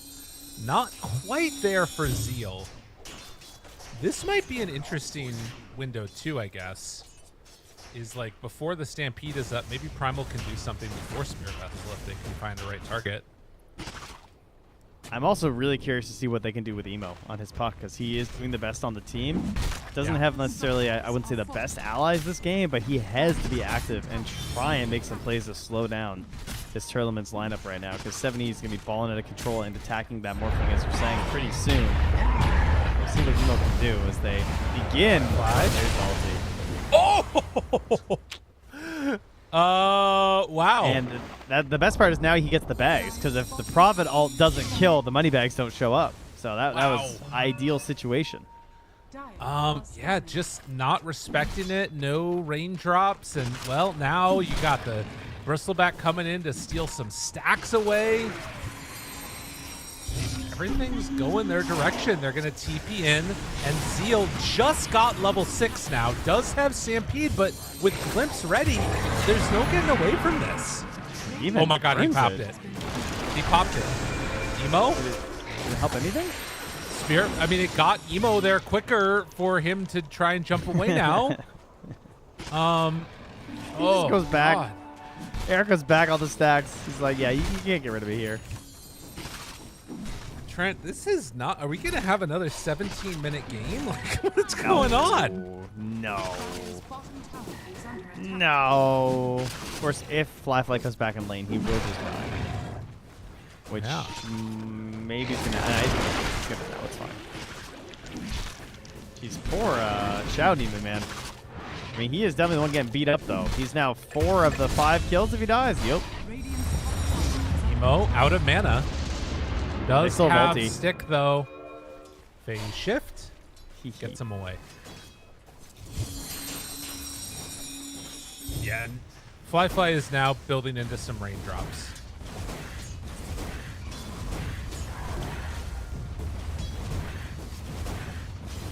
You're a stomping Primal Beast farming his way up, though. Radiant's top tower is under attack. Try and make his way to that Blink Dagger. Has to get some separation. Yeah, I mean,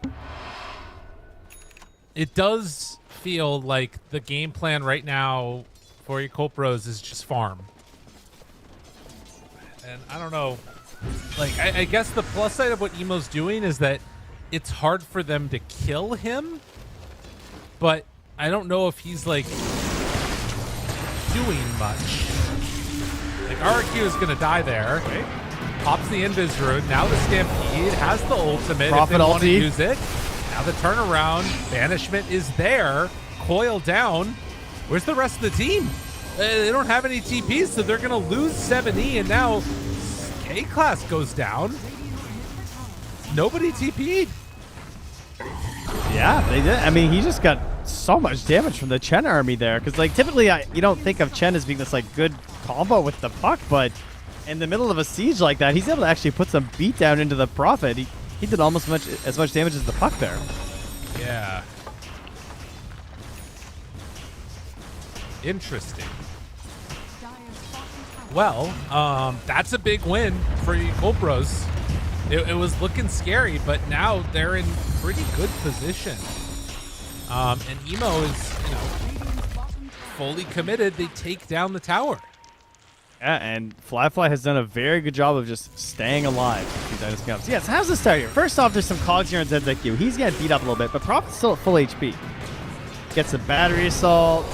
The Chen creeps come in. They just wail on him. Some seed shots in there. You're still thinking like, oh, well, this isn't that bad. Bristle but with the coil, TP. they just hit him. Yeah, he had TP the whole time. He just had it, but didn't believe that it was necessary, or thought he'd just get stunned maybe because the Centaur was close. That could be why. Right. Well, this is the attempt that they're going to make now onto Fly, and that's easy peasy. Can he take this fight afterwards? I'm not so sure. That is a dead Emo as the puck is gone. They also have a glimpse to pull back in another. Tian Ming caught and in trouble. Bobica, don't go back in there, buddy. You guys got to run. So, nothing good lasts forever. As Tearlaments able to find themselves a good fight after killing off this Morphling again. 3 deaths for Fly. Yeah, I honestly, I still think it's good that that's the first time he's died. Considering the snowball of the Nature's Prophet, I feel like he should have died like at least one additional time. For Emo, you he's mean? been, yeah, no, for Fly. Well, Fly's died 3 times. Yeah, no, but I mean, I feel like he should have died more. Oh, I see. Got it. Like, I feel like that they basically built to try and keep killing him, but he was just hiding away for a while. Yeah. 70 is indeed queuing up the Orchid because it is grotesque this game versus the Morphling and the Puck. And Emo has shown the Witchblade as, you kind of have to on this hero. I'm not going to say that he shouldn't be buying it, especially because he's just going to have to farm and try and dodge all this game. But, I mean, if they get good wards up on the side of Tearlaments, they have a Disruptor, they might have an Orchid Nature's Prophet soon, and a Blink Dagger coming out on the Primal Beast. It's going to be really hard to hide on this map for Yakult Bros. I also just think that, like, if they ever group up together, how do you, like, kill this Bristleback? You've got Sanj and Yasha. They're going to try and get together now to go on to this Primal, but I don't think that it's going to work the way they want it to, although actually a good jump. He walks into a bunch of cogs and they manage to find him. Now the Static Storm, though, and Glimpse pulls him back in. Damage is not quite there. Fly getting away with the Spirit Vessel. It's going to be enough to tick him down. Emo now nowhere left to go for himself. Tries to jaunt away. Let's see, we'll get out here. TP attempt here, though, from 7E. Emo? You want Emo? Emo. Oh, yeah. All right. No more Spirit Vessel. Okay. Whew, okay. Good thing. Yeah.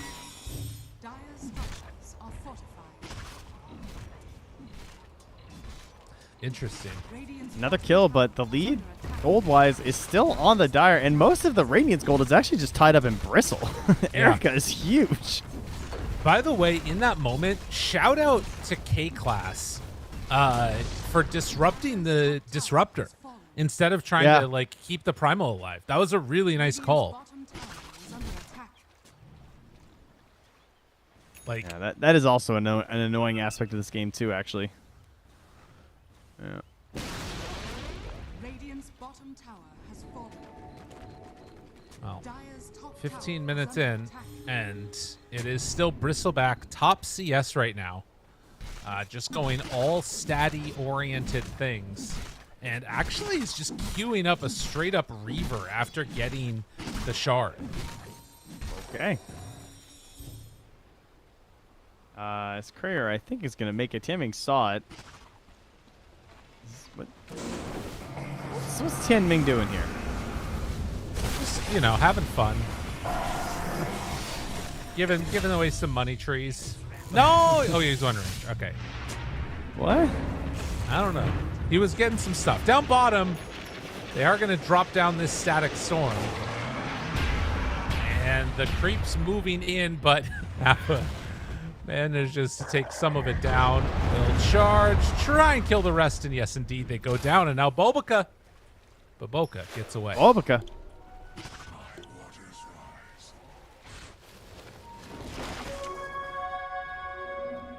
Dire's middle tower is under attack. Radiant is scared. Well, they are stronger on Tearlaments, but are they building up enough of a lead considering how much they're grouping together as 5? Has fallen. I think so because they can take objectives. Okay. Like they could Roche right now if they really wanted to. I don't know if they really need to. But like I don't think the dark. Oh no, emo, no. Radiant's top tower No. Yep. Oh no. Don't hit me with the Sumail, bro. Well, down bottom the- set they're going to go. You're not the king, man. Don't do the Sumail build. I'm sorry. You can't do He's this. doing it. He's doing No. it. No. This build is so fucking cursed. Listen, this is the emo build, all right? This is Blink absolutely Parasma what he would do. It's so cursed. You gotta get damage, Trent. You gotta get damage. It's just they always. Oh my god. It's so cursed. It's. Oh, all right. Risk it for the biscuit. That's right. I mean, the game's already in trouble, I guess, a little bit, maybe. I don't know, is what he's thinking. But, like, how many orchids does it take to stop you from buying a Parasma? That's what we're going to find out. Well, not one, apparently. Dota Plus There's don't care. 50-50, says Dota Plus. could go either way, honestly. And look, I don't- they're outplaying them now. They make this big smoke move up top. Don't manage to find anybody. Yeah, Tower didn't run away, though, did it? That's true. Not yet, at least. Get in there, Mr. We're not there Colossal. yet. I want to see an Echo Saber on this Primal. We're taking towers. He's stacking. He's busy. In the meantime, Erica just says, I am fine farming.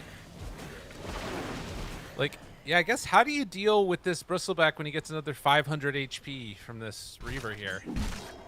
I know. Or an Aegis. Yeah, that's also a problem.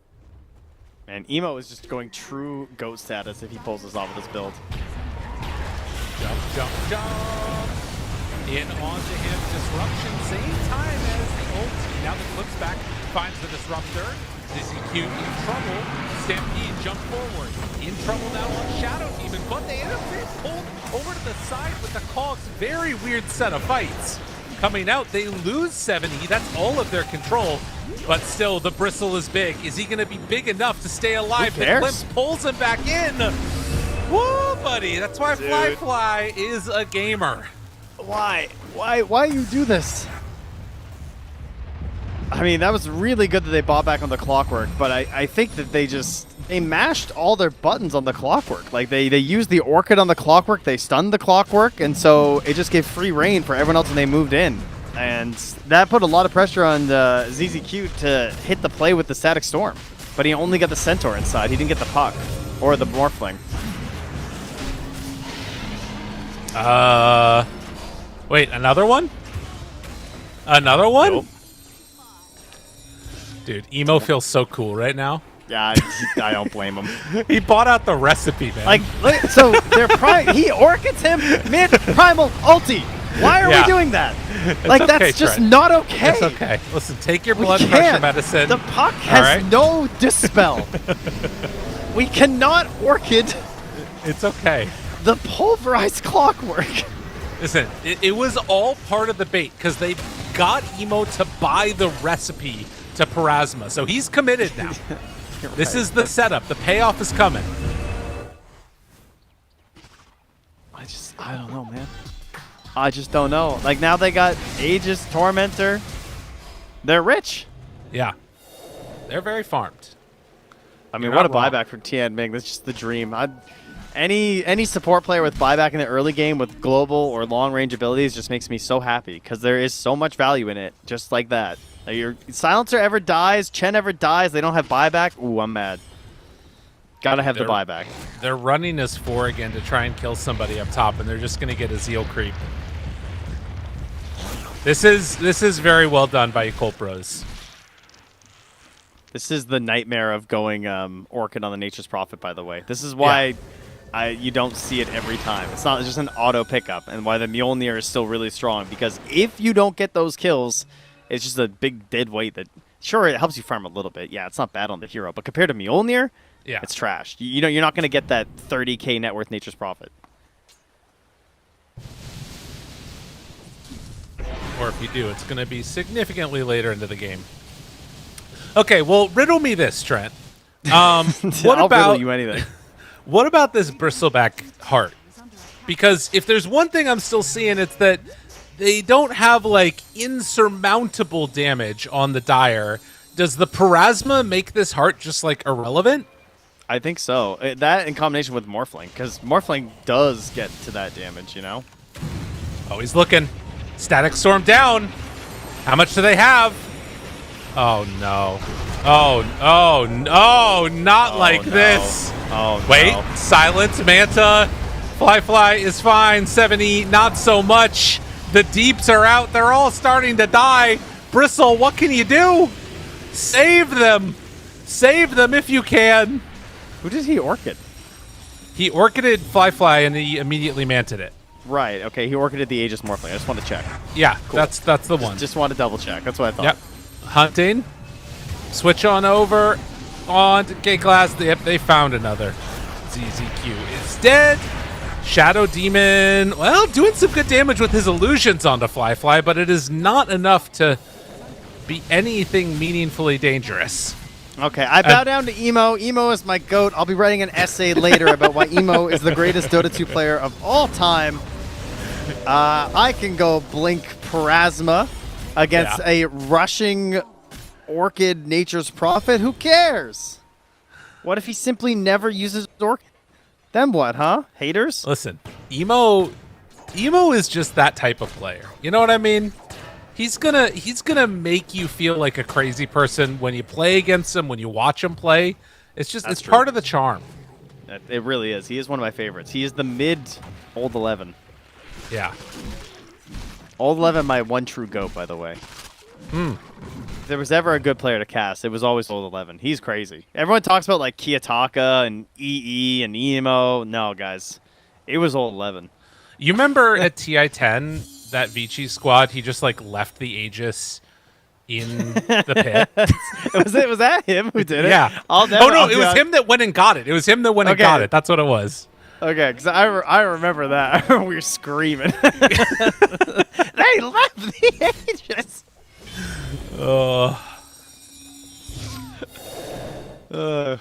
Axe Clockwork. Man, this guy just died and bought back like 4 minutes ago, and now he has an Aghanims. That's wild. The power of buyback. Help your team win a fight. You'll get more gold eventually. You know, we learn all kinds of good lessons when we watch these games, Trent. That's true. We really do. You know, nothing is ever sure. Items don't matter if you don't click them on the heroes. Never go high ground, you know? Never go high ground. That's the one that really sticks with you. Dude, Emo's going Octarine Core. I have seen Sumail do this exact build. Was it against an Orchid, a Disruptor? Yes, it was. It was versus like all the Disable in the world, and I was just like, what the fuck is he doing? And you know what? He didn't die either, so just built like that. All right, Emo. You got to make it happen. Tianming, you ready for the flare into kill? They glimpse one, stomp there. Emo takes them out. Now they find more. Punched and pummeled and killed. It feels like they've sort of just lost something here within themselves on the side of Tearlaments. Yeah, faith in their teammates, because they're all side-eyeing each other. Yeah.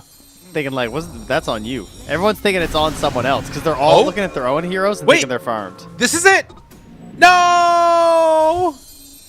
Oh my god. Dude, he's going to kill him. No. Oh my god. Wait. Oh my god. He's going to go back in.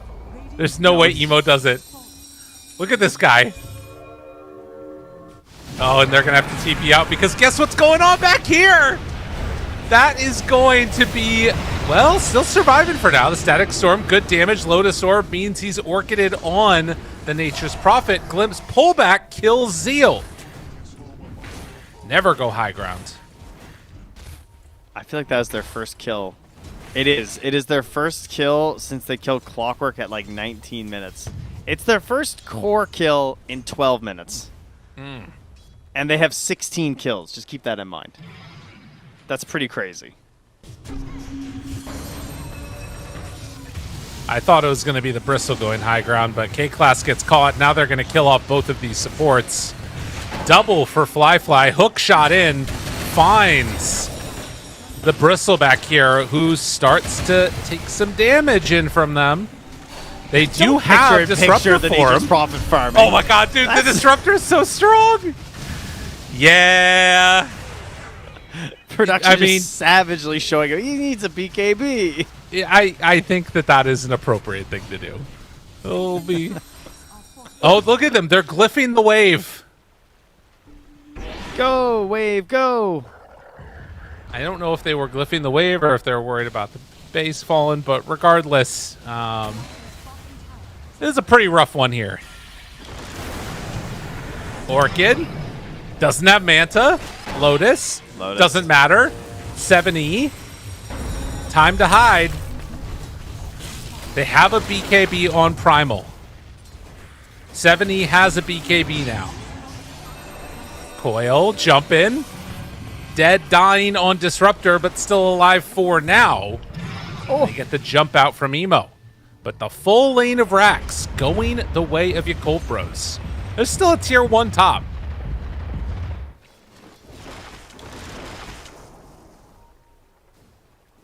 Man. It's just painful. Just painful all around, I feel like, for everyone on Tearlaments. Because it felt like you had something going. And the mojo was there when you were moving on the map, and then you just hit a brick wall of nothing. A fly, Morphling, and unkillable Emo Puck. They steal away the wisdom. It's like, Nature's Prophet, go get the other one. But nothing there for him. Ags Puck now instead of Octarine. Ooh. That might do so much damage. That might kill them all. I don't know. He's got, what, 153 int with treads? Yeah, that's pretty good. The other problem is that, like, this Bristleback has a lot of HP, but not much magic resistance. I mean, he's also going to be broken pretty soon once Fly finishes that Silver Edge, which is like one fight away. Yeah. What is Emo going to do next? Probably Octarine. Sell his one for it, I'm sure. He took the cast range, or attack range, little enchantment as well. He's feeling vast. Even bigger hits from the Dream Coil right clicks. And yeah, I don't see any reason to stop this. Like, I mean, you probably should just go Roche. But they're going to smoke up now on the side of Tearlaments. And they will run into Zeal. 9-second BKB on Primal Beast. This is not the hero they want. Radiant's bottom tower is under attack. Rough. I mean, Emo is the one they want to catch, but they just haven't been able to get a good beat on him.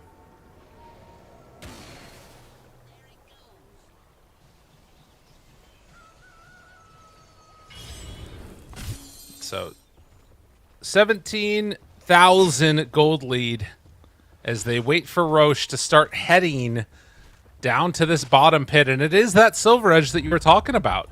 Dude, he's so fast at farming. All right, this is where it's all going to go right. Last chance for it, too. Can they do it? Trying to find this puck in the background. They are looking. No this is it. dispel. This is it. This is it. Can they get him? The jump, the control. No! How do you not get him? Oh my god, he still died. How do you not blink out? What? Oh, that's emo, baby. 70 disrupted, saved. Okay, maybe an opportunity here, actually. The Nature's Prophet is eventually going to fall. Fly, yeah, he's going to be fine. This is not actually enough. Even with emo dead, they're still all going to die to Fly. The carry is online. He breaks the bristleback. There's the triple kill. GG is called as Yakult Bros take the W. Well done. That was very emo. To not be able to blink out after that.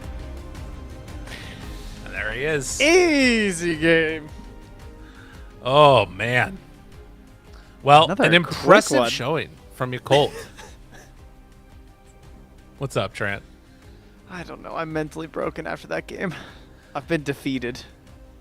I want to check out his damage done, because it's got to be off the charts. I mean, he was having a from the hell of a puck? game and just unbridled strength. Not as much Oh, as yeah, Fly, actually. Barely. He was only a few thousand behind him. The two of them were definitely the big damage dealers. I mean, Yeah. Tian Ming did 15,700 hero damage. Oh my goodness. Whoa.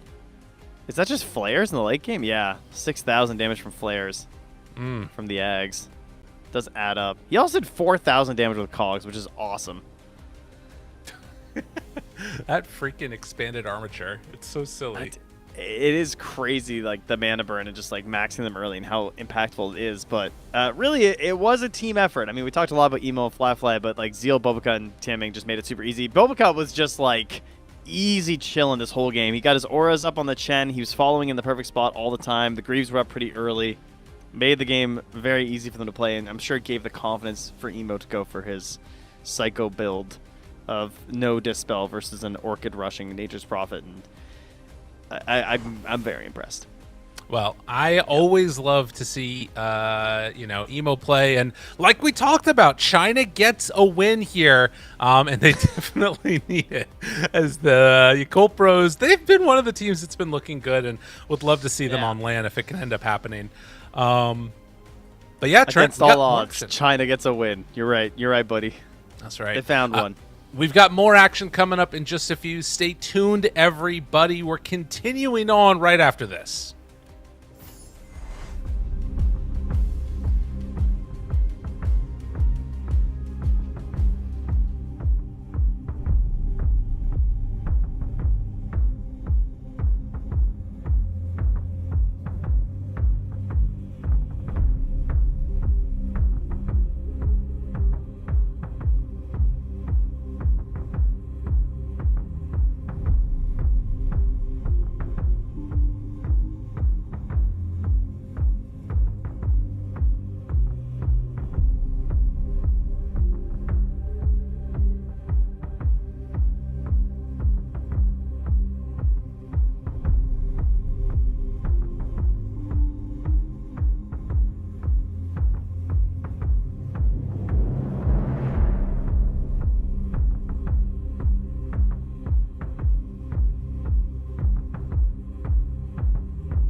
Welcome back, friends. We're here for our 6th match of the day. I stopped saying numbers earlier because I was like forgetting which one we were on of the day, but I know that there's only 2 more left now. So the 6th one of the day is the way that's going to work. And it's going to be a good one. MOUZ versus Yandex, Trent. Or can you believe it? MOUZ Dota 2? The winners of many a game as of late. How have they done since we checked in on this morning when they were undefeated, Lyrical? I don't know. How have they done? You want to let me know? They're 4-0. Whoa. They just big wins. keep on winning. Can they do it again? I mean, we've watched a lot of Yandex, and that team has also looked pretty solid, but they're only sitting at 2-2. As I think we can already hop into this. The draft is just now getting underway for both of the squads.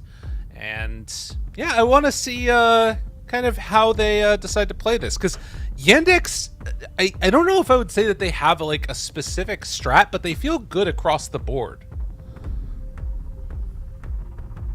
I would say that is accurate, actually. I mean, they kind of have some specific strats. I feel like Watson is still kind of in his, for the most part, style of carry, but he doesn't have an Ursa, who can be considered a little bit more aggressive than your standard Watson stuff. But you know, Watson's a good Ursa, so. Right. They both just won their last games on Ursa. I'm seeing, as that's what MOUZ also used versus Heroic, which they just won an hour ago over the Spirit Breaker, which I believe was 1-0 prior to that. Okay. I had a bold theory coming to this one, which was that Timbersaw was going to get through. I think that was, but now that I see MOUZ's first overall pick, I'm not as sure. Well, Timber's still through. Is it happening? Is it happening? Why did you think Timber was going to get through? Because I see MOUZ banning it even when they have first pick, and I thought maybe they wouldn't respect Team Yandex's Timbersaw. And I thought maybe they would leave it in, and MOUZ would ignore it. Interesting. Because they only ban Timber, even when they have first pick. Right. But then I thought maybe they just, you know, would kind of be dickheads about it. So they are hesitating. I mean, this is the conversation. That's, I'm sure, what's going on right now. Maybe they're thinking like, hey, we've won 4 games. Like, maybe we should find a way to beat Timbersaw so we don't have to ban it every single game. That's a pretty logical thing to consider. Well, then what are you leaving in if you do ban it? There's the Jakiro that we've seen a lot of. The other thing that's in is Naga. So Naga, Timbersaw, both still in the pool. Interesting. That is interesting, because Celery doesn't play Naga. Yeah. So they might they might just pick the Timber. I mean, they obviously play it. Like, they don't play it often, but they play it enough that it would be kind of dumb. But I don't know, that's what I think they're going to do. I think they're just going to give the Timber. I don't know why. Let's beat Timber, guys. That's what I'm saying if I'm Celery. Cowards. Ban it. And they'll take Jakiro. So they're comfortable with the Jakiro for Naga matchup and just saying, all right, we're not gonna mess with the Timber.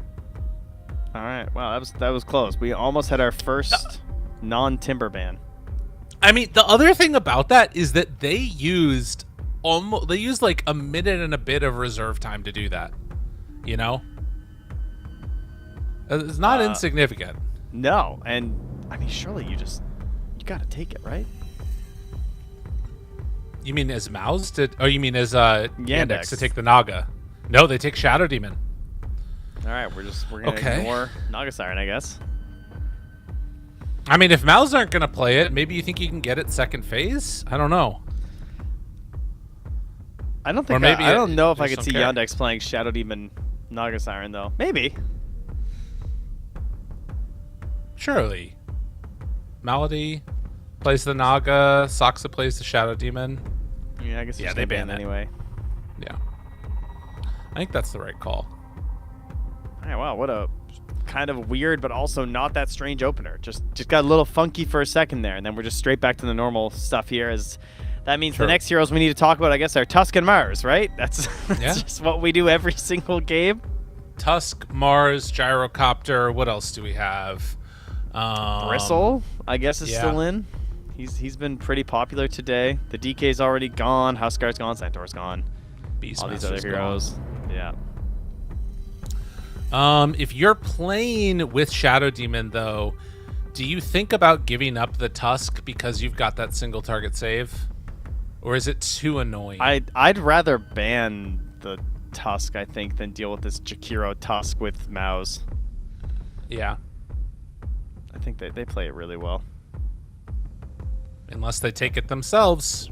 Yep. There it is. Okay. Good enough. Good enough. Okay, so what is the answer? I mean, also, again, from MOUZ's point of view, you've got, like, after the snowball, an ice path to lay down right on top of the snowball save. It doesn't deal with the punch that well. And maybe that's something that you could go all in on Yandex a little bit, is trying to get, like, some follow-up after the punch burst. Yeah, it's true. And it also kind of limits the value of the Mars pick here with double single target save. But again, you know, the blind of the arena. Everyone was off the blind of the arena. I don't know if a bug got fixed or something, but we were all on Victory Feast for like a month. And I was like, oh, okay, what's going on? And a lot of people told me it's because the bugs with the vision. People were finding there was a lot of games where it just wasn't working properly. But now suddenly everyone's back on the blinding arena. Right. So, I don't know. But for now, it's the other hero you mentioned. It's Gyro. So don't want to... Again. They don't want to give up the Gyro Tusk together, and instead they're going to get it and also take that other counter in the Mars. It's just the 3 heroes we talked about. I know. It's literally the first 3 heroes we listed. Tusk, Gyro, Mars. Yeah, this is what we've come to expect. So are they going to take the Clockwork now? No, you can't do that because you already got Shadow Demon. Let me be clear. I do not actually think this is the fault of the patch. I don't really believe that. I think this is more on the teams. Yeah. I think also some of it has to do with the format a little bit, the best of ones. Like, because every match is so important, you're watching like them play what they think is the best and most like safe Dota throughout a lot of these. That's true. More about just like your own lineup than like thinking about the enemy team and like how they play and stuff, perhaps, or how you match up versus them. Okay. So I've seen this hero less than Mars, so I feel like he's gonna lose. Hey, they had a great game earlier though, right? Chira taking it to the mid lane. Yeah, had a very nice Sand King performance. And MOUZ do not have last overall pick, so we're probably going to be seeing the MOUZ mid laner in just a moment. What do you take here? Do you want to run like an Ursa? That sounds pretty good to me. Yeah, I'm okay with that. Ooh. TA instead, little more flexible here, which has been a style of Yandex. They have traditionally been keeping their drafts very open, which is good.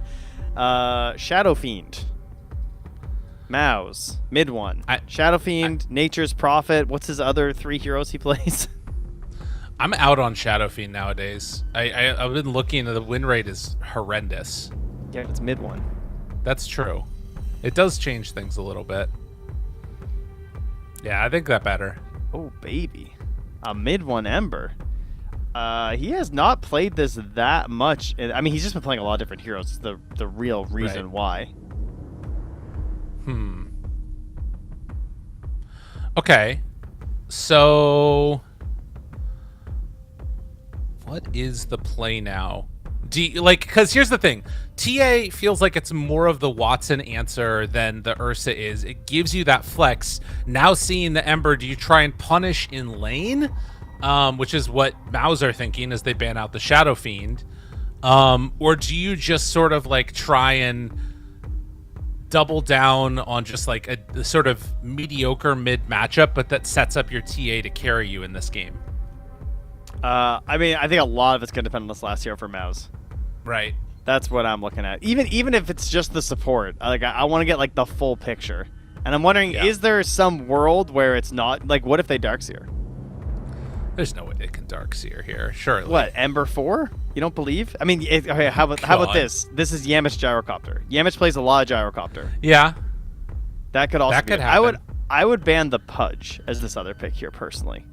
Okay. Because I don't want to lose the Yamish Pudge and feel stupid. That's my thought. No, I kind of see your point there.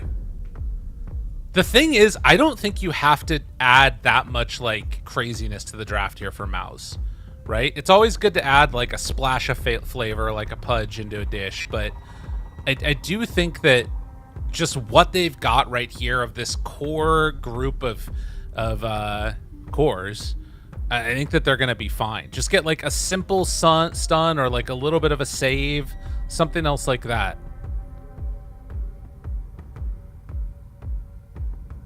That's not what ban Yandex out is gonna the say. jug. They haven't lost a game yet, brother. They were anticipating that it is going to be the image gyrocopter and that we're going to be getting a different carry here. It might be that, or it might just be that, like, what's more important to ban? There's, like, Right. 8 heroes Yakult is going to play, or these 2 annoying carries. Yeah. I can see that being the more logical reasoning. And that's the other annoying carry. So that they just banned the Axe, right? Okay, because like Axe is the hero that immediately comes to mind, but they just banned him. So we get rid of that. They banned the Withering Mist of the ABBA themselves, so they don't have that as an option to go to. I will say they're not going to pick it, but it is actually kind of a good Darkseer game now. You just drop the wall on him as he ulties and he hits himself for the whole time. It's kind of great. But I don't think that it's really that value. What about Storm?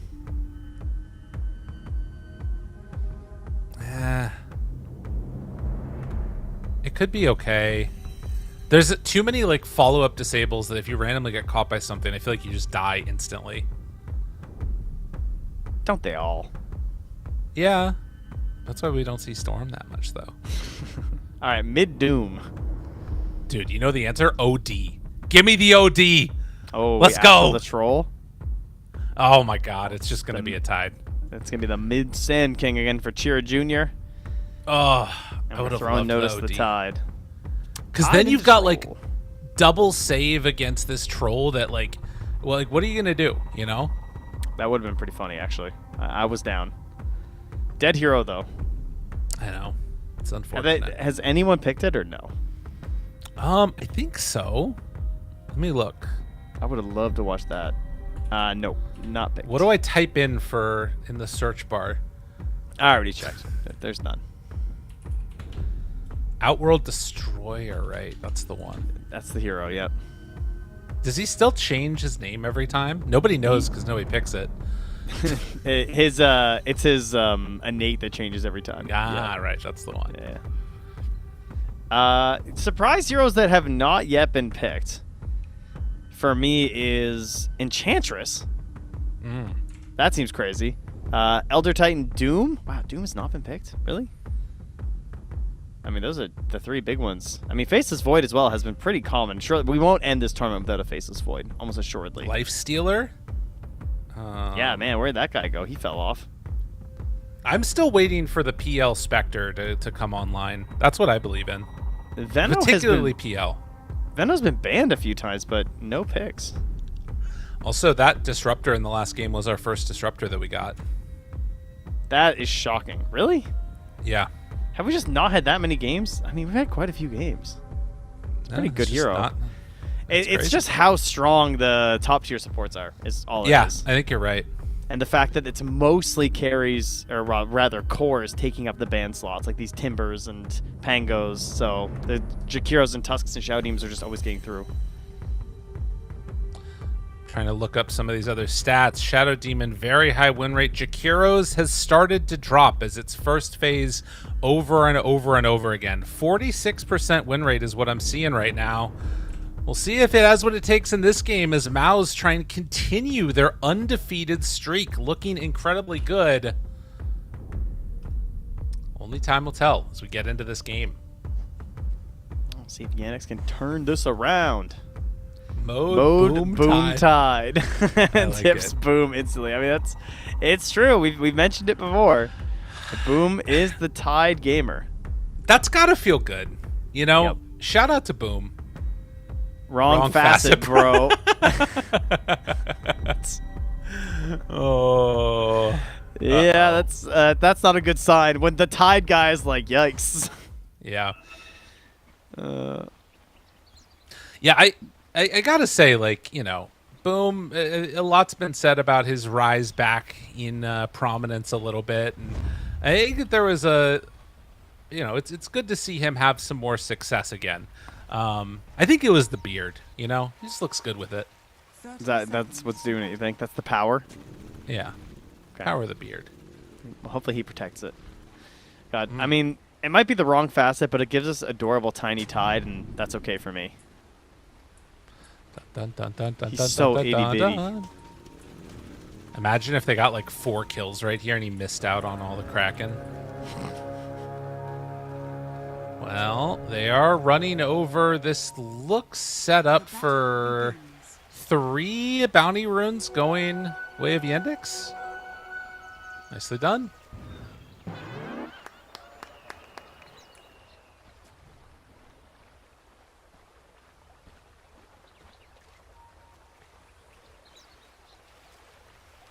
So right here out of the gate, we're going to have the body blocks that we've come to expect down on the bottom lane.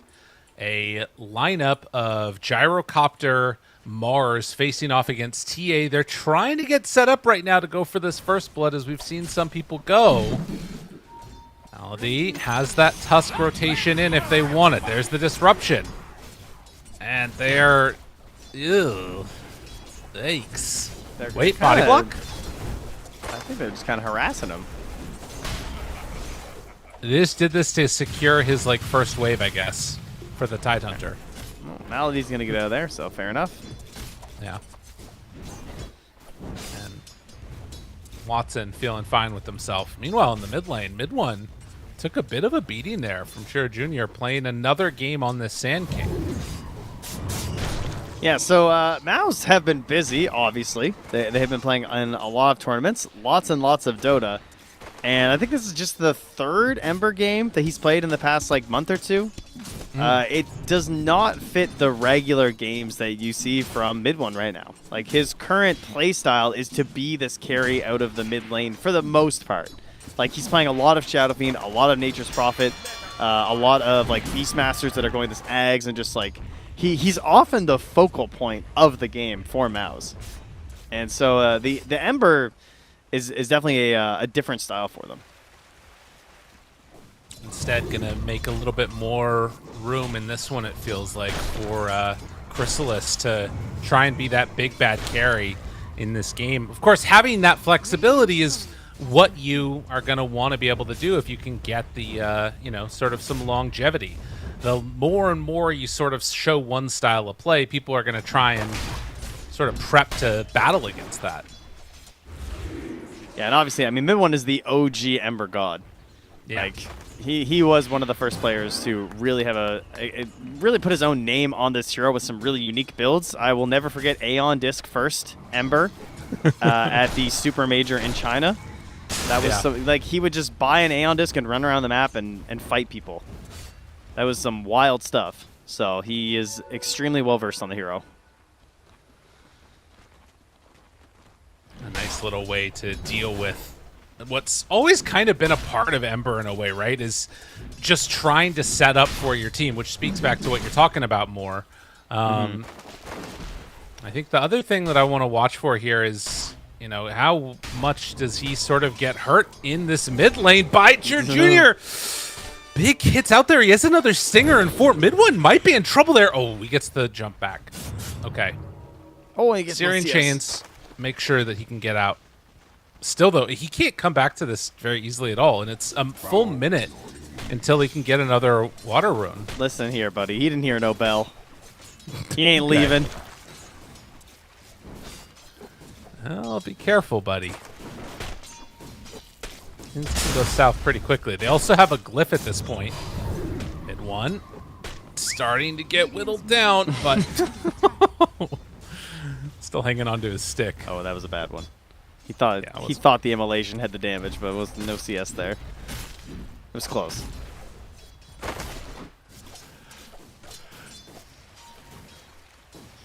Zero to 0 as we hit 4 minutes.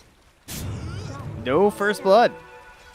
Yeah, we've been blessed by a lot more kills coming in the previous games that we've been watching, but I think between these two teams, we've been seeing some pretty good stuff, and not surprised to have it be a little bit more close in terms of how they're battling it out.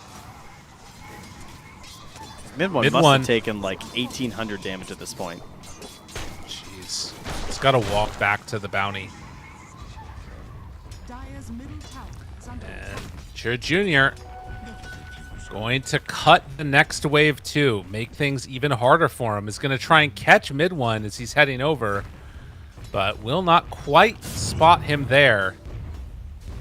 In terms of these other lanes, like, he's definitely struggling a little bit compared to the Sand King. Natus is the other one that's not having a great laning stage so far on the Tide. As Spear to push back everybody else there. I like Chira Jr., you know, bulking up his own net worth by pulling the wave into the neutrals, but it's also just giving up more space to mid one as Boom starts getting low, but yeah, has a spear. Jeez, that was a lot of his resources burned away there. Really good shards. Yeah. Yeah, and they still have, like, double tangos and a healing salve. Not a whole lot left for the MOUZ side there, but there is going to be that movement, and look, the scan immediately comes out. They know that Celery's here. He's going to run right into Malady, and now instead the gank might be turned around the other direction. They move in with Boom. They move in with the image, even getting a flat cannon out right now. There's the snowball, connects, and first blood. It's for the Tusk. The image. He's in some trouble as well. Does have a healing Lotus, but it's not going to be enough. Just good recognition as they come on through that gate. And Soxa just like so calm there. Didn't use any spells for the longest time, and just making, you know, no bad disruptions or anything. Just knew the snowball was there first. Played it out easy, and they clean up 2 kills. Help give themselves the first boost of the game. And now we'll come right back up to Natus, who didn't have any trouble while he was gone. Yeah.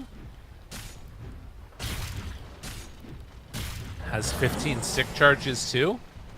Mid one does get 6 in the mid lane. Sand King a level ahead of him. Doesn't have any stacks to steal away yet. Meanwhile, bottom, Boom. Throws out the spear. Good damage into this Mars, and my goodness. Is Malady going to be fine?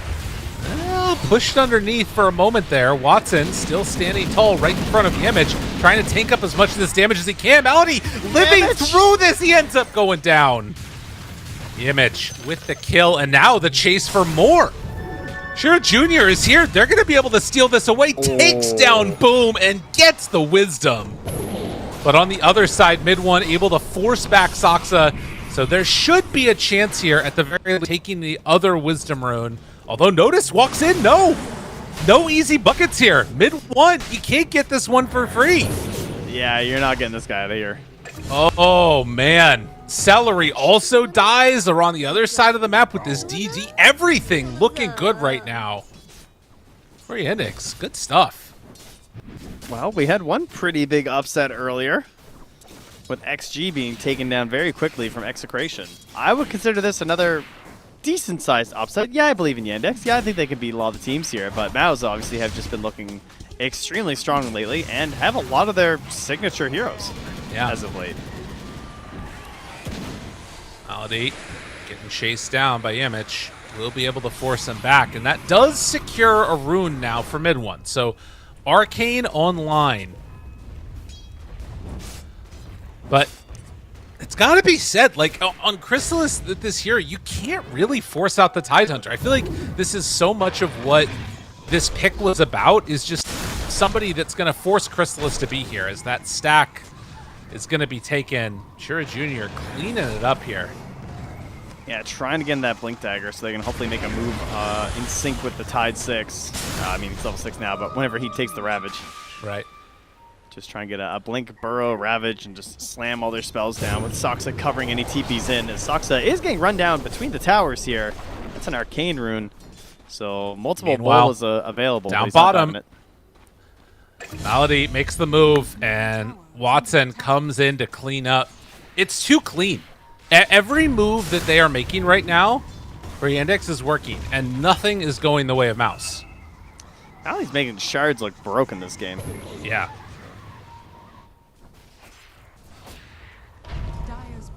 Again, not an insurmountable lead, but just as of yet, no real momentum. Considering the heroes that they have, it's kind of hard to make fights work for them. Yeah, a lot of it you imagine is like Ember getting some earn charges and then like rotating towards these heroes. Yama's just starting to get a bit of that damage. You know, he hits level 5, level 3 points in the Rocket Barrage. Really, we're waiting for the level 6 so you get like Slight, Bolas, secondary strikes coming down and try and nuke through some of these heroes. I think wards to maybe track the TA would be the thing that would be the best for them as we head into the part where she's going to kind of break away from the laning stage, give up that space. And when they get these levels on the supports, that's the hero you're going to want to be smoking towards. Right. Yeah, make sure that you can hunt her down and find her in the jungle. Well, mid one.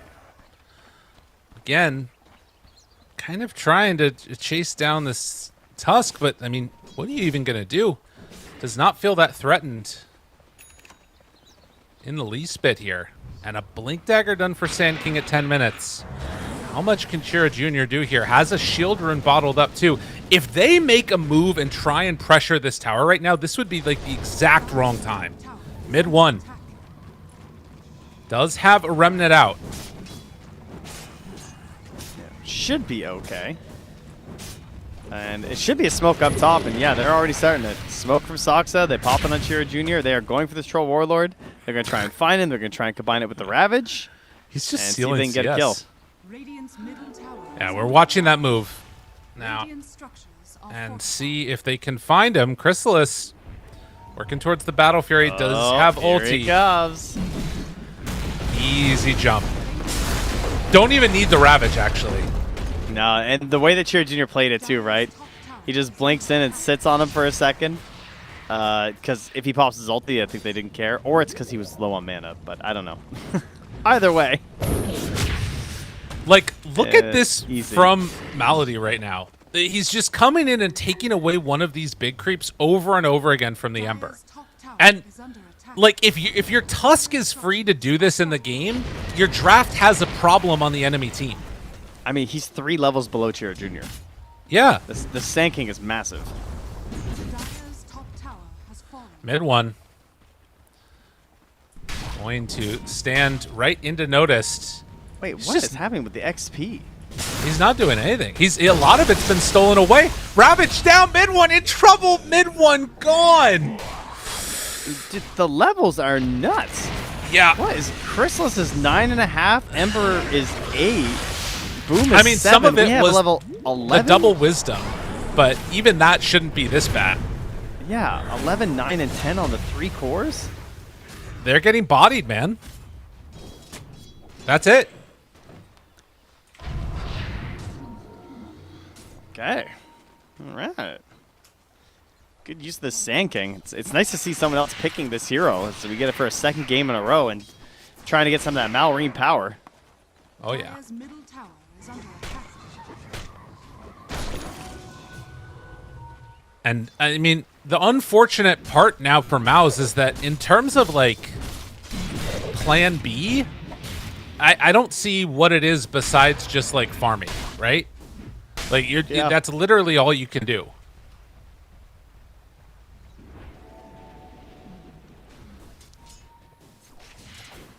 I mean, where do we have to go? Ember getting some stacks, finishing the Spirit Vessel, hunting the TA, but Watson just has a galaxy of space because of all these kills they're getting.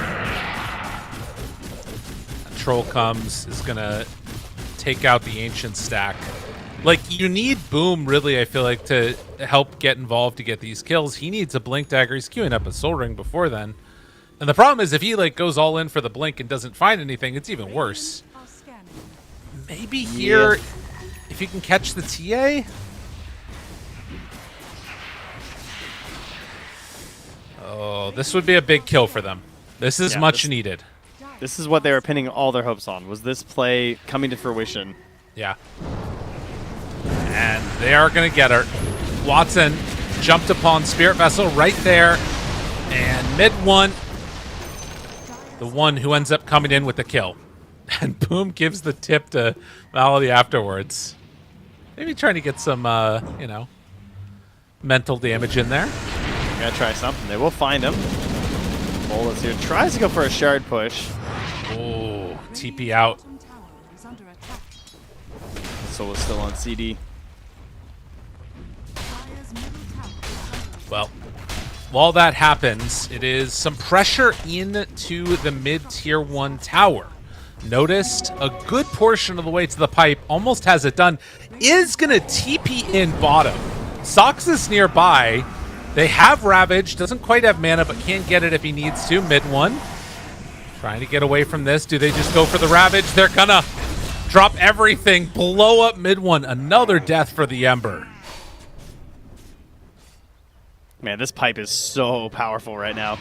Their only hope is magic damage, and now they can just group and force any tower they want.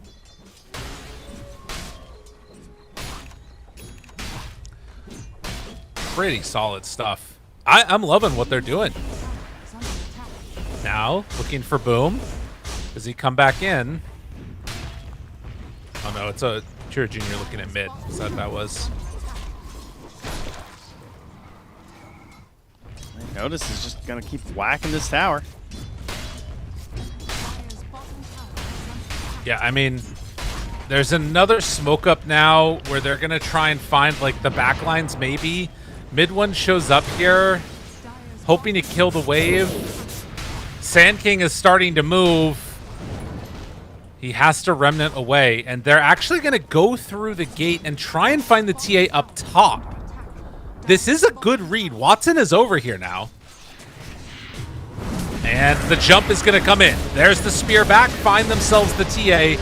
Watson in the grave. Now, can they get out on mid 1 is the question? No. Not so lucky on the Ember. Another death, man.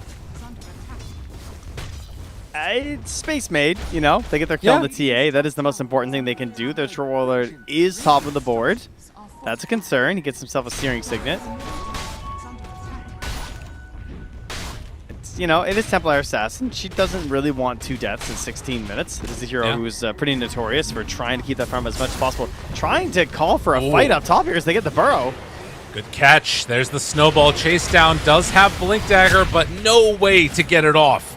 So Boom will be controlled and killed.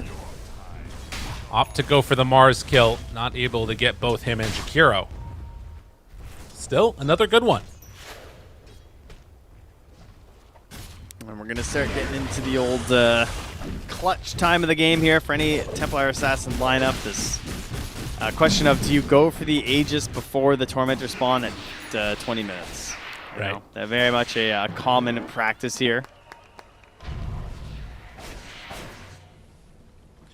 Sure, Junior finishing off an Aghanim Scepter. Just very farmed on this guy.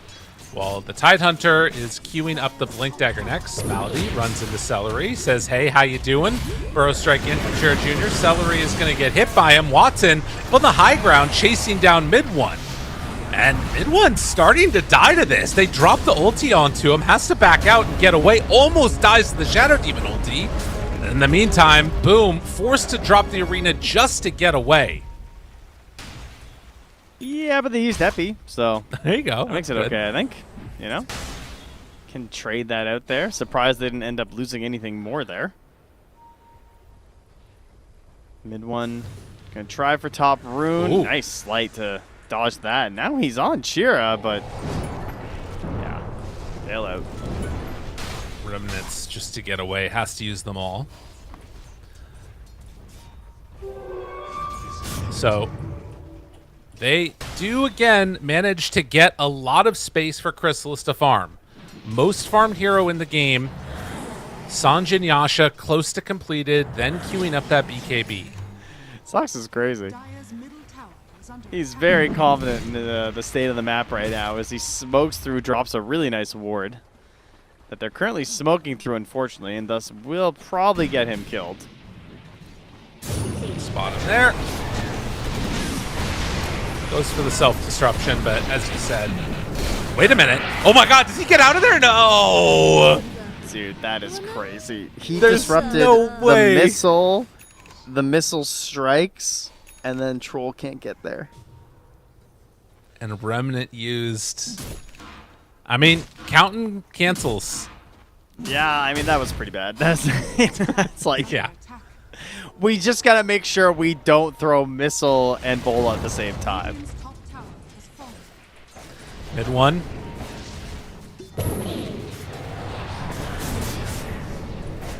Is going to be forced to get out of here. Remnants away. And instead, they're chasing down Chrysalis. Noticed? Is under attack. Taking literally no damage from the rocket barrage. And you can see this is like the entire goal, right? Spam out waves, make sure that they don't get into trouble. Yes, he's staying behind him. He's just going to grab the wave as they're pushing up. They are just going to go for the Tormentor, so they just prep their meld and bash this down in a couple hits. Yeah. All protected by a Ravage. No real opportunity here to try and contest. Tormy going down. They get the shard. Melody's already had some pretty great shards to set things up. And mid And one Ember is there backs mid. away. Yeah, there is a shard here from Natus, so he can't be too close.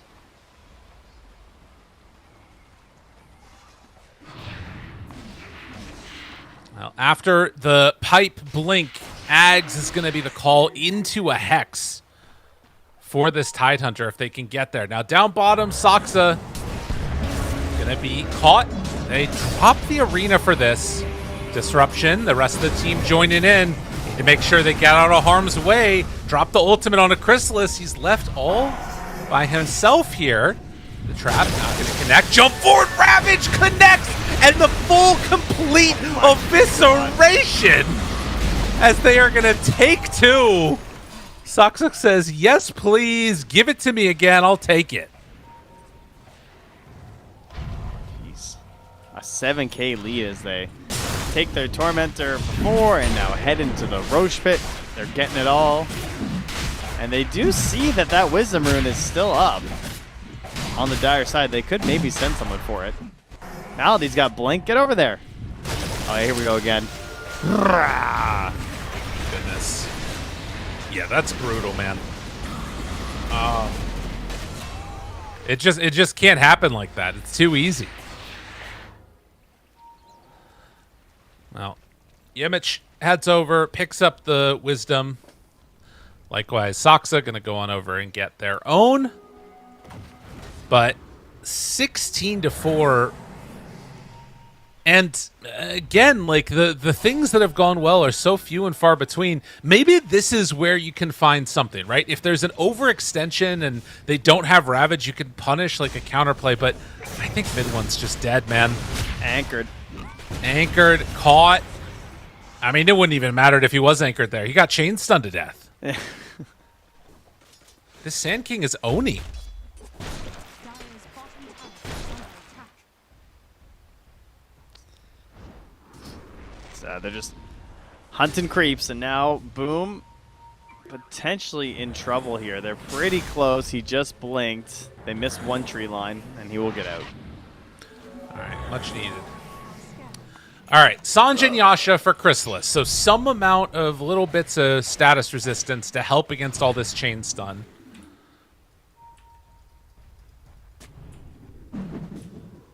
They're gonna. Spots Oh, he the blinks Tide. out. Nice. That would have been They're- such a good pick for them. Yeah. Instead, it's not going to happen. Dire's Still top farming. tower is under attack. Yeah, I don't know what the point is that they're waiting or what they're hoping to be able to hit timing-wise to sort of take a solid fight. It kind of just feels like it's, you know, as you talked about earlier, extend the game as much as possible and just hope. Yeah. I mean, if you're on the side of Yandex, you're just thinking, okay, well, we don't do anything too crazy until BKBs. And Watson, as I'm saying, that changes from Daedalus to BKB. Bless your heart, sir. Because this Aegis should just turn into a BKB. That is the goal. And they're buying one at Cheer Jr. And Tidehunter, you get a pass, you know, by BKB. As mid one gets jumped on. No Disseminate. Was there? Oh, he got the There ulti was. off, though. He's living. Yeah, I think he did Disseminate him. It was just long cast range, so I thought he didn't make it in time. Well, mid one has to walk away. And Watson gonna lead the charge into the rest of the squad as there is a smoke up with 4. And who do you find? Celery is up on the top side. They jump in. They will catch and kill mid 1. Man, this has got to be one of the toughest games that mid 1's played so far since being back. Like, honestly, it has been brutal for him. Yeah, 1-5-0 is horrific. Yeah. Frankly, as they now jump onto Yamich as well. Chira Jr. is now beyond godlike. This man is the Sand King today. And Chrysalis is right next to this tower as Boom is forced to throw the arena down. Oh, Chira Jr. just missed him. Nothing to break it. So they do get out. Chrysalis is just top side of the map looking for a Satanic. See if he can find one in the jungle. Does Chrysalis eventually become the strongest hero in this game? Like, if they can wait till, I don't know how late, does it eventually happen? I think there's too much kiting. It, like, by the logic of him getting so big, assuming the game is even relatively close to the angle it's on now, I still think there's going to be Tusk and Shadow Demon items that make his game too hard. Yeah. Well, Celery, one of the better heroes at dealing with the anchor, but still not able to get away in time. Mid 1. They're thinking about it. Oh my god, that was almost enough. And instead, maybe an opportunity here, or an opportunity to die. BKB, there's the snowball. Chrysalis wanting to get in onto Watson. 30 seconds till Aegis is down. Ravage out. Oh no, the side blades. They didn't even burn through it. They did not even burn through the Aegis. And Chrysalis, while he is healing back up, it is not going to matter. They kill the Sand King, but couldn't take out Watson, who goes back in, but there's the refraction. Oh no, mid 1. Run, you got to get out of there. He has 1 remnant. He's trying to escape, but it's not going to happen. All right, call it. Call it. Come on. Watson just with the kill me now. Oh, there it goes. Jeez. That is brutal, man. It's a nice troll ult. Yeah. That's all I got. They did get Sand King. Yeah. He must have got a lot of gold for that, did he? He spent a crazy amount of gold, actually. So we see the replay here. It was a 10x streak. Boom just kind of tanking up with the shield, doing his thing like he does. Chrysalis gets disrupted. Let's sync out here onto this poor little Sand King. It's actually crazy how low Watson got. Oh, man, Chrysalis was low, and then Chira just goes from 100 to 0. Nobody else is helping here. Yeah. This is just pure troll warlord. In case you guys are wondering why MOUZ picks this hero and other teams also opt for it. It's a moment like that you can still get in a game where you're down by this much. As long as troll is farmed, he can do something similar. 28-minute mark, we're getting the next round of Wisdoms, and that item is going to be really annoying to deal with. Watson picking up the Hurricane Pike, so more survivability for him. And worth noting, Watson didn't have to use BKB in that last engagement either. Still 9-second one. Obviously, with the Aegis, you feel more comfortable with that. Sox's Blink not here yet, still in the courier, but he's still going to run into Yamich. Throws a ward on the other side of the trees to spot him. And Chira Jr. on the hunt, finding his target. And Chrysalis. The rest of the squad is coming in. There's a Burrow Strike to get away. Soxa going to fall. I mean, they have Ravage back up in 5. If they stick around a little bit too long and overextend, this could get punished here. Chira Jr. down low. Chira Jr. almost dead. He does finally fall. Waiting for those BKBs to wear out now. Watson on the outside. Hits mid 1. He's dead. Chrysalis, got to be careful. Ravage, the Psyblade connection is starting to come out. Now Chrysalis has to get out. Does have BKB, but the Hurricane Pike up to the high ground. And now Tidehunter. I mean, he's still getting sniped here by Watson from far away. Leashed up, in trouble. Chrysalis gone. The triple for Watson. Another dagger in the heart here of MOUZ. They keep almost finding these plays to get them back in, and then every time it's just a mop and bucket of Watson. he's cleaning up, he's ringing them out. and he's filling up his little gold purse. Jeez. I mean, even getting that last little burrow strike off there matters so much. And yep. And then this Ravage. Oh, yeah. Oh, yeah. That's Tidehunter. That's what we love to see. Mid one. Feeling bold. Just jumps on in here. okay. Is he going to get punished? They know they don't have Ravage. He gets punched, and, well, Watson speared. Maybe an opportunity. Okay, not an opportunity. Confirmed, not something that's going to go well. Boom is going to fall. All right, now I'm definitely saying call it. Yeah. Get him out of here, guys. He's going to be level 25 soon. He's going to Daedalus. It's over. Jeez. 30-minute mark, 30-8, a 16,000 gold lead. And one of those matches where, from MOUZ, it just has not felt like they've been able to get anything going their direction at all. There are moments where, like, it's not completely horrible. That's kind of where we're at, it feels like. It is a fun troll, though. You might trip over it, but it is a bar nonetheless. It is still a big troll. You're not wrong. And we see the damage he can do in theory. It's just, again, troll, even in a winning game, troll has kiting problems sometimes. Yeah.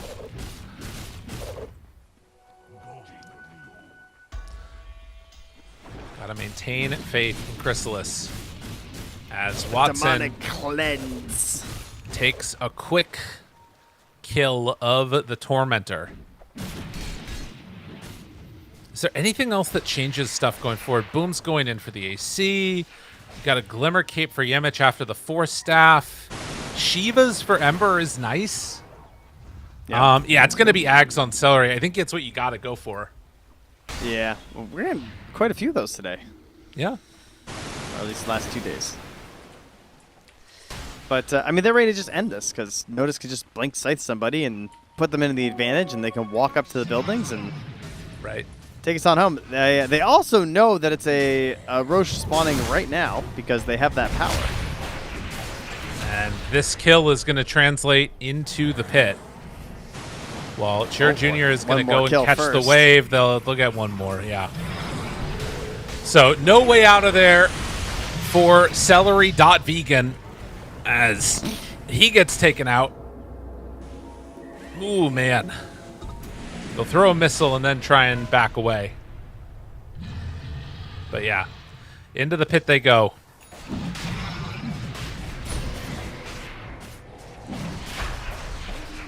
Bum, bum, bum, bum. All right, I think Malady should take the Aegis. Okay. Cores have had it good enough for too long. Yeah, I hear ya. Yeah. Well, to be fair, he's almost ahead of the Ember, so I can kind of see your point. Ah, cowards. Middle tower is under attack.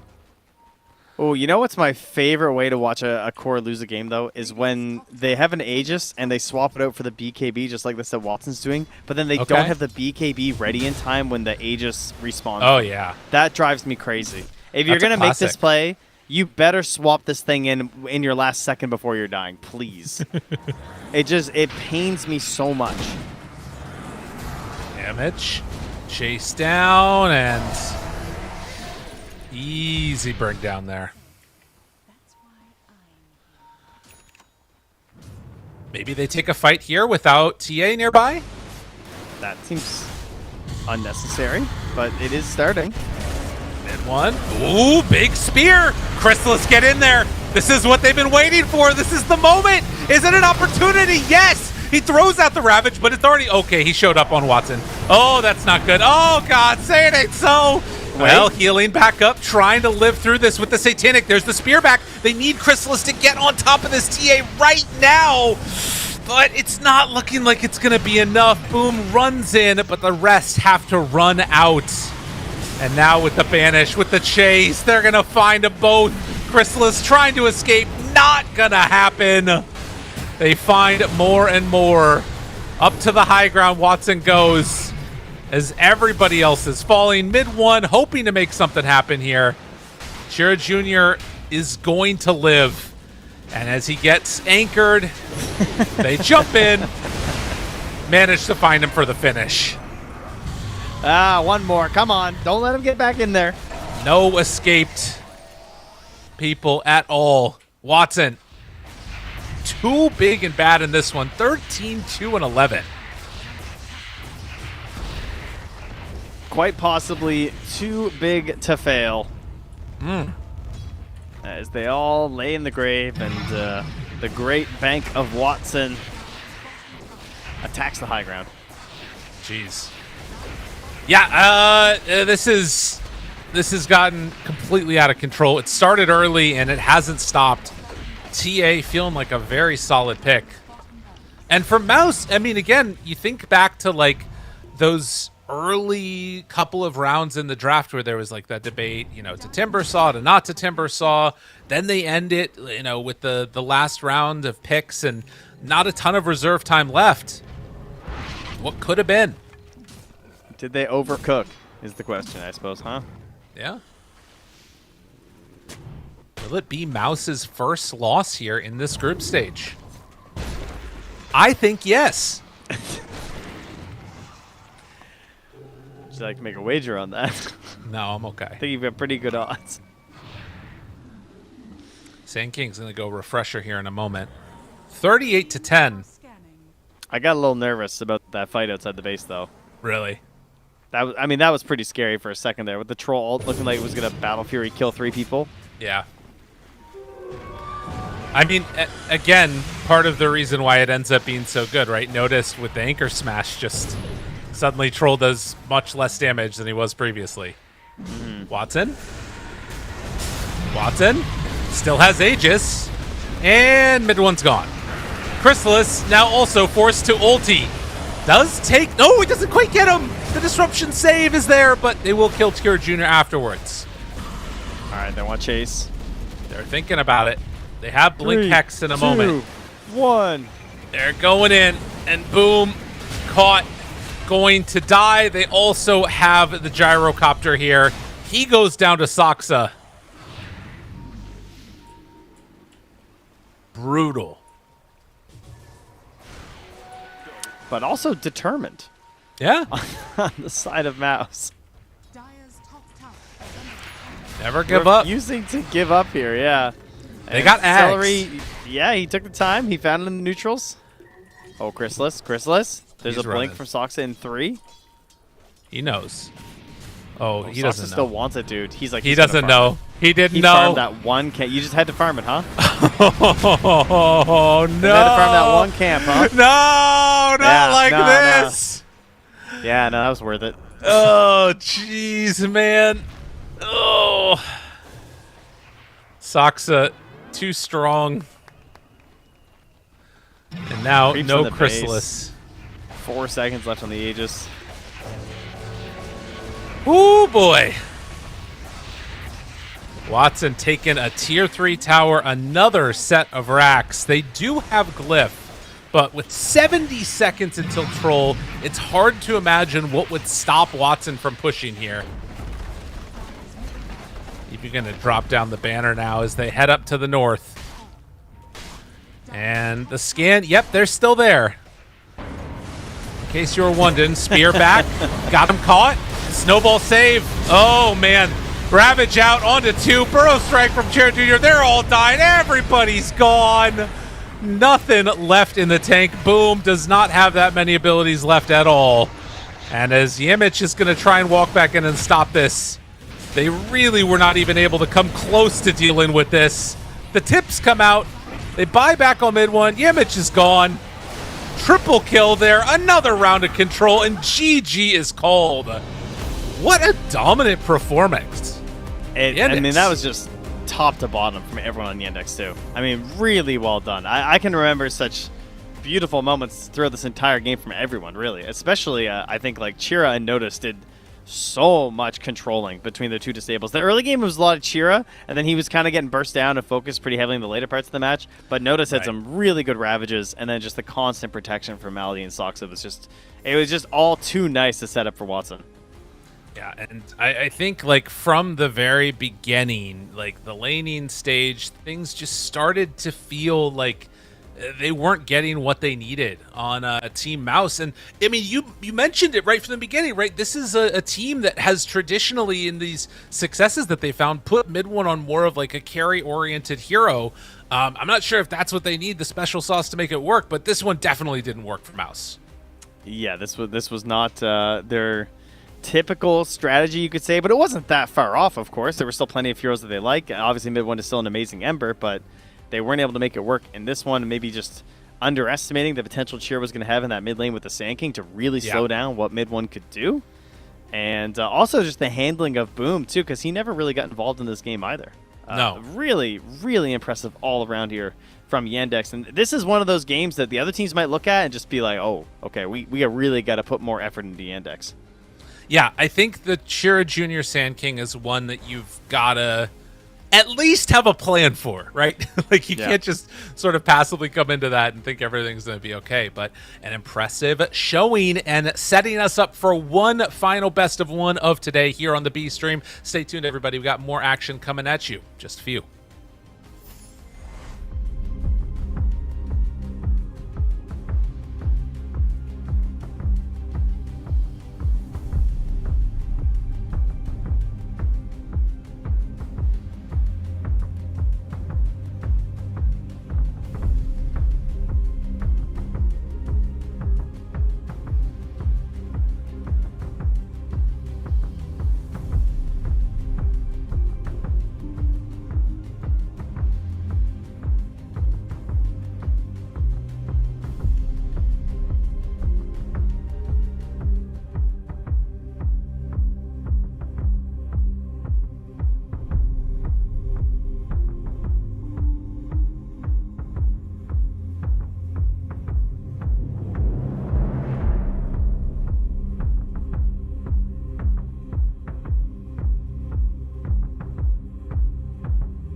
Hello, hello, all you wonderful people out there in Dota world. We got one more match for all you fine folks out there today. And Trent, it is the people that you've been excited to watch. Na'Vi facing off against Yakult Bros.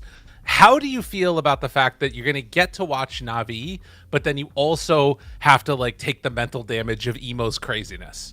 I thought maybe you were going to say the mental damage of Na'Vi's performance so far, but it has turned around. It's they're doing a little bit better at least. They lost their last game, so maybe I can't say that much better. But they're 2-2. That's fine. Middle of the pack. That still puts them top 5 out of our 12 teams. So cool. Because we have a couple of people who are sticking out there, like MOUZ and whatnot, now being down to 4 and 1. It also means they need to get a win here to try and like push themselves up above, right? That 2-2 is fine if you make it to 3-2. It's not so great if you're at 2-3. It's a lot of 2s and 3s. Let's get into this. We got a draft, man. It's happening. We do. Yeah, I'm always talking about Na'Vi. I kind of had high hopes for them heading into the previous TI, but they did not make it into the playoffs, unfortunately. What? Yeah. I saw a mixer behind him. Mixer what? Like a giant sound. Look at the soundboard. Oh, yes, I see. Sorry, I didn't have it. I was like, you mean the defunct previous gaming website?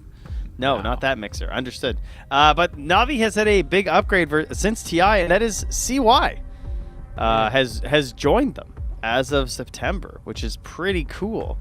And he's coaching the team. So it hasn't led to instant, immediate success. Wow, how dare they?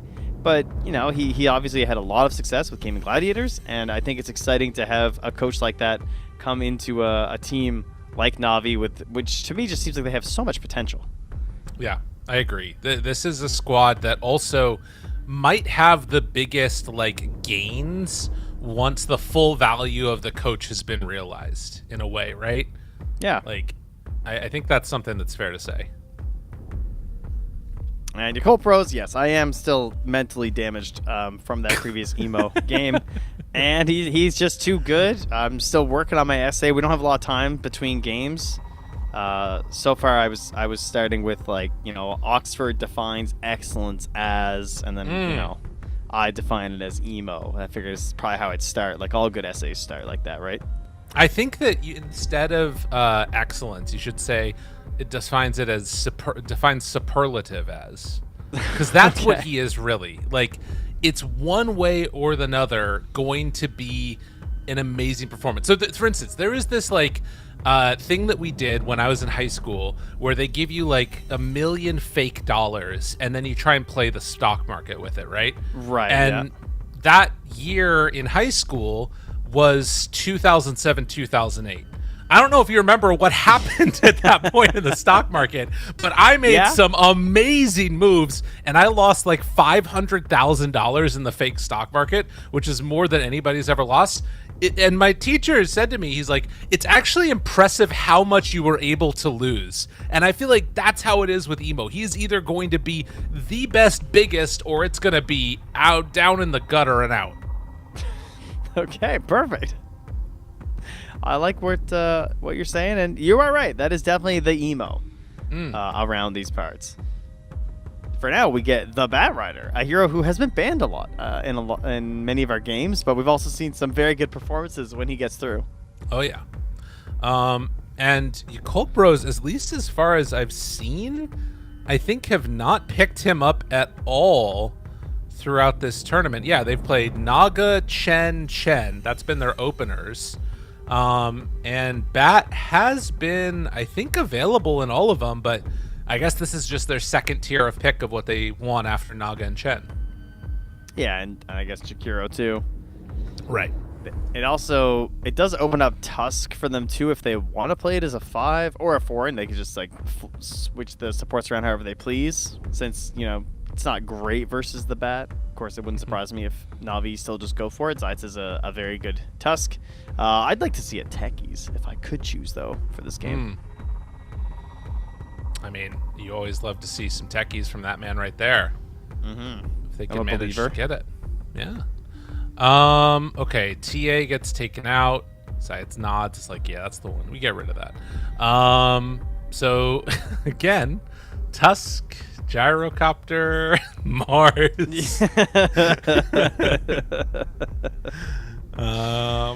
Yeah, it's been looking like that. No, wait, no, I was banned. Okay. They play Ringmaster on Na'Vi. We've seen a little bit of Ringmaster today. The Pango is still in, maybe. Okay. That would be a surprise. We've had Pango banned, I think, every game. Yeah. That is interesting. Maybe we'll actually see him. I mean, this Who is knows? a good amount of reserve time here. Yeah, I think Pango feels weird to me too, with like Clockwork being in the pool, because it can kind of go either way with those cogs and how much you're pushing the guy around. But it's definitely like, you know, for having a completely free mid lane, it's nice to have that possibility. They take Pogna.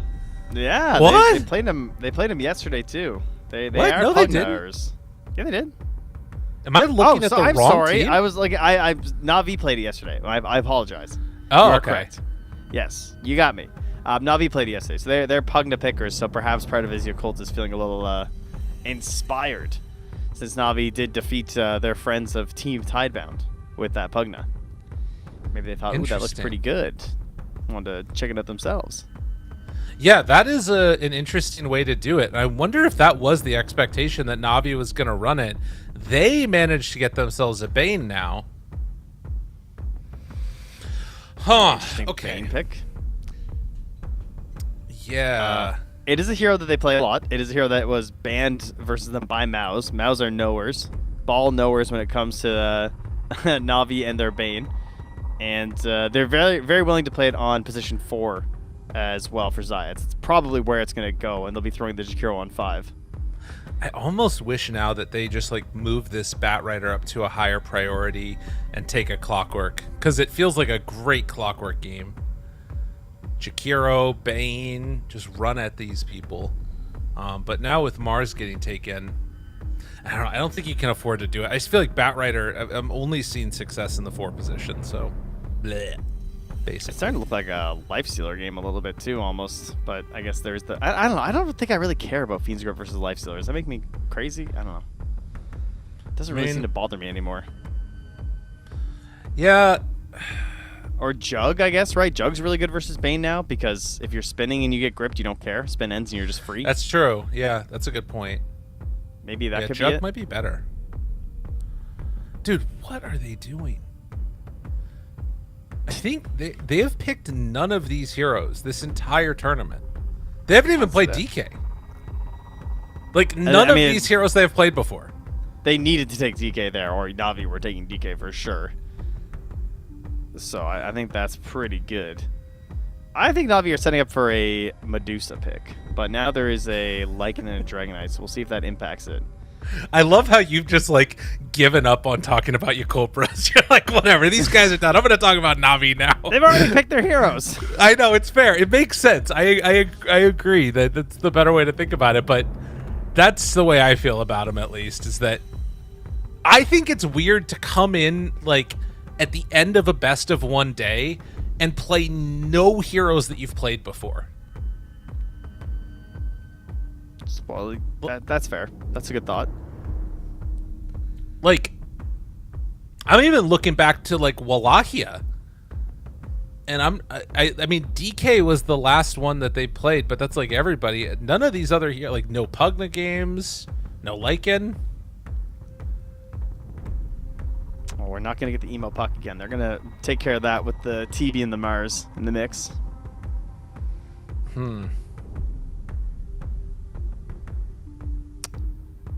Well, as crazy as it is, I do think it's actually a decent Darkseer game. Yeah? Yeah. What about Niku heroes here? I mean, they banned the puck themselves. The Pango is still in. Yeah. That seems like the best choice to me. Yeah, I mean, what would... I mean, they've banned the Pucknet. Yeah, I think they're picking Pango. Ban the Primal and pick Pango?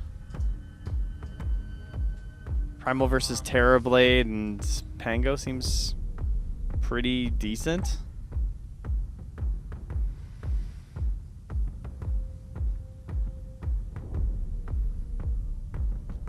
I mean, they're thinking about that still and trying to figure it out. There is still a lot of flex with the Guild Bros draft, right? I mean, DK can go in any 3 positions as we've seen today. I think Lycan is either off lane or mid. But like with Batrider, you can kind of, I think, make things... Well, I guess you can't really drag waves as much against the Bane there. Ooh, Okay. Don't like that. That is a spicy combo. TB and Shadowfiend on the same team is some spooky stuff. I really like Darkseer here. Surprise. But who goes mid then? The DK and you put a Lycan 1? Yeah. Just run I it, guess you man. could Lycan mid too, to be fair. I think we're not going to pick Darkseer. I'm just going to throw it out there. Shadow Fiend has a 20% win rate. I'm just going to throw that out there. Yeah, but it's Niku. You don't believe? No. I think also you have to dodge out of the mid matchup with DK here now. I think you got to put him 1. Then Lycan, I think, has to go off lane, so you're probably actually looking for a mid now. Quap is gone. Puck is gone. Lena's garbage. What else do we have? Sure is, buddy. There's not a whole lot. There's Primal. Like, there is Primal Beast, and you just ignore. Is the hero that Tinker? comes to mind. Oh, Storm. Storm. Okay. That's Na'Vi. I thought maybe Dude. Niku was going to play Storm. What? Oh, it's... No, Flyfly's playing the Storm Spirit. I can't believe that. Emo, he's broken my brain. Look at Emo. He's smiling right there. This guy. It's pushed his glasses. I mean, that is his most played hero by a pretty wide margin. When is the last time that Flyfly played Storm? I gotta look this up.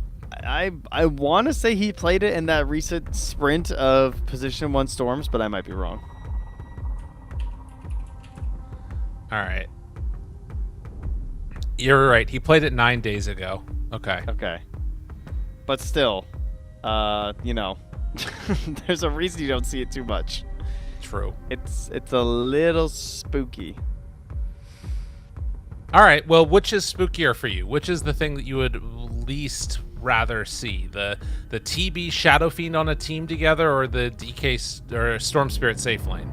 Well, I think, yeah, I think that they've given the SF a decent lane. I don't know. We haven't gotten a whole lot of DKs versus SFs because they usually just run away. Yeah. So maybe they've got a solution. Maybe they're going to like run mid and get a first blood or something. Maybe that's part of it. Maybe they're just going to dual lane mid. I don't know. Maybe the damage isn't that crazy anymore, but I can't see that being true. Well, it is a best of one. Both of these teams looking for a victory as they sit in the middle of the pack of this group stage, trying to create a little bit of separation and make their way through in this tournament. As we get the bird's eye view heading through and down the river, who is going to come out on top? Trent, I really don't think I like either draft. Neither one, huh? Nah, not a fan. And you? I have a can that I went to get out of my fridge that's no longer pressurized, and that concerns me. Oh. I think I probably Okay. shouldn't consume it. Well, what's the I worst was looking that for could a little happen? caffeine boost, but now this is the problems of your fridge being like 5 feet away from your casting setup. No, just go for it, man. What's the worst that could happen? Just Well, I drink mean, I just did without you noticing. But no, I'm not gonna drink. I'll feed it to my children. Well, just kidding, I won't, because it's soda. They don't really know about that yet. Oh, that's good. That's the way to go. It is cool how much stuff you can hide for a while. Yeah, but then like, It's- weird stuff happens. Like you give Like them what? French fries, and they're just like, eh. They don't like them. Yeah. That's fair. It's like, what's wrong with you? Why do you like French fries? Well, it's probably good to not make them love French fries. Yeah, but I mean, the point of it was like it was supposed to be like a treat. Like, oh, here's some French fries for like Right. a fun thing, and they're like, I don't like these. And you're like, oh, all right. Just Well, give 'em an do I apple. have to eat them? You're like, well, I guess you don't. Can I have broccoli? Yeah. It just messes with your brain a little. Dude, broccoli's great though. It's true. I've got them hooked on broccoli, thankfully. They don't like Brussels sprouts, though. I couldn't win that battle. Have you tried it with bacon? Not bacon, but like I do, I don't boil them. I give them nice baked Brussels sprouts with salt and pepper and olive oil. And they're good. I don't know what the hate or energy is coming from. Try the bacon. I mean, everything's good with bacon. But I then know, that kind of removes the point of feeding the Brussels sprouts. No, here's the thing. You make them think that they like Brussels sprouts. Really, they just like bacon. And then one day you take it out and they're like, this tastes a little different. You're like, yeah, that's weird. Go ahead and eat them. Okay, all right. I'll just gaslight my children. You're right. No, you love Brussels sprouts. Yeah. PMA is doing some shenanigans with this wave. Yeah. A little further down the river. That was pretty cute. I mean, this is something that is a little bit nice. Like, you can kind of keep them off of you in the Bane once you get the Nightmare up. Down bottom, Riddy's taking some harassment here. So they are forced back. With no Beastmaster, Zeal decides to go in. And yeah, this is kind of what, Oh, he's got him. Emo, you're done. Oh, God. Oh, I don't know. jeez. I don't know what to say with that one. Yeah. It feels bad, I think, is pretty clearly one of the things that's going on there. It feels anticipated. That too. Well, at the very least, Emo did come on over and steal away the water rune, so can't get the double heal up off of it. But Dude, it he is... just got triple raised again. Oh my He's at God, 20% HP. Does he not know about the facet? I don't know. Why are you back? He's like, I'll take stun. I'll do it. Oh, jeez, man. This is Has been killed. a little bit scary. He's not dead again yet. So that's No, good. I mean, Bulbaca? Nico's just getting the mana built up here. That trade is a loss there. Yeah, Bulbaca goes down. And at the very least, you can kind of try and play a little bit around, the breathe fire damage reduction stuff, which is nice. I think he's going to get triple. Yep, okay. He's out of mana. Is he out of mana? Wait, 7, Oh! 8. Oh, Emo! The greatest player in the world! Emo! Let's go! All right. Control Z. I have undeleted my essay. Don't worry. It's back. Dude, come on, bro. That's so sick. I love that. This guy's a monster. It was just so unnecessary. And Nightmare pullback. Hello, how are you? Nothing doing, no chance there. And Zayat's actually going to get ran down by Tian Ming, a PMA. You might not be safe either, sir. You do have a spear, but will you live to tell the day? Oh, how about PSA? Stay away from the tower. Ah! All right, Woo. live. Oh, Liver. wait. Oh, no. Nothing. Down bottom, Zeal gets got, and Riddy's likely to fall next to Baboka. And then got the juice Mid is going to lane. kill Baboka. Whoop, whoop, And whoop. the mid lane, they're diving under, trying to kill him behind. Emo Nah, he couldn't waves get away. Couldn't get the close one after the blood grenade. What is happening? Oh my god, Fly's dead now too. Fly. He just got chased down by Maiden and then brain zapped and punched. Okay. Oh, goodness Ooh, gracious. Ooh. Nico, the stun. He missed on the raise. Nico needs to survive here. It's not going to happen. The back-to-back deaths. He's going to pass him after these last hits in net worth. Emo's back, baby. That's crazy. don't think this is supposed to be a volatile matchup.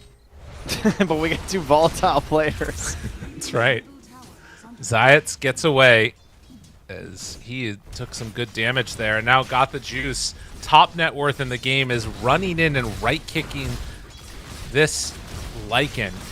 Just does not have a good way to deal with this. Baboka comes back in, kills off the courier. Now he's in trouble. Oh yeah, and this is one of those things that we often talk about versus the Lycan is the reflection, right? Oh yeah. Being able to just grab the bonus can be very nice when you just start a fight versus them. Zayats, Tianming, stun is out. Zayats gets the kill. So would have loved to see that go a little differently for the side of Yakult, but not going to happen. And now back behind the tower, got the juice, takes the whole tier 1. I swear, like, we are seeing Na'Vi play behind the tower more than they're playing in front of their own. Riddies is going to die, but he requiems right on top of him. Oh, wasn't expecting that one. Miss on that raise, and now the chase forward for more. Dude, I really don't know what's happening in this game. It's the last game of the day, baby. I know. Tianming getting chased down, hit a raise, looking for more, get some more. Oh, and Mars gonna that DC. raise, it's coming through right now. If you look at Yeah. Niku, Tianming's dead. He said no. Well, Get this him. is actually good because I wanted to see how much damage this does to him during a raise. So this is a good time for me to check the combat log. Okay. So, wait. Oh, right. He didn't cast it before the first one. Darn. Okay. Unfortunate. I want to see just because, like, in theory, it's really hard to do your combo versus Nether Ward. Yeah. Like you don't have that. He's only got like 900 HP now. 1,000 Yeah, it's true. to 7. What was that? I don't know. All right, here we go. Let's see how much does this do to Champion. 100 damage? Gee, To or SF? 120 damage? Man, that's crazy. Yeah, I mean, that Nether Ward him Nether for Ward. 120 on one raise. It's only level 2. Wait, why is it 120 on 1.2 damage per mana, though? Wouldn't that be 1.5 damage per mana? They probably accidentally forgot to update it. Like, legitimately, who knows? There's a chance. Riddies trying to keep Bulbaka off the shrine, and oh, Bulbaka! You god! That was so sick. Gotta love it. You know what's funny about that too? He let them like warm it up for him so that way it was right on the edge, and that way the flame break would be enough to get him off of it. That was like all intentional. Riddies down. 15 kills in 7 minutes. The And most of pace them in the this game past has been 3. nuts. So look at this. Like, he waited for him Yeah. to get right there on the edge. Shazam. That was pretty beautiful. That's a nice play. You are right to credit that. And he sets up the kill for his Pugna after. As they run in on Niku, and there's that Nether Ward. Oh, Niku, you're gone. Away from danger.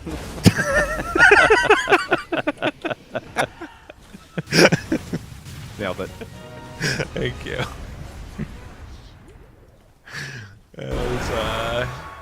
Emo just playing the catch-up game, working towards that armlet, and with this illusion rune is going to attempt to get some good damage onto the tier 1 tower mid. Dude, where's the nightmare? There's more stuff happening. They found Tianming again.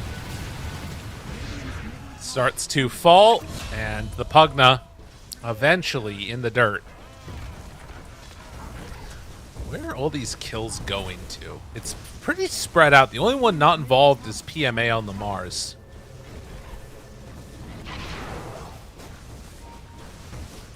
Yeah, he's just kind of chilling up here, huh? Oh, yeah. Looking for some phase boots. They planted this ward a long time ago to keep an eye on him. It's almost expired, so they know exactly what he's up to when he is playing around here. And our little safe lane storm. Still sitting with his 3 galvanized at least. Since getting 6.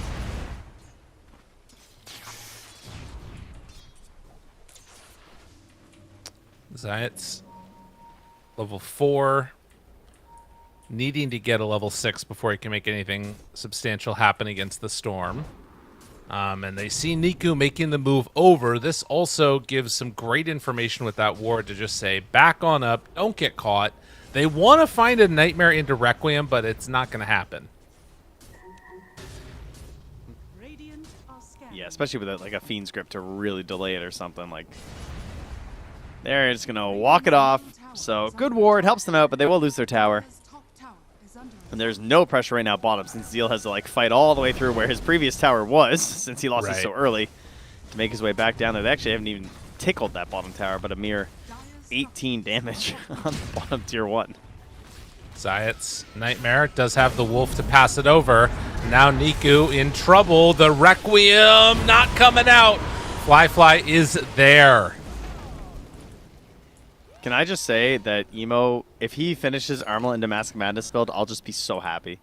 Because Yeah. I really think there's so many games for the mid DK that I would just be so much happier about if they just did the safe lane build. And I think it makes total sense when you have a Storm Spirit in the safe lane. Yeah. Like, you need a big right clicker in this game. You don't want to be a Blink BKB Dragon Knight who gets stuck trying to hunt around the map the entire time with the Storm Spirit. Let the Lycan do that. You know? Let him be the active guy. Someone needs to be there to anchor this game in the end of it. And I think that should be this DK. Well, and definitely, I mean, in terms of hero, I feel like it makes sense to rely upon Dragon Knight as your anchor. That solid rock that nothing ever bad is going to happen with, but That's right. you're battling nature here a little bit with the player, potentially. Oh, yes. Understood. Still, Terrorblade, top You know, net worth in the game right now, and almost has that Manta done. In Pokemon, you can buy a mint that would change the Pokemon's nature. So, like, Oh. if they're, like, you know, if they have, like, minus defense but plus attack or whatever, you can, like, change it. Like, should we genetically alter Emo, I guess is the question. Have you ever seen the movie Gattaca? Oh, yes, ages ago. I feel like that deals with this issue a little bit. Gattaca is a masterclass in sci-fi storytelling. I just googled it to look at the. Bulbaca. If anybody hasn't seen it, it's a good movie, worth watching. 97. Yeah, it's old. It do be old. Ethan Hawke, Uma Thurman. Uma. It's got that other guy, Jude Law. That's the Wait, one. am I crazy or didn't they get married after this? They're Are they married? partners? They are partners. Yeah, they were spouses. Bulbaca. She was married to Gary Oldman? Bulbaca. Oh, sorry, I'm learning things. Bulbaca. He goes down. And got the juice with a very bizarre-looking Terrorblade set running back in and just going to shove out the wave. I'll tell you much what. about Got the Juice, but he's really farmed. Yeah, what's up? Well, I was going to talk more about Gattaca, but PMA is getting gone on here. I feel like this is got a not TP. going to work. I mean, I That's guess funny. They actually don't have a stun. yeah. If he just But he TP'd out, doesn't he'd know be that. fine. Yeah. I guess he was saving a point. No, he wasn't. He was on 9, wasn't he? Oh, I'm you're pretty right, sure before yeah, that 'cause kill, of he the was only on talent. 9. Yeah, that's a good point. Pepe laugh. He doesn't know. You know. Yeah, that's for sure. Listen, I will tell you this. Go watch Gattaca again. It hits different as you get older. All right? Will you Makes do that sense. for me, Trent? Yeah, buddy. The flight to Chengdu, me and Gattaca, we're getting along. That's what's up. I like it. 11-8. We're coming up on the second Wisdom Rune now. And in Already? spite of all of the kills that we've got, I mean, the farm has not really been there for a couple of these, like, really big playmakers. Mars almost has Blink Dagger, and I feel like that's probably when we're going to see Na'Vi try to make more concerted efforts as opposed to just these little skirmishes. Oh, I Yeah, got but bad news Zeal- for you, by the way. Oh, what? At least you got the armlet. I'll take half. I'd Okay. rather armlet blink than, just blink BKB. It's fine. Господи, допоможи. I can live with it. Zeal also has the Helm of the Overlord, though, so if you're going for these blink-in plays with the MOUZ, you're hoping for the pickoffs and not like the full 5-hero squad. He gripped Tianming. Gotta get the kills. Setting up to finish him. PMA. Blink Dagger going to be delivered. Will he show on the lane? Yes, he will. All right, Now a unusual. smoke up. Ooh. Can they catch the Terrorblade? They're going to run right into him. Got the juice. Jumped. Stun. No. Emo off the mark. Stuns the illusion. No. Uh-oh. Got the juice. Still living. He's going to have Sunder ready. Oh, my goodness. And now Zayats moves into position, and they're fine. The spear back comes into position.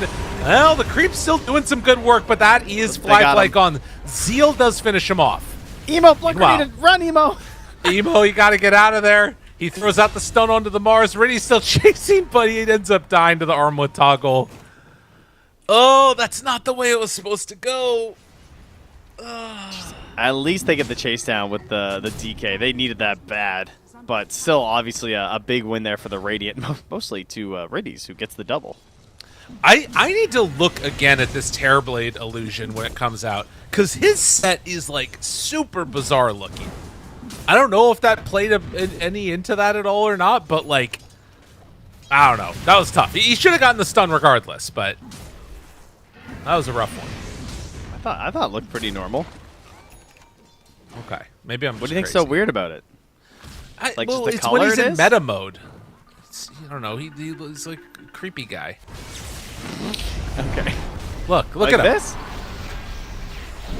I mean, I guess we're seeing it differently anyways, but getting the stun on there, missing on the target, that probably causes them to lose those two heroes. If he hits that stun, I think that goes completely differently.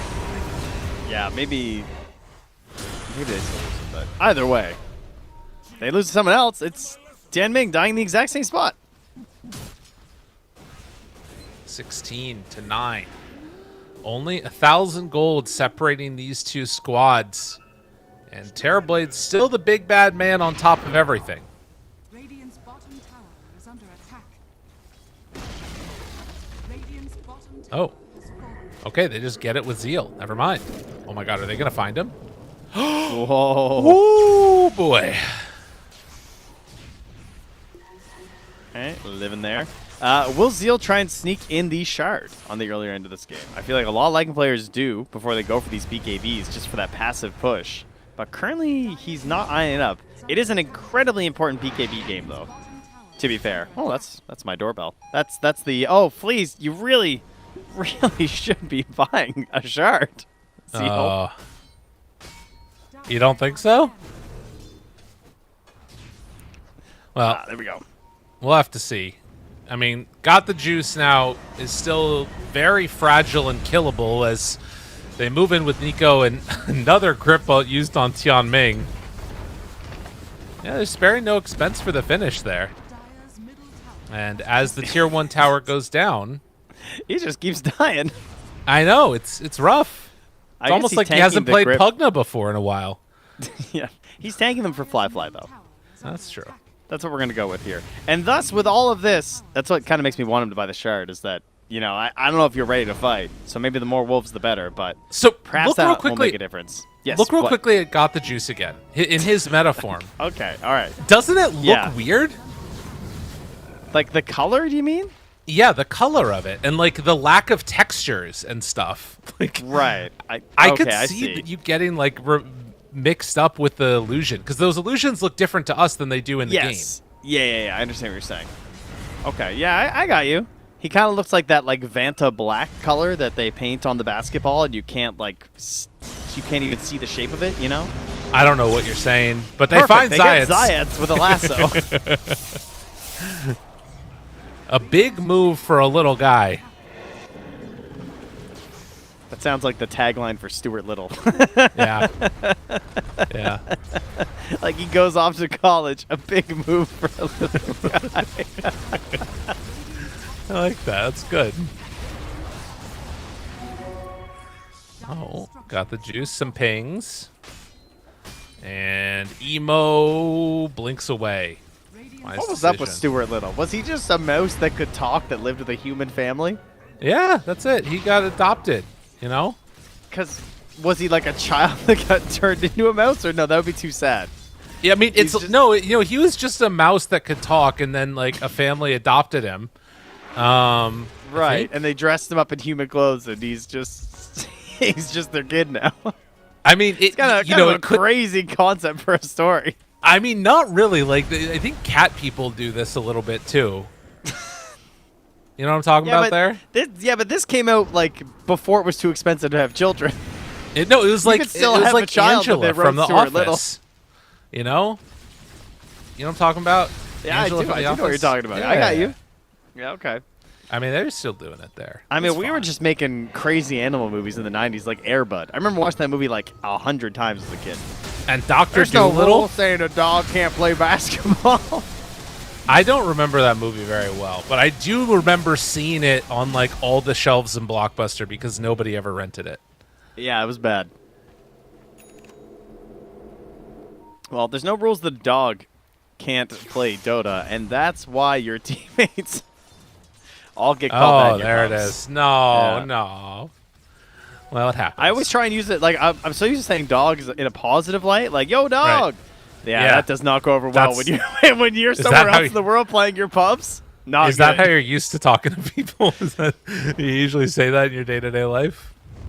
You don't ever, like growing up, like my friends were all like J-Dog. That's very normal.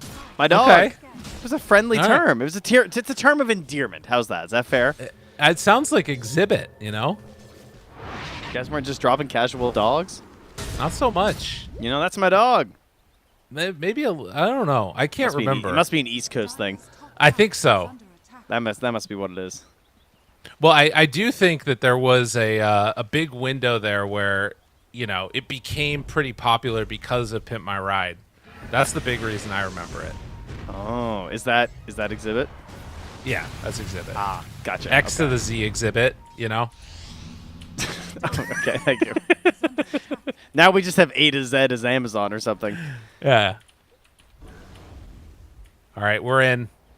We're back. I guess that's a funny thing because X to the Z exhibit is not that long in the alphabet. No, it's not. It actually takes more letters than just saying X, Y, Z than Yeah. to the. Yeah. Into Roche they go. Hitting away, ready to play. They're making their day. Oh, wow. Slow down, exhibit. Quit those sick bars. We're taking a tower up top for an Aegis. This is something that is like a lost tradition. Roche is, for a yeah. tier 2 tower. Like, when was the last time we saw this? This is nice. It's been a while. Yeah, it's very vintage here between our two teams. They're really bringing us back. New Na'Vi doing old Na'Vi things. Do you think that it used to be considered like, okay, that's an even trade? Do you still think that's the case or no? I don't think it was ever even. I think it was more like at least you got something. I feel like it was more of a Pyrrhic trade, don't you? Like, Gotcha. I think it was so like too. it was just better than nothing. It was viewed Right. as. Yeah, now it's like even worse than that, I guess, because nobody cares about tier 2 towers really that much. Like, the most important thing about tier 2 towers is that you're not taking another lane of racks. Yeah, yeah. And if you're getting Aegis, you're probably, or if you're losing Aegis, you're probably not taking racks. Man, for April Fools this year, they should just bring back the Shrine patch and just put them all high ground again. Oh, God. God, that would be so funny. I want shrines and I want big head mode. Those are my two wishes. I mean, you have big head mode with Ringmaster, you know? Yeah, but I want on every hero. I guess we know the concept is there. We have the proof that it exists. I mean, we talked earlier about the other idea for the Arcana that we had, which was Right. Baldur's Gate 3 inspired, and you have, like, Mind Flayer Silencer. Oh, yes. Sorry, I thought you were talking about Smiling Storm Spirit when he is No, galvanized. All right, folks, I'll tell you about this Dota game. Don't you worry. Got the Juice continues to stay on top in terms of net worth. He's been a farming Terrorblade this whole game. He's 3-1-4. He's going for the Scotty. He's hitting, like, peak Terrorblade timing. He's going to have this combination of super high armor and super high HP, and it's going to be hard for the Dire team to jump him. And yet, they're going to try it right now. Oh, he gets this done this time. And the save, the Nightmare Dodge backs out of there. Requiem from Niku. And yeah, it is hard to jump him, particularly when there is a Bane behind ready to save. That shows the problem right now, in spite of the Aegis, with dealing with this lineup. Oh, all right, and they got Pugna. 1, 2, buckle my shoe. Tianming is out of there. Man. Emo, though. I swear, next time he'll hit that BKB, though. Oh, yeah. Then life will go a little better, maybe. Because he just got annihilated there. Just 100 to 0. Now they go high ground, and they're trying to rat a bit here with the Lycan. This is something. Yeah, I mean, he's going to do a lot of okay, Niku's back. Got the juice, still a little bit of extra metamorphosis time. They take the tier 3 tower, and now we're going to try and probably do whatever damage they can to the range racks, but a 5k gold lead in spite of losing the Aegis. That definitely makes that tier 2 for Aegis worth it. Yeah, I would say so. It did open this up. Yeah, you're not wrong. I mean, it looked like a pretty good go. You know, initially, this idea of just like jumping onto the Terrorblade, that's a pretty good target. And the one thing that blows it up for you is that save there from Zion. So, I mean, you look at his itemization, he has a Solar Crest. Like, he doesn't have a Blink. He doesn't have an Aether Lens. That was just pure skill and anticipation there from Zayats. Well, and I guess also the no vision doesn't really help your case either. Like, if you get that arena up, that sort of stops the follow-up from happening that easily, too. That's true. Which is kind of a cool play. Yeah. Now they've got a minute left on this Aegis that they want to try and use. I would love to see a gem come out soon from Na'Vi, because these wolves are causing problems. Getting great vision down, being able to hunt after these people here. Got the juice almost at a Scotty, and yeah, they're moving in to try and chase this. Or not. Never mind. Got the juice kind of just making his way through the top part of the map here, and they're going to keep this pressure up. Okay. I mean, if the Wolves maybe were... Like, if they knew how separated they were, they might have been able to punish that. Yeah, he's just... So I just kept on blasting. They left the mid lane, so I was blasting.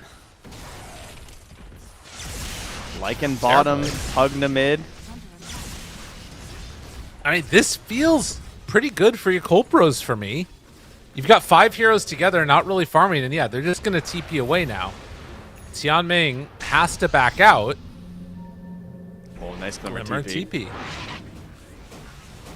Dire's top barracks are under attack.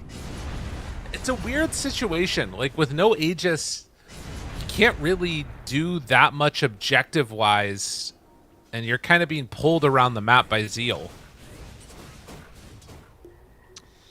Okay, so they have a Nullifier now, though, on the Lycan. This definitely changes things. Oh, he's going to run right into him. Whoa. Doesn't want to let it rip. He's waiting for the team. Was hoping he could get chased, I think. He was hoping that Boboko was going to be able to, like, actually punish that. And no BKB. Again, on Shadow Fiend. So this is, yeah, this Nullifier's with brutal. some control. They're setting up on him. The lasso is there. Got him caught. Zayat? Stun is out. And where's the save? It is not going to come in time. They also now chase down Zayats. For your Colpros, everything seeming to go quite well. The Nullifier is there. Got the juice, shows up. Zeal is already away. Yeah, they're still coming in. PMA decides to fight. Emo backs out and can go for the TP away. All right, couple of picks to cut into this lead here. Great play from Bobaka. He's fine dying there. And this is a problem right now for Niku. He needs to find a defensive item to deal with this, and the best choice probably is that Linken's. Right. Just going to help out against a myriad of things, especially because it's likely not going to see an Ags on this Storm for a while. Between like DK Storm, Orchid, Nullifier, like yeah, the lasso, Linken's is the way to go.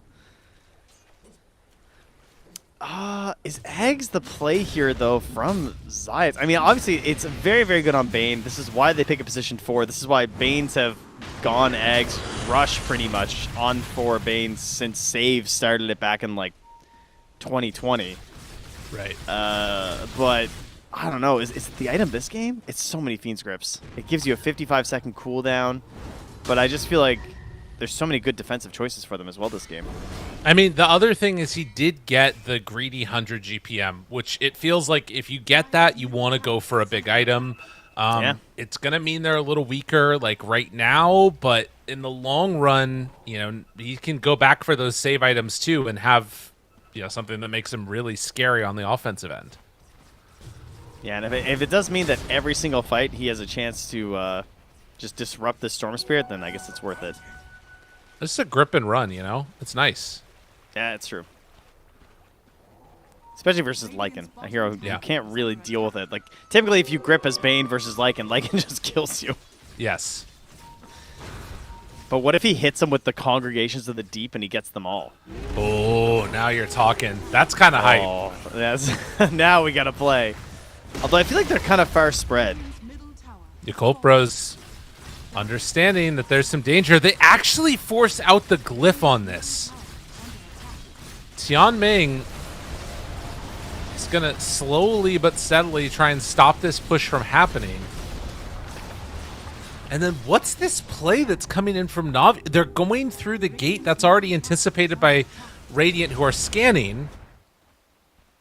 So they make the right call, but the call is coming too early, so they're not going to hit the scan. Or they're just waiting, thinking that they're going to come for Tormentor and they'll take the fight there? Yeah, maybe they're waiting to see know. like, who's on this wave bottom. I don't know. Niku's confident enough to step up on it without any... This is... I would be terrified to step up on this, the Shadow Fiend. I can't believe he wasn't worried about getting lassoed there. Well, Tormentor, and now Roche, a quick spawn here means Yeah, they're going to know. big The win. Wolf's in. Oh, that's huge. Do they go for it right now, though? I guess you probably have to smoke and take a fight, and then you can make that move. They might not have noticed. He's sending the Wolves in again. Yeah. All right. Well, now they definitely see it, so. Fly Parasma done, along with that Yasha Kaya. Needs to be careful about his positioning here. Oh, man. Oh, geez. Bobica's nearby. They have the Lincoln Sphere done on Shadow Fiend. This is a big get for them. Now they get the lasso immediately kill onto Zayats. But that, well, that's a pretty big kill. I think there's still a fight potential here, I think. I don't think they're willing to give it up just because Zayats is dead.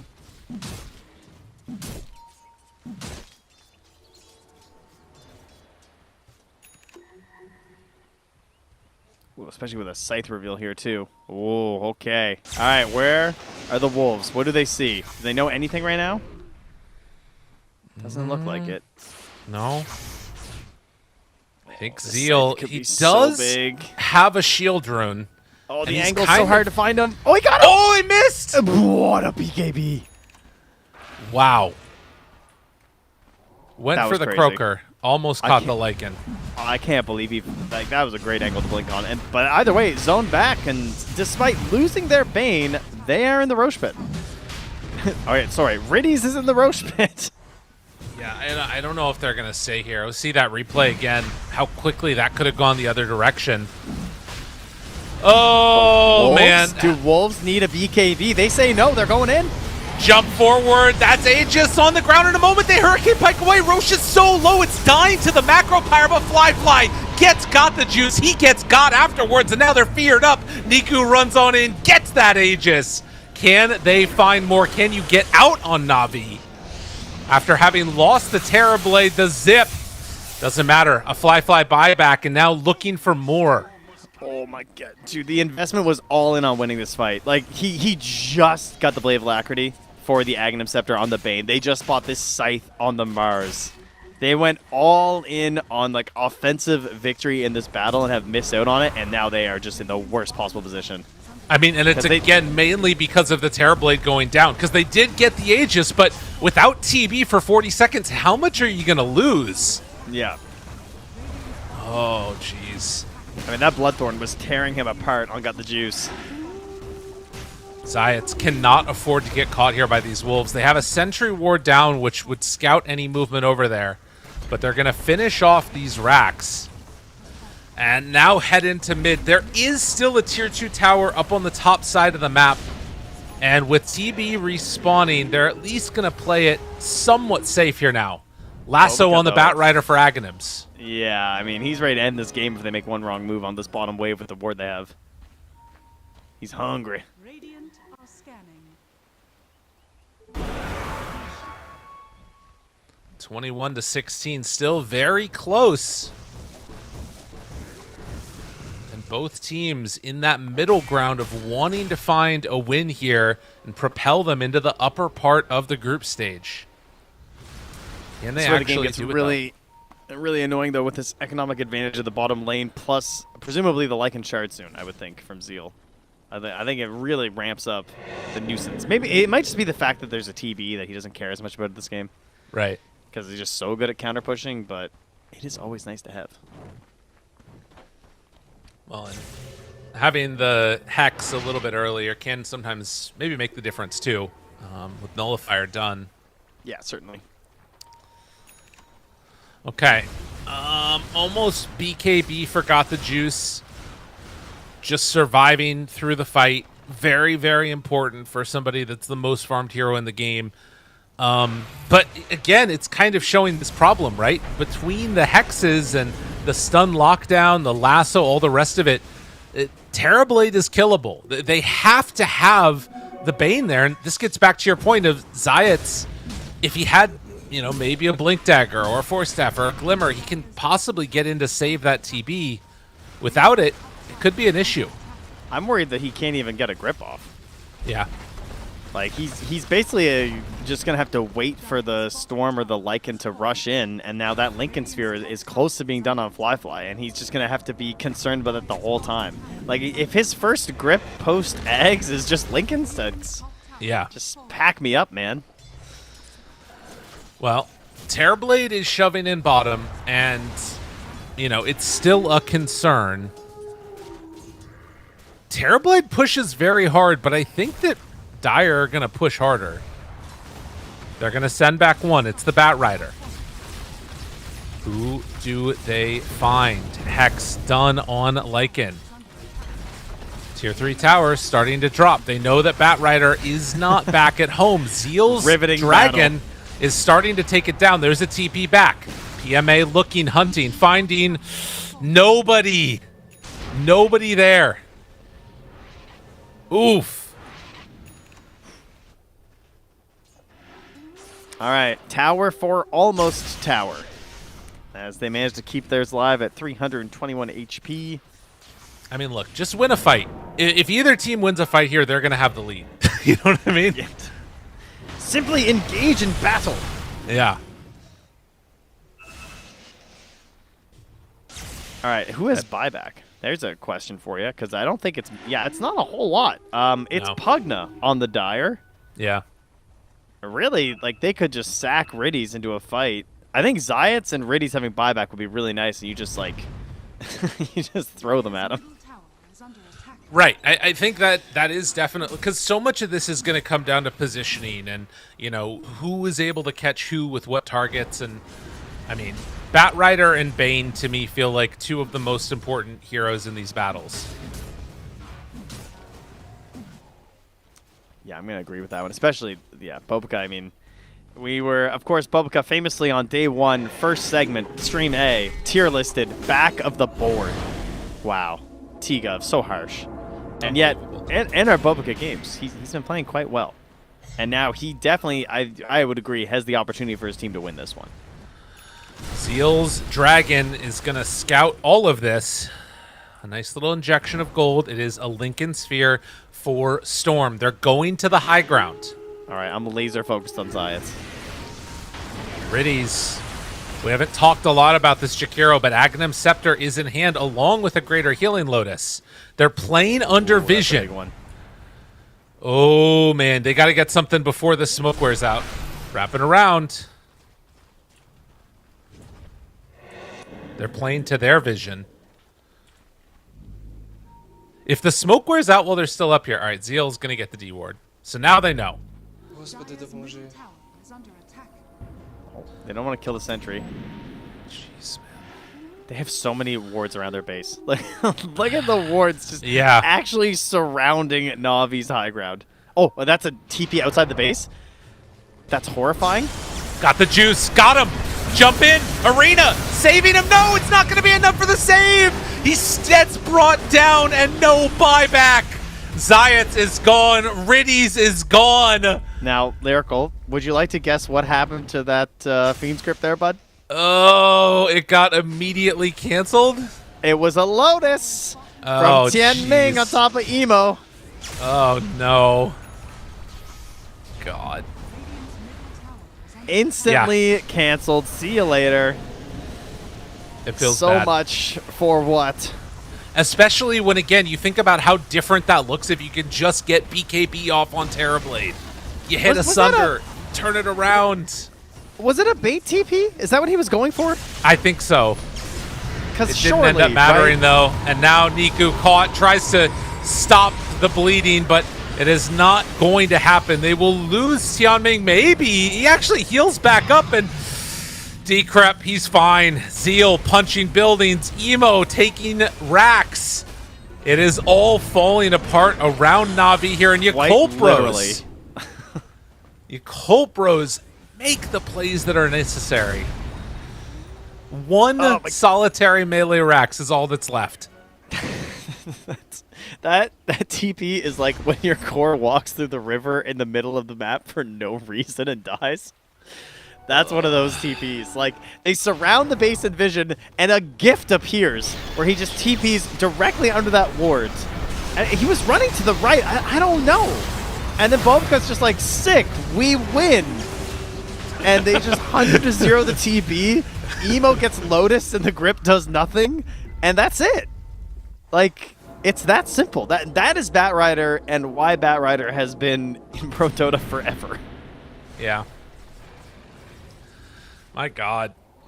Jeez. How many Lotuses are there? I mean, yeah, Riddies is building one too. Whoo! Oh, man. Tianming, not long for this world. Is going to try and TP out. Gets the way. Zero Lotuses. Zero Lotuses. They're on them. They're hunting. Already. Are they going to get some cheese or something? No. I mean, Still a little ways this- away before Roche. this top melee racks is truly the one thing. Like, thank goodness for the Na'Vi fans that they kept this alive, because it will give them one more fight. You know, that it's Right. not really a fair fight when the megas are there and they're pushing everything in, and it offers such good initiation opportunities for the Dire. This gives them something. As PMA heads out, he's looking for a pick. It was unfortunately a smoke underneath that Right. ward. Fly. Okay, they have to pop the Lincolns. How do they do it? That's how you That's do pretty it. Sick. That's how you do it. And they saved Grip. And he actually doesn't have buyback. 400 gold away.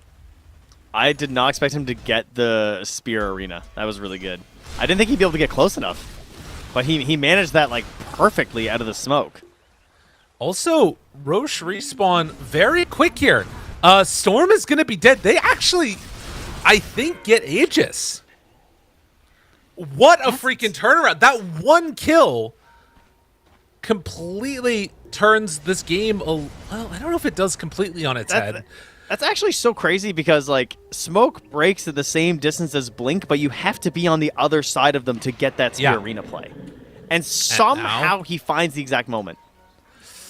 Oh, the wolves. The wolves. The I mean, wolves. to see The them. wolves. The Hex. They find the bigger wolf, and now the lasso, but they're trying to keep him alive. Getting him into position. Hex, no! They can't get there in time. Lotus on Zeal to get him away. They don't manage to quite catch the DK there. Oh, the Lincolns came back up again. I cry for Zayats, man. Yeah. Poor guy. It's just tough out there. Nice Glimmer Cape, you know, helping out with a little bit of resistance. Good lasso there. I didn't see... He tried something first. I think it was Enfeeble, and then... I'm not sure. Yeah. Maybe Grip was already down. Regardless, they're in a position now where they can run on in and take Roche, but be careful. There is a Lycan Wolf in here. They see it. Roche roars. It's still 20 seconds of no storm. My goodness. Yeah, that was a dieback from him from earlier. He had the buyback come off cooldown, but he just hadn't died in a long time. Oh! Tried to run on in and steal some stuff. They threw everything in there. All right, that's very cheeky. Tianming, you can do it. Wait, a battle happening. What is Bobica goes down. They're trying to rat them. They're going in with Tianming to try and kill off this melee Rax. He threw his life at him. Wait, he's staying. He's staying. That was the $12 Bat Rider lasso. I'll distract them. That's the shit that your teammate does in your pubs, and it's not even close. And it's always the Shadow Shaman who buys out for the refresher, and then they die outside the base. Ugh. Okay. Dude, when Zayat gets the script, guys, it's gonna be lit. Oh, Nico, Nico, say it ain't so. He will not go. He's back. Ooh. Okay, I think we're back to something approaching, if not even, then something. You know what I mean? Yeah, I think percentage-wise, I would agree 70-30 seems fair to me. It seems more likely that the tools are there for Yakult Pros. Yeah. But if they hit the grip, if they hit the big Macropyre Ags, I will say advantage is so strong. I also feel like this game feels worse to lose as Yakult Bros than it does for Na'Vi. Yeah, that's fair. I mean, they both have had chances to just be in complete dominant control of this game, but Yakult, you know, what, set 1,000 HP on a Rax away from Megas. Yeah, I think they could just walk it down right now. Even with Aegis and Cheese, I think there is a world where they just kind of like go high ground if they remember the buyback timers. But look at this. This is actually a game changer. Zayats gets a Blink Dagger now. Yeah, he bought out. So, I mean, I guess he had no timer anyway, so. He needed it so badly. And Terrorblade also has a Swift Blink. Meanwhile, Bobica forced to pop his BKB. Is there anything more classic than dying at 45 minutes for a rune? I feel like we've seen a lot of games end for that, and because of that, as they will kind of push back up the juice up here. PMA is trying to hunt and finds Tianming. Got him. So that is a Hex and a Spear connection. Niku shows up, and Tianming will try and go invis away. Gonna just let the Requiem fly. And eventually, they will kill off that Pugna. While this is happening, got the juice, got the top range Rax, and then comes back to outpush the bottom lane. I mean, Okay. every bit that gets further and further, they're doing what they need on Na'Vi to win this game. And Yakult Pros, like, for as simple as their draft is, they're not really, like, making the simple move. We're not seeing that, like, blink lasso type of play. It's more like lane push in constantly, and they're trying to not throw away this lead that they've built, but it's kind of slowly slipping away from them. I'd like to see the Ags from Flyfly over the site. I feel like the way these fights are going down, I think the Ags would be so valued, because as long as DK goes in first, they all clump on Emo. Yeah. And I feel like you get so much follow-up if you had the Ags after. They jump in with one, trying to find Riddies. Riddies is not easy to kill, and got the juice standing tall in front of them. Is going to just be able to get this whole freaking Rax. I mean, honestly, they're losing it out here. I think they're just going to get Mega, because they don't seem comfortable taking a fight. Like, they've used They have shapeshift now no too. BKB. Yeah. Bobica pulls him in. Lasso comes too late. Where's the save? They get it. Blinken from the Bane. Exactly what they a needed. spear. Oh, you cold bros. How could you let this happen? Unreal. He got him. They get him away from trouble. They buy back in mass. Don't have a buyback on Emo right now. Keep in mind, bottom lane is shoving in like crazy. There are so many creeps down here. They have to get back and defend against this. It We might might have taken see some 50 minutes, but Zayat's gripped someone who wasn't Pugna. True. And they got a big kill. Well, one melee racks to one melee racks. as we Watch see this spear, replay. though. Oh, that's a nasty spear. Into the refresher. Doesn't even need it. They're just dead. And then back there as well, you see the grip finish the kill off. Easy. All right, where are the bots to? That's what I want to see. Because I kind of feel like you can end the game on Yakult Bros. There is still like glyphs, but at some point you kind of need to like force those out from them. You have so much more mobility on the lineup of Yakult Bros. Man, Lycan does do a lot of damage. And it looks like that's what they're attempting to do right now. As they are shoving in the waves, the melee rack's bottom is going to go is fly. Crazy that they got megas. Oh, sorry. That's still the top one. My bad. They're letting that one go. Okay. I mean, can they stop this one, though? This is, I mean, they're going to have Ags now on Storm. No, he's still 1,000 gold away, actually. No, I think that's, well, there's a glyph. Moving on in, trying to stop the pressure. So tempting to go for. They have BKBs. And megas would be massive. But at the same time, Zeal is nearby up top. And you're right. There is definitely some bots thoughts. Do they have any other bots Bobica? at all? Bobica's chasing? Bobica? Looking, hunting. He's in?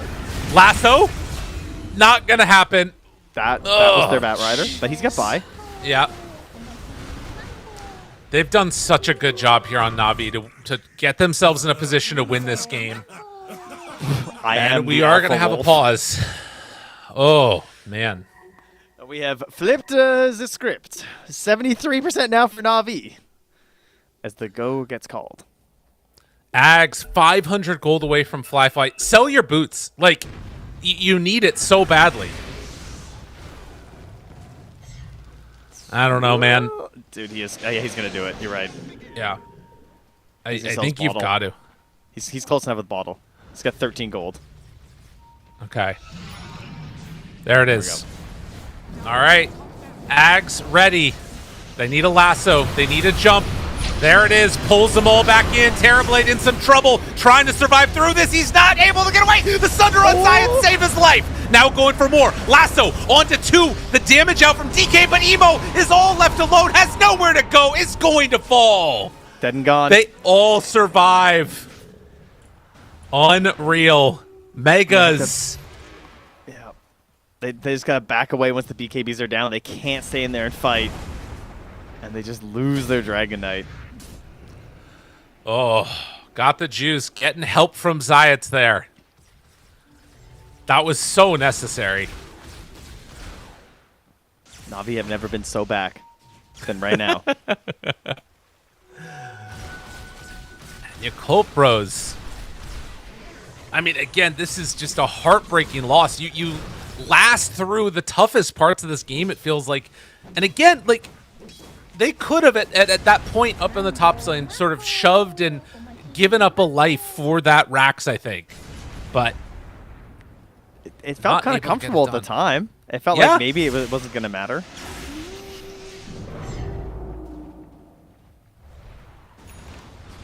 Not the case, though. All right. Well, mobility-wise, we do have Boots of Travel 2 on the Shadow Fiend. And I think that is it. He is the only global mobility hero right now. Roche. Doors, windows, my goodness. Oh.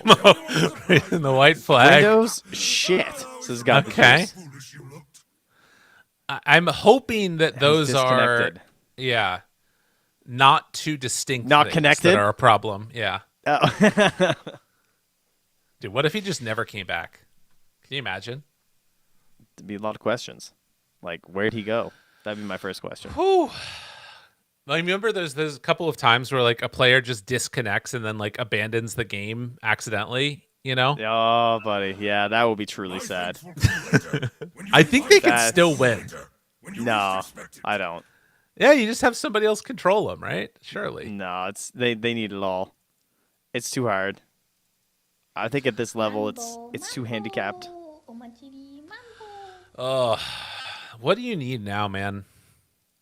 He's going Manta on DK? I feel like that guy he's also like sold all of his items at various points. Sold the armlet. I feel like he needs like a rapier or something. He's a fickle fella. Go Windows update. Oh, window. Windows. It was Windows. Not window. That's pretty funny. All right, we're back. 30-21. Oh, that's And a great everything. Vlad's. Oh, he sold it. Whatever you can get. Oh, okay. All right, but logically, it is a really good Vlad's. Can someone else buy it? Is that what they're trying to figure out? Because Vlad's is in these situations, it is the most damage you can get per gold at this point in the game in a high ground defense or offensive situation. Vlad's is crazy because it's the percent damage boost. Yeah, I think that Zeal is realizing we need to get to AC instead. I don't know. It feels like, speaking of window, the window has closed a little bit here for Yakult Bros. And in terms of chances to get back into it, like you've got to, I think probably at this point, win 2 massive fights, and then you got it for them. And I don't see how they win one. Zayat is saying that they're going to wait for Aegis, get the Aegis, and then maybe they might take Aegis at like 56. Oh, they see it spawn. Okay, so they're going to take it right now because he's warding for tier 5s. Oh, yeah. Interesting. Well, no, those wards are going to expire. I guess, yeah, some of them. I guess my thought process was like warding for this part of the map for people who are... I mean, you got to be pretty desperate to go for those camps. I feel like tier 5 is the only time it's worth it. But yeah, you're right. They'll be just gone by then anyway, so I thought we were a little closer. Zeal has AC completed. So a couple of big things coming out together here. Oh, is it going to be enough, though? So they have 0 buys. 0 on the Dire. They and almost full have buys on the Radiant. They almost have Manta on the DK. But jeez, I don't know, man. This is an impossible hold, it feels like. You need them to basically cast no spells. That would be helpful. Flyfly shows. Now jump, got the juice. Nanta dodges it. Gets away from Flyfly. Nico immediately onto Tianming. Tianming dead. Now the control. On to Got the Juice. He needs to find the Sunder target. Well, he can just survive through it for now, actually. He backs away, looking fine and dandy, and still looking for a chase down Flyfly, hoping, almost got him there. The passover of the cheese. And they're still okay. The Aegis was still in hand. Emo hoping to hold on. No Pugna left. Spear onto the Ancient. Got the juice. Is ready to go if he needs to. The jump in and the Sunder finds him there. The buyback comes out, and now they take down Flyfly. More and more they're going to fall. Yakult Bros cannot believe it. After having complete and total control, GG is called. Shout out to Navi here, man. This was a hell of a game to win. That was a nasty way to end it, too. Using the protection of the Aegis to blink in Sunder at no HP. Ooh, that was good. What a game. Where did we even start here? We started with a Shadow Fiend winning and then struggling in the mid versus Emo. We turned into a rant session about 90s movies when all we did was farm for 15 minutes straight by both sides. And then it looked like Yakult Bros had it. It looked like they had enough to just carry through on this game. Took so many of the structures, but the resilience of Na'Vi and Zayat on this main was eventually enough to overtake it. Yeah, that's crazy to me that he was actually able to make. And, like, the Ags It wasn't the greatest in the world, but it made them buy Lotus Orbs and stuff, and it just kind of ran out of damage in the end there. Okay. Guess how many Tell grips me. he cast this game? Like 2. Yeah. Okay, outside of Pugna, he gripped Pugna 3 times. He gripped Storm the 1 time. That's all you need. That's all you need. It's the threat of the grip. The threat of the grip makes them play different. That's what I hear. 1,000 total damage from Fiend's grip. Jeez. Man, very, very cool performance from Navi. That's what you want to see. Trent, final thoughts as we close out today before we end this one. How you feeling about what we've seen so far? I'm very glad that we're only on day 2. Yeah. Those are my thoughts right now because this has been a lot of fun. All these best of ones. The Dota is pretty wild, and we've had quite a few upsets. Especially day 1, we had a lot of upsets. Today, not so much until, in terms of I guess upsets, big comebacks, I should say more accurately. And this was definitely our best comeback of the day, without question. Well, we'll hopefully see some more of that crazy action going on throughout the next several days. And then, of course, once we get to the land itself in Chengdu, be sure to keep watching on these channels. From us, from production, from all the rest of y'all, we'll see you tomorrow. Have a good one. Bye.